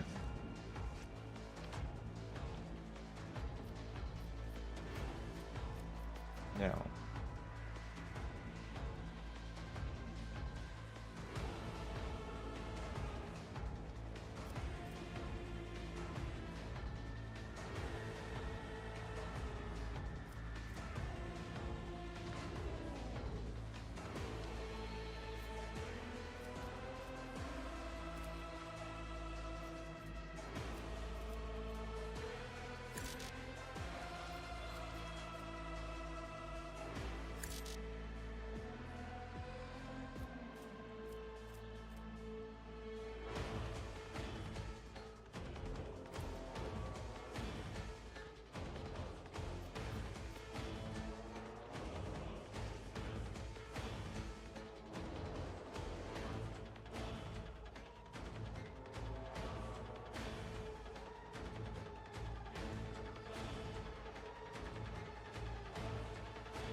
This is gonna take one.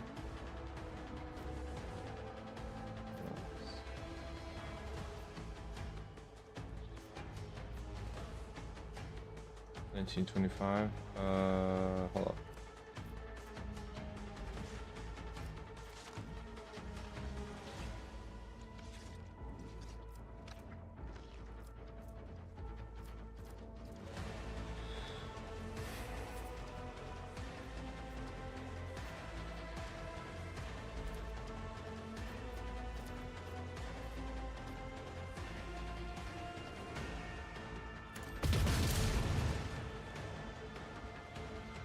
Beautiful. Cool.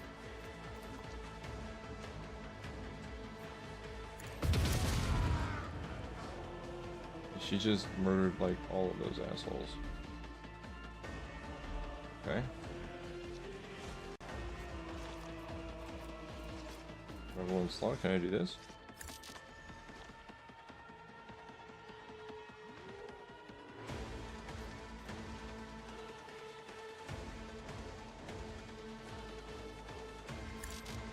Okay.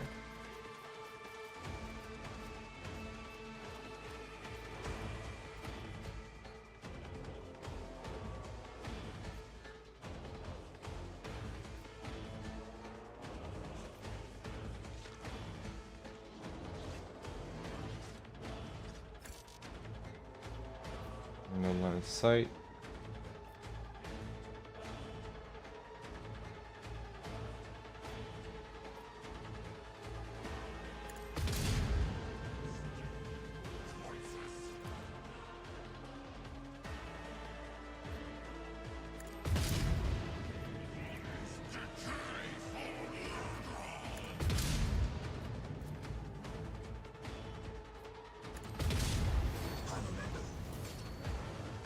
Another one did. Okay, these guys gotta get up close.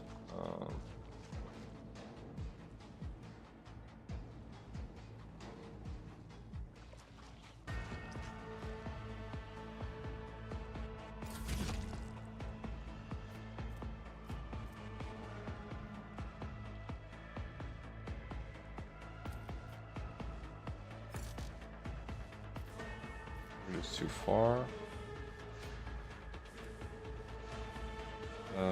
Do I have to be? Let's see. Sure. How close I have to be?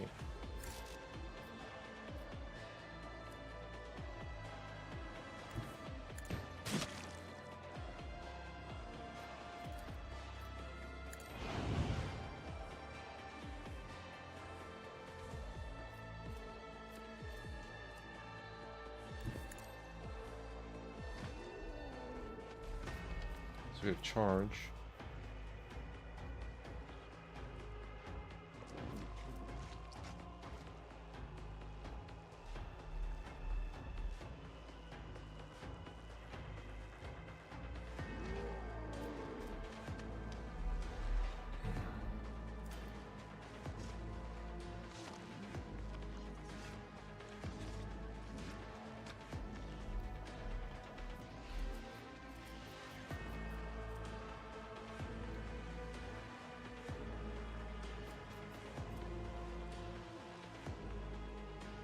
think I can wait and hold out because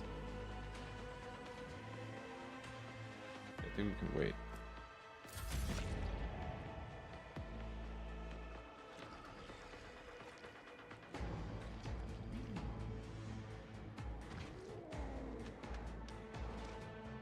It's Heinrich.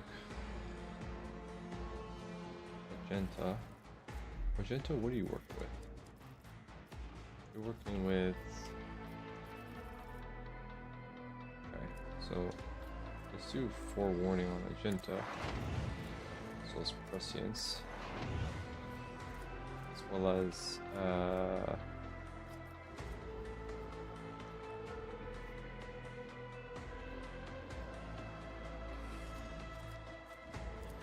Force Command, and then Authority.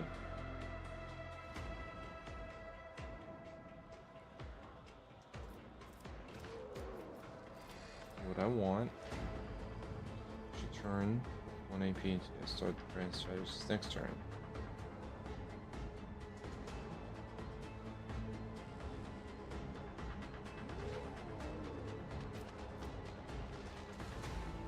Cover efficiency.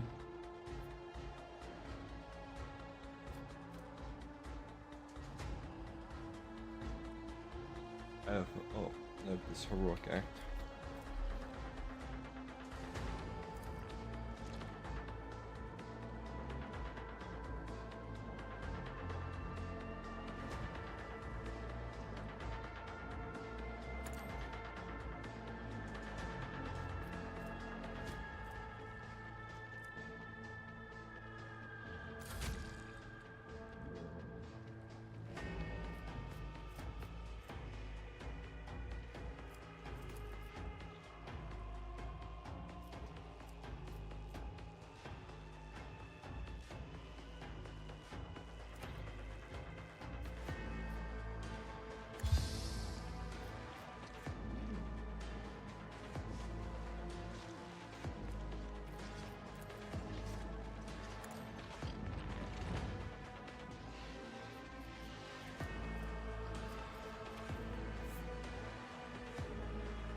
Okay.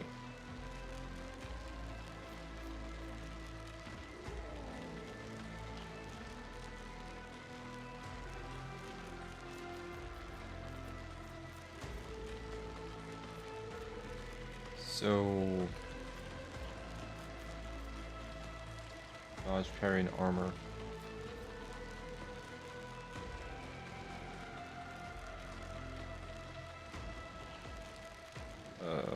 It takes 2, so I'm gonna do 1, 2, 3. So 1, 2, 3.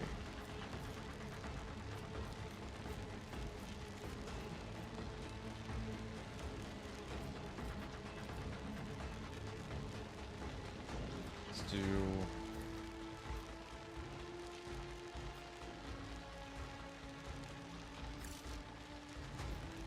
analyze. Then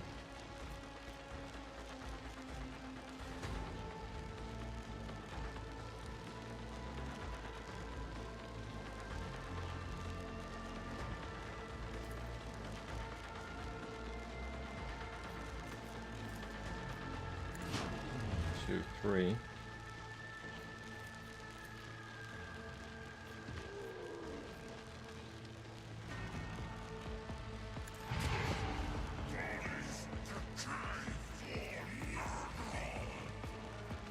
That's okay for okay.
Abelard's gonna get hit by it.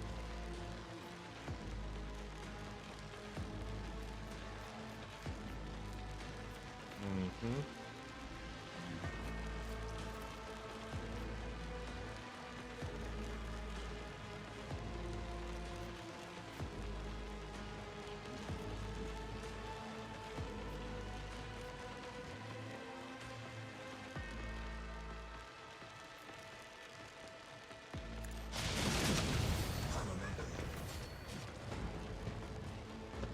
Okay, that lightning is real dangerous. Or like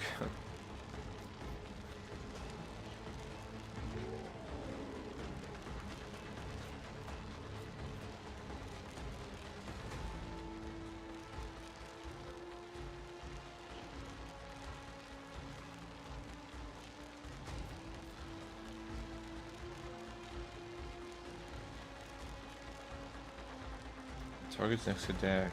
Who's next? Oh. Let's give that to her.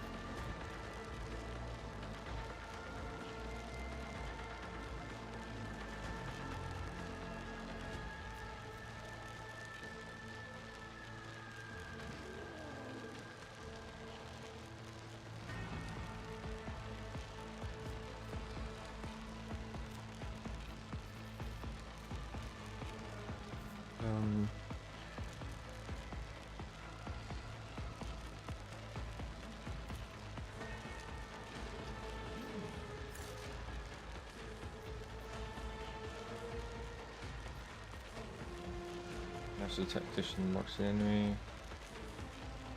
Okay.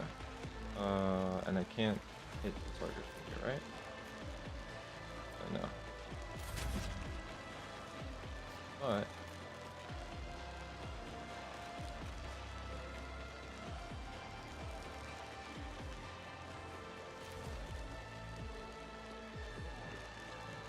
okay, no, that's not it.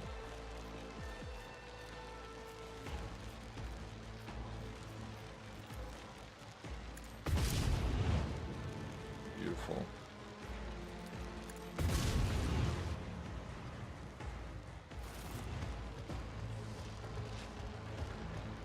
That's it.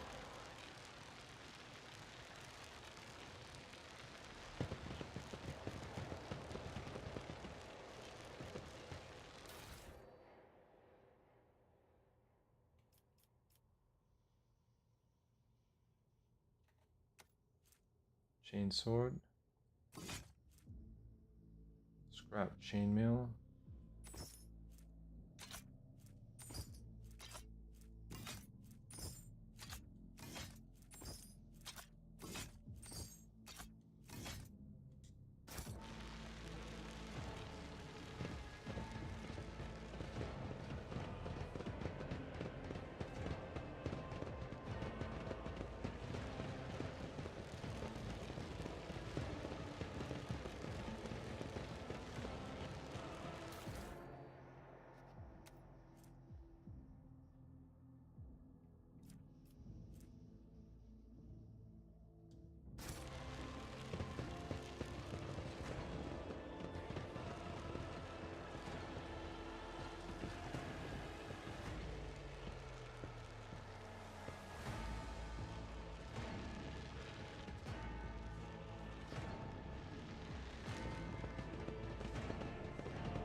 What's up with these valves?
how many of those things do I have to...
Wait, why am I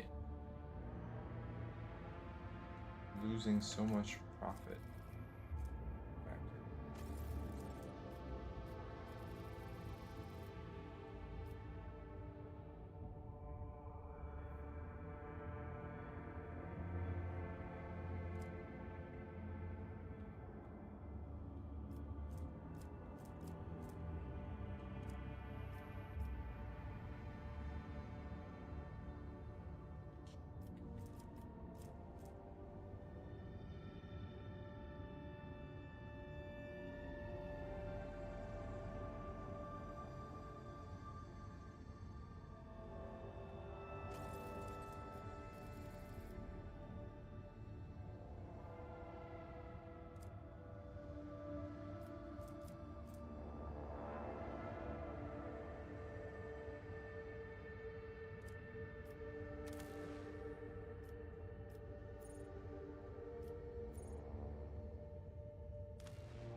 Alright, so we can extract and try to get our shortfall in.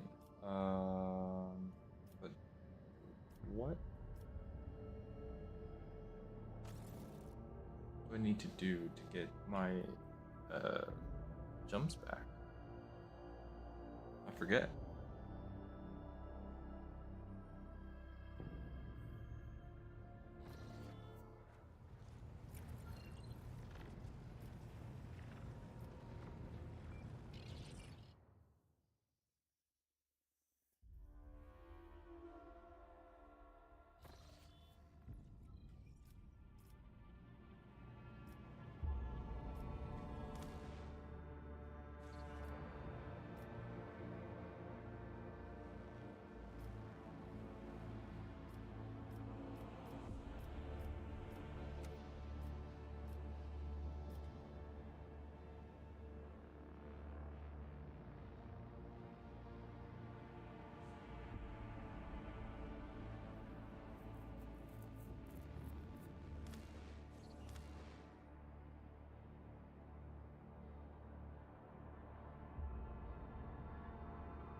How do I? Oh shit!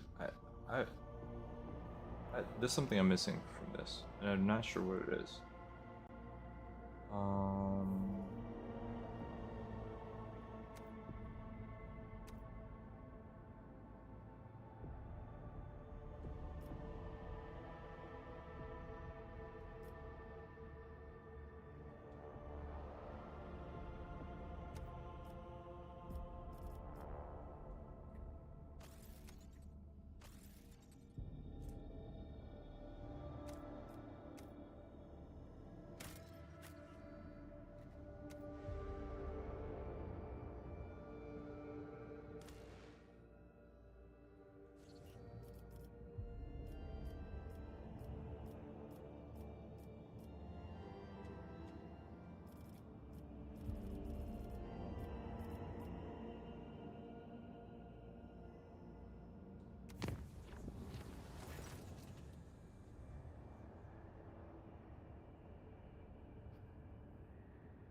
Oh my god, the material releases from the script. Oh jeez.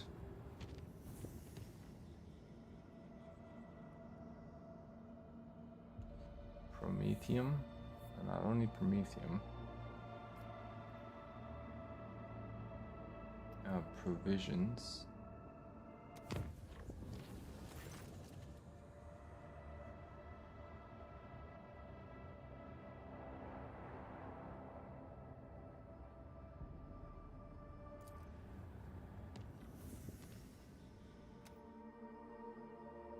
Okay.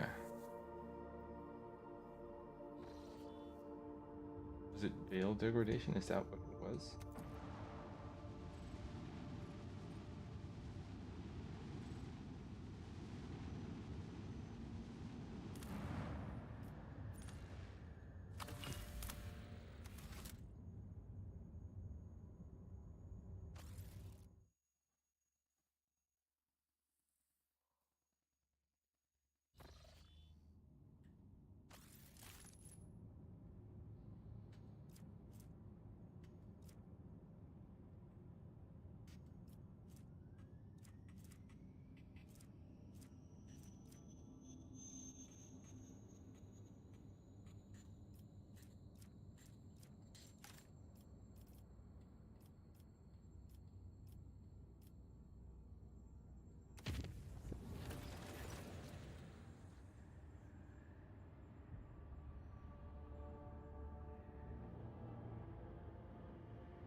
Entire champions of pressure screams people left alone with the warp spawn and Vox operators go mad as their hairs turn gray. The opening of the escape portal made the unknown aggressor retreat.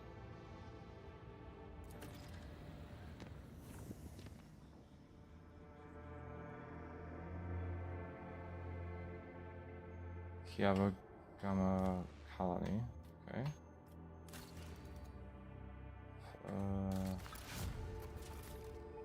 Trophies. Okay.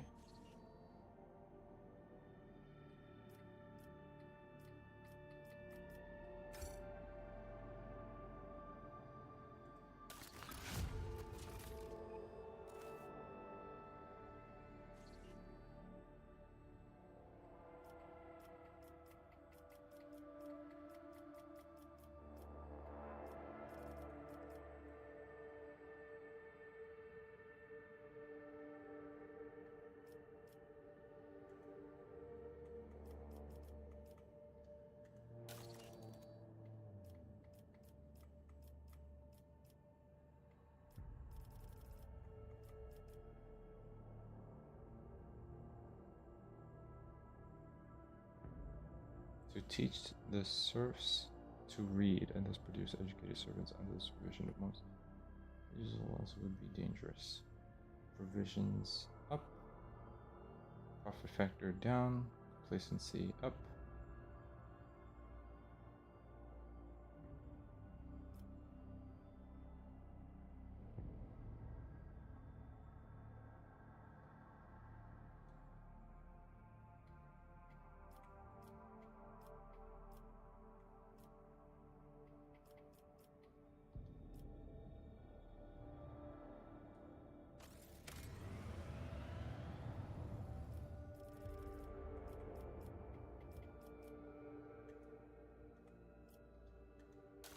I'll make some schools though.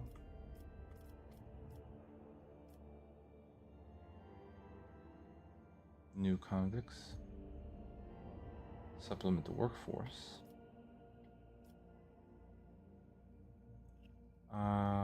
Punishment by calculation.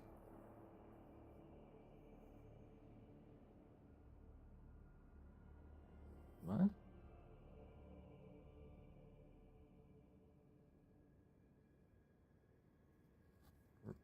Okay. Profit, security, adamantine, and chemicals. Complacency up.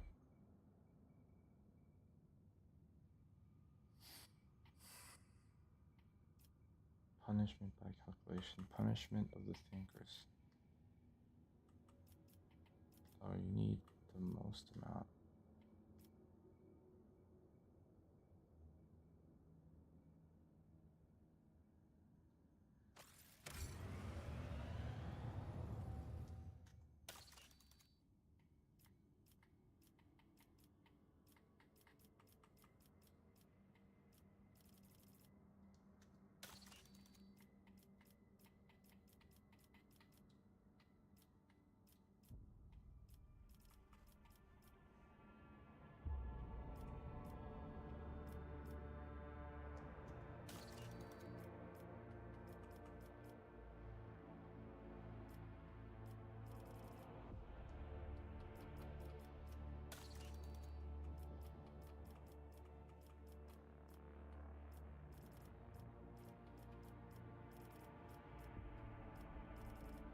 So they want me to go to these places. They want me to go to Foulstone.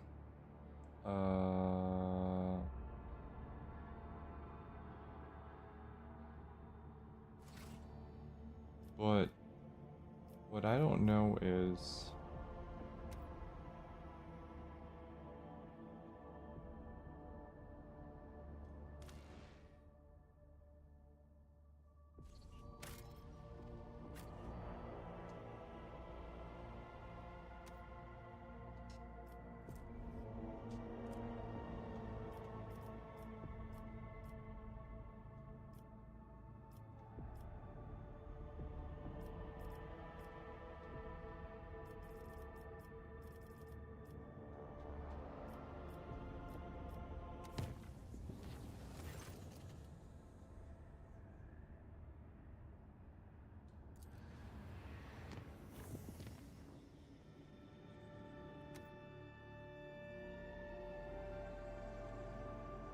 there's like that 0. I don't know how to repair the hull.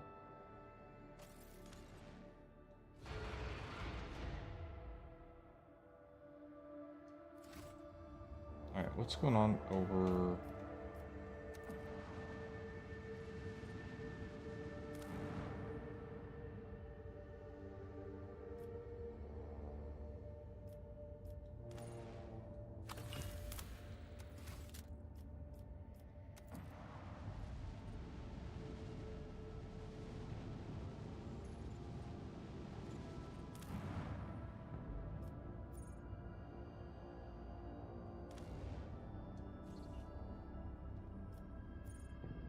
I don't think I need the Prometheum.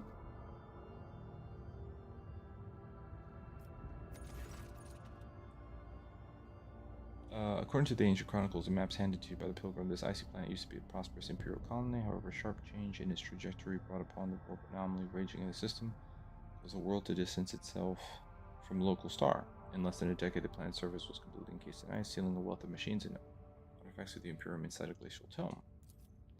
Agos Hanneman made a logical statement. Unverified information received from nameless individuals likely to prove false. However, the factual evidence pointing at the authenticity of the ancient documents allows one to discern rogue traders' arguments are not powerful enough to perform a thorough scanning of the frozen world.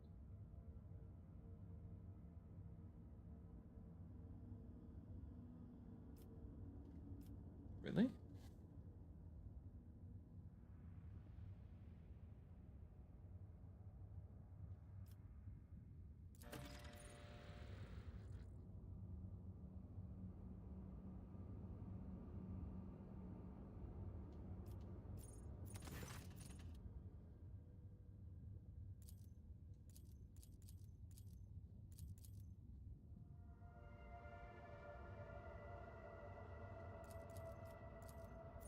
Well, what the fuck, man? How come I couldn't do that? See, now I'm upset.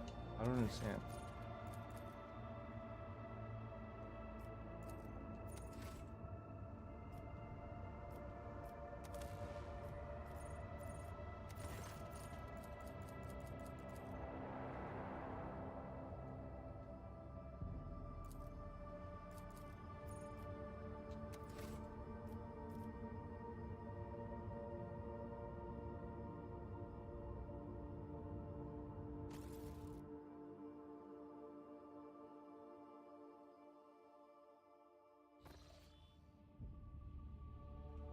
Yeah, anyway, so that number at the bottom, what the hell? What is that? Why is it that I can't,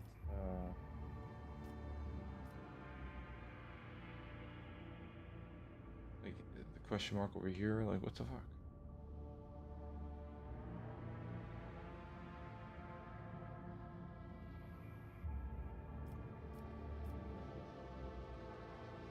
Like, I would have to make a jump. Why can't I reset it? I can't leave this area this cluster for some reason.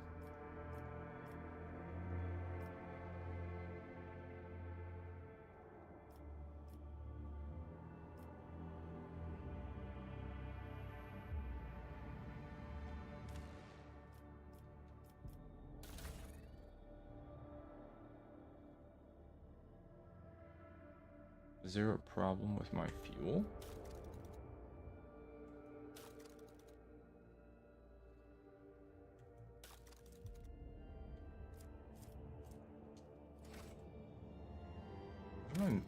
I'm missing something. Something in the options, maybe? Something in the tutorials?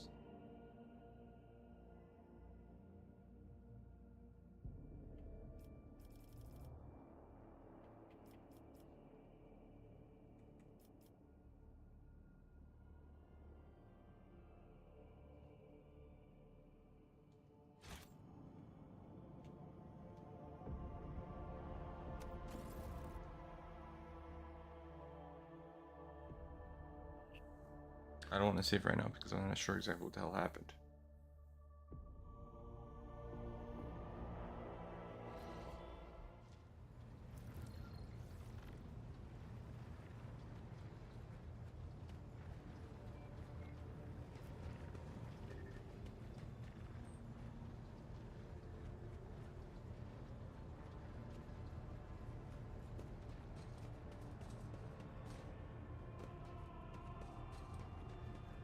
Game's all looking kind of funny.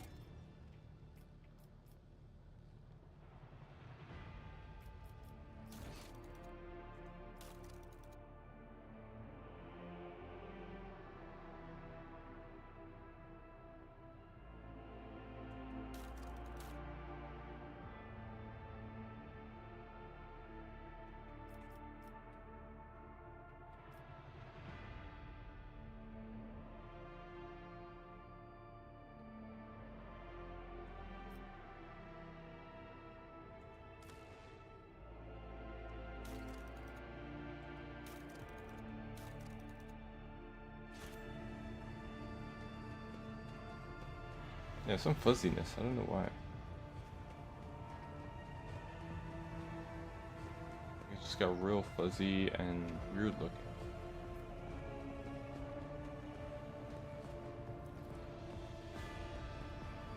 Let me look here. Look at the.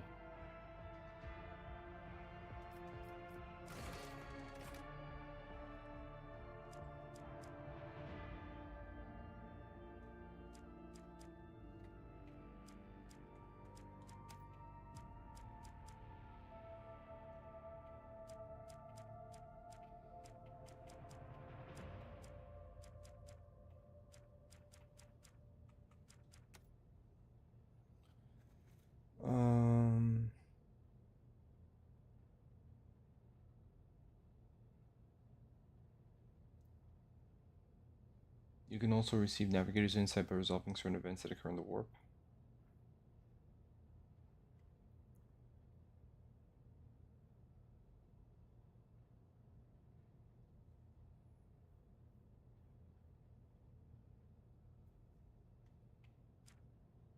So you just need. Okay.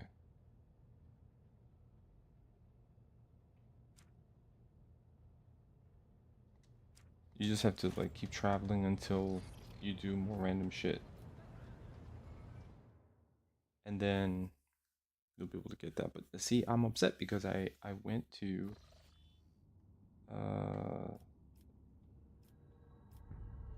know, I went here and I didn't have the means to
again in skulking the cracks vanished without a trace. Crews cheered, praise be God, Emperor for his protection.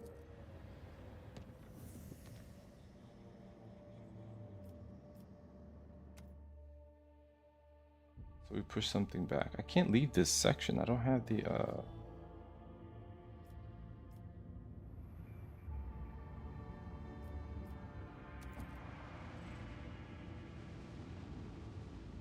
what I need.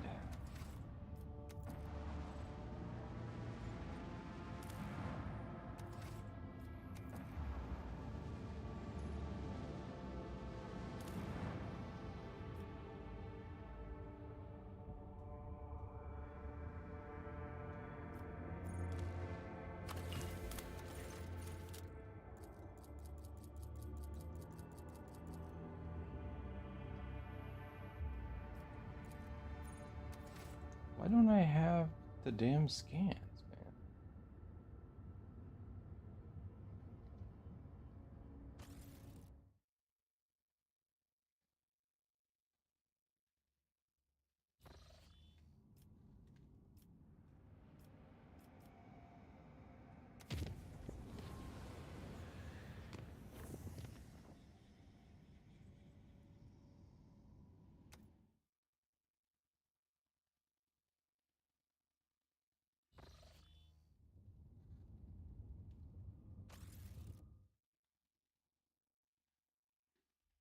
I'm locked in here. I don't know what to do. Somebody knows what to do, let me know. I seem to have lost my jump. Was I supposed to refuel before was I supposed to find a place to refuel? I might have to quick load or something. Let me quick load. Because I feel like I didn't do something right, and I think I was supposed to track my jumps.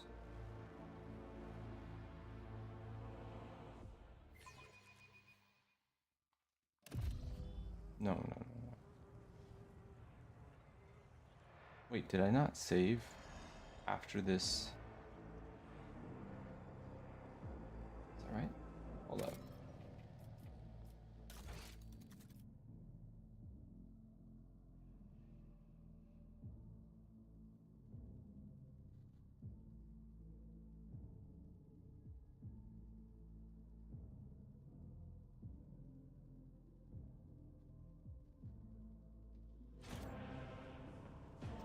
Okay.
Okay, so we have to kind of like do this thing, so.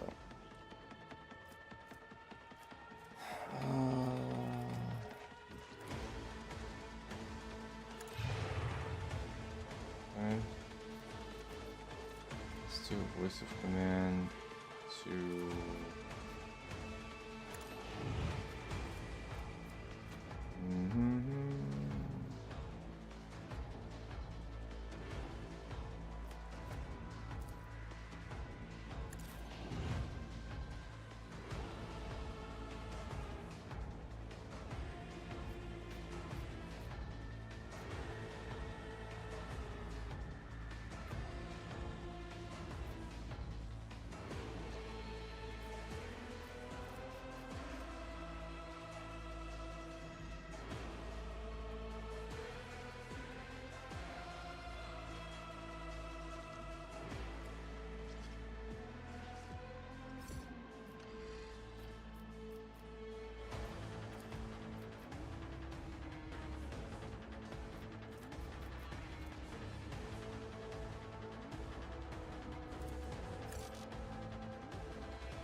Alright, let's add the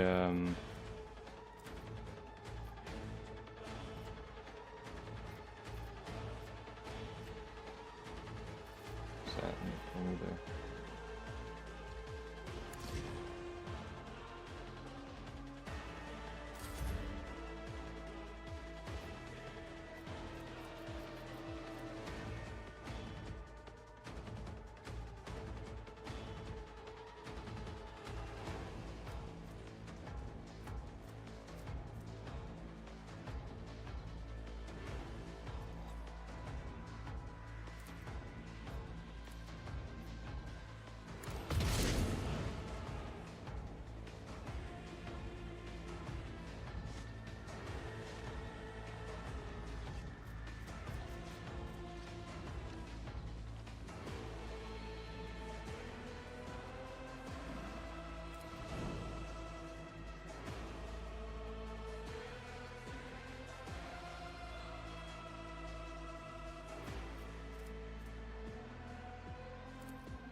have to get over here.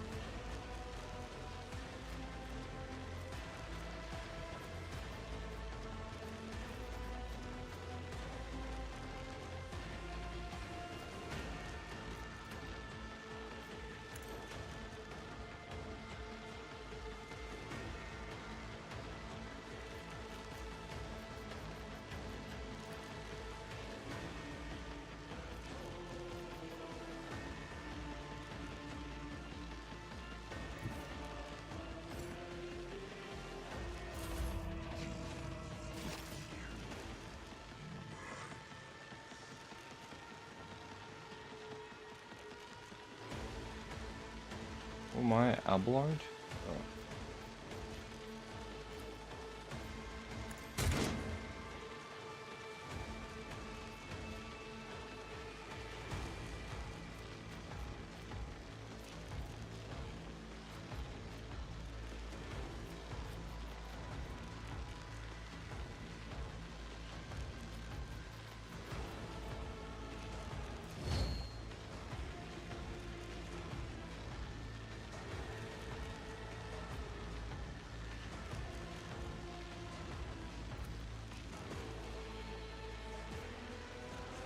Do I need to reload? No.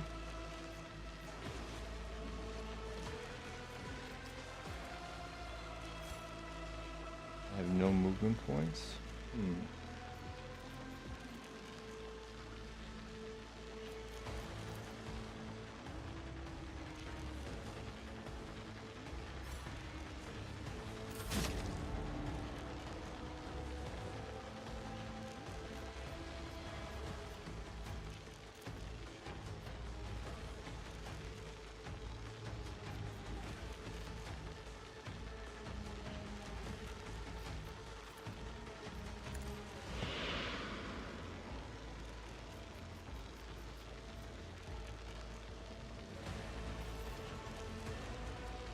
How is it that I switch weapons to shoot this at? Because I know that I have,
look at this asshole right here. Who's this?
he has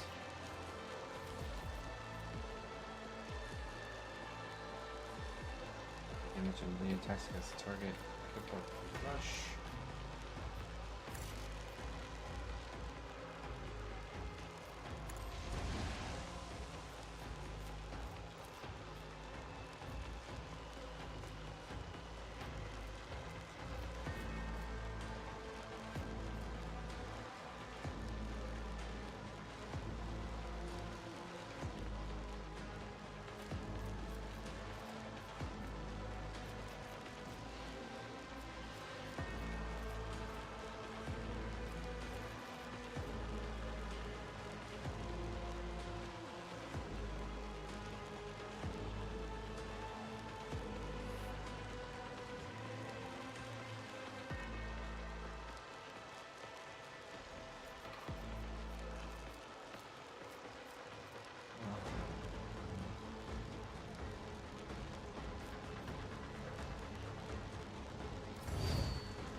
Now, how do I switch to my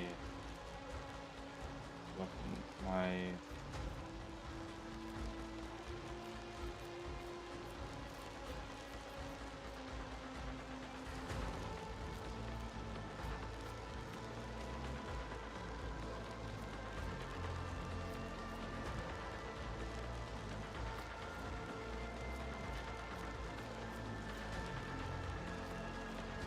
I don't know how to switch. I don't know how to switch my weapons.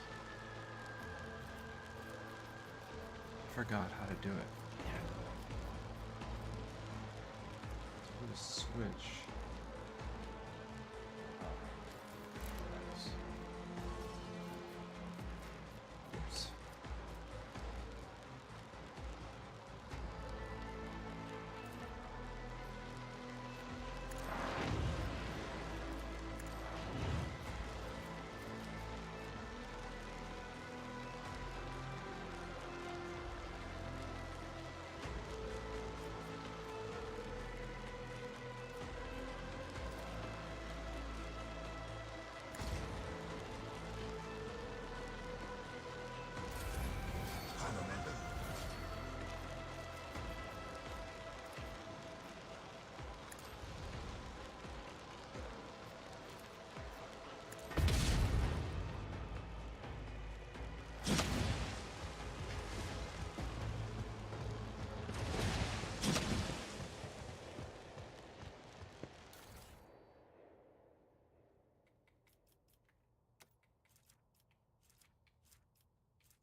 Okay, I have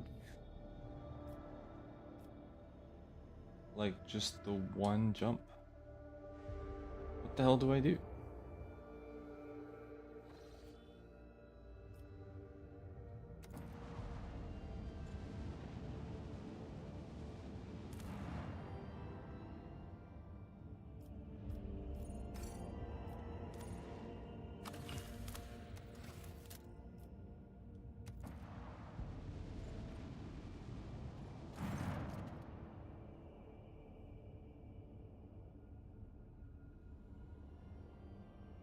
Order the crew to dismantle the vessel down to the last cog.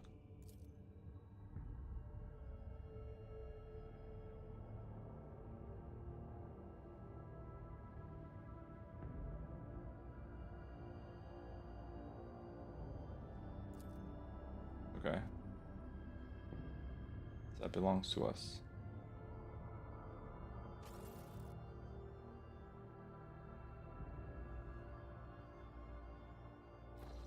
Let me go ahead and save. Okay, I have one jump. What do we do?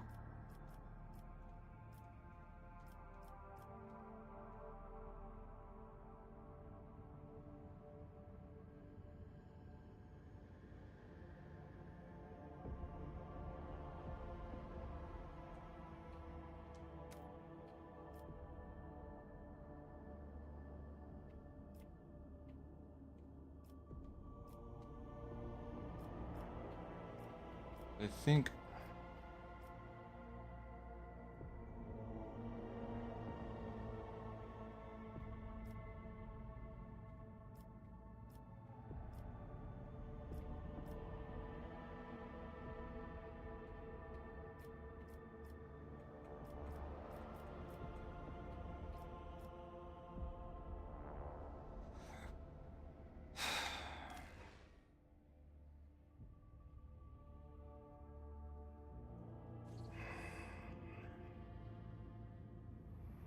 let me am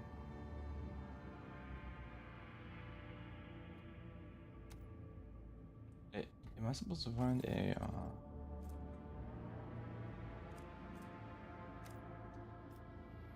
I don't even know.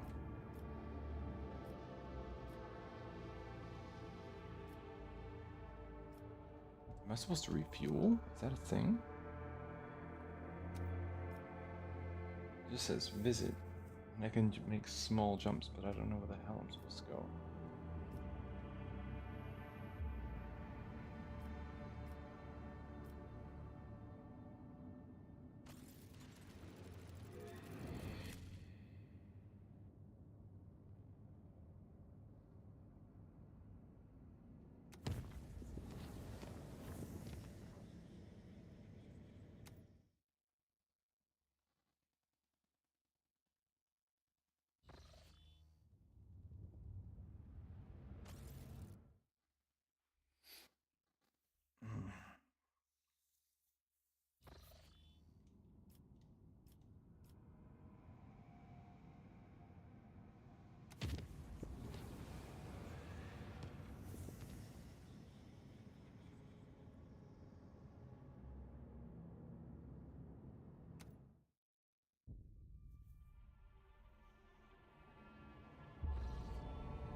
I think I'm supposed to have a certain amount of drives, but I don't know what I'm supposed to do to get out of here.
Okay, so I traveled around until eventually a space unlocked for me. That's weird.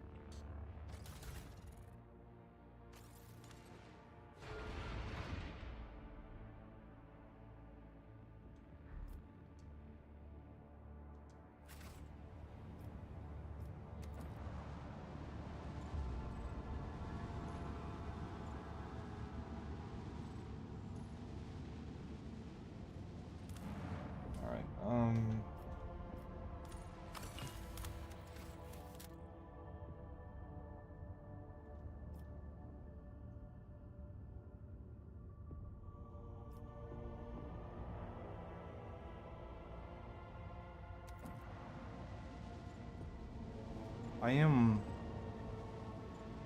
I think I'm low on like provisions and not explored.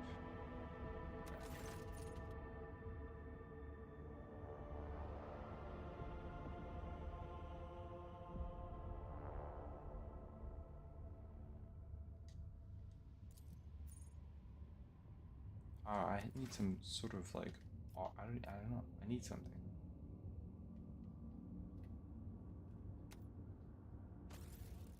Some of these spaces require that I have something like augers. That means I have to upgrade my vessel or something.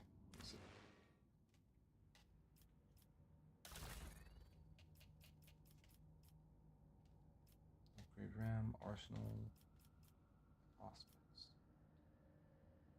No, that's not it.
Why didn't it clear this question mark? Oh, that's right, because I didn't get a chance to look at it.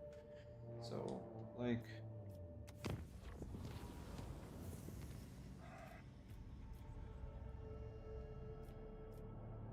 what's over here? Governor's camp. All of a sudden, the warp travel is available now. I can go all over the place.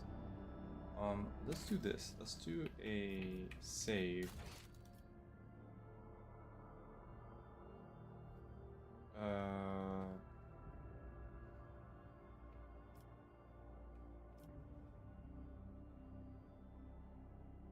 a new save, I guess. And listen, guys, I ran into a weird snag where I like didn't have my augers, so I like completely lost the quest line that I felt I came upon. And then the warp jumps went down to 0, and I actually don't remember how I was replenishing them that allowed me to get around. Um, I'm a little bit uh, confused about this map, but I'm also super tired. Like I spent pretty much the majority of the stream learning about what my characters do and what gear they have, and a little bit about navigating beyond that, the menu, and then I was just trying to wrap my head around like, okay, well, what's the next quest and how do I track some of this stuff and what's with this void management and the cargo management and everything like that. So I am, you know, digging into it, cracking my head open, kind of getting more comfortable with the game. It's been 3 years since I've touched it, and I'm like in the middle of a thick file that I invested a lot of time into, but I don't remember a lot, you know. But I've got to get some sleep. I've got to get some sleep because I've got to, you know, take care of my son in the morning. So I'm going to run off, feed my cats, and then lay down for a few hours. Thank you so much for being here. Tomorrow we will.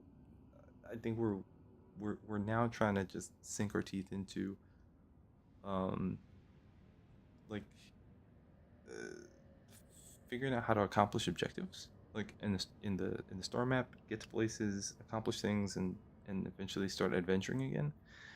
So I'll probably get to that tomorrow. Um, that's it. All right, guys. Thank you so much for being here and for being patient because I know it's, you know, it's kind of like, what is he doing? Yeah. If you happen to even be awake. Anyway, I appreciate your company. You guys take care of yourselves, and I'll see you.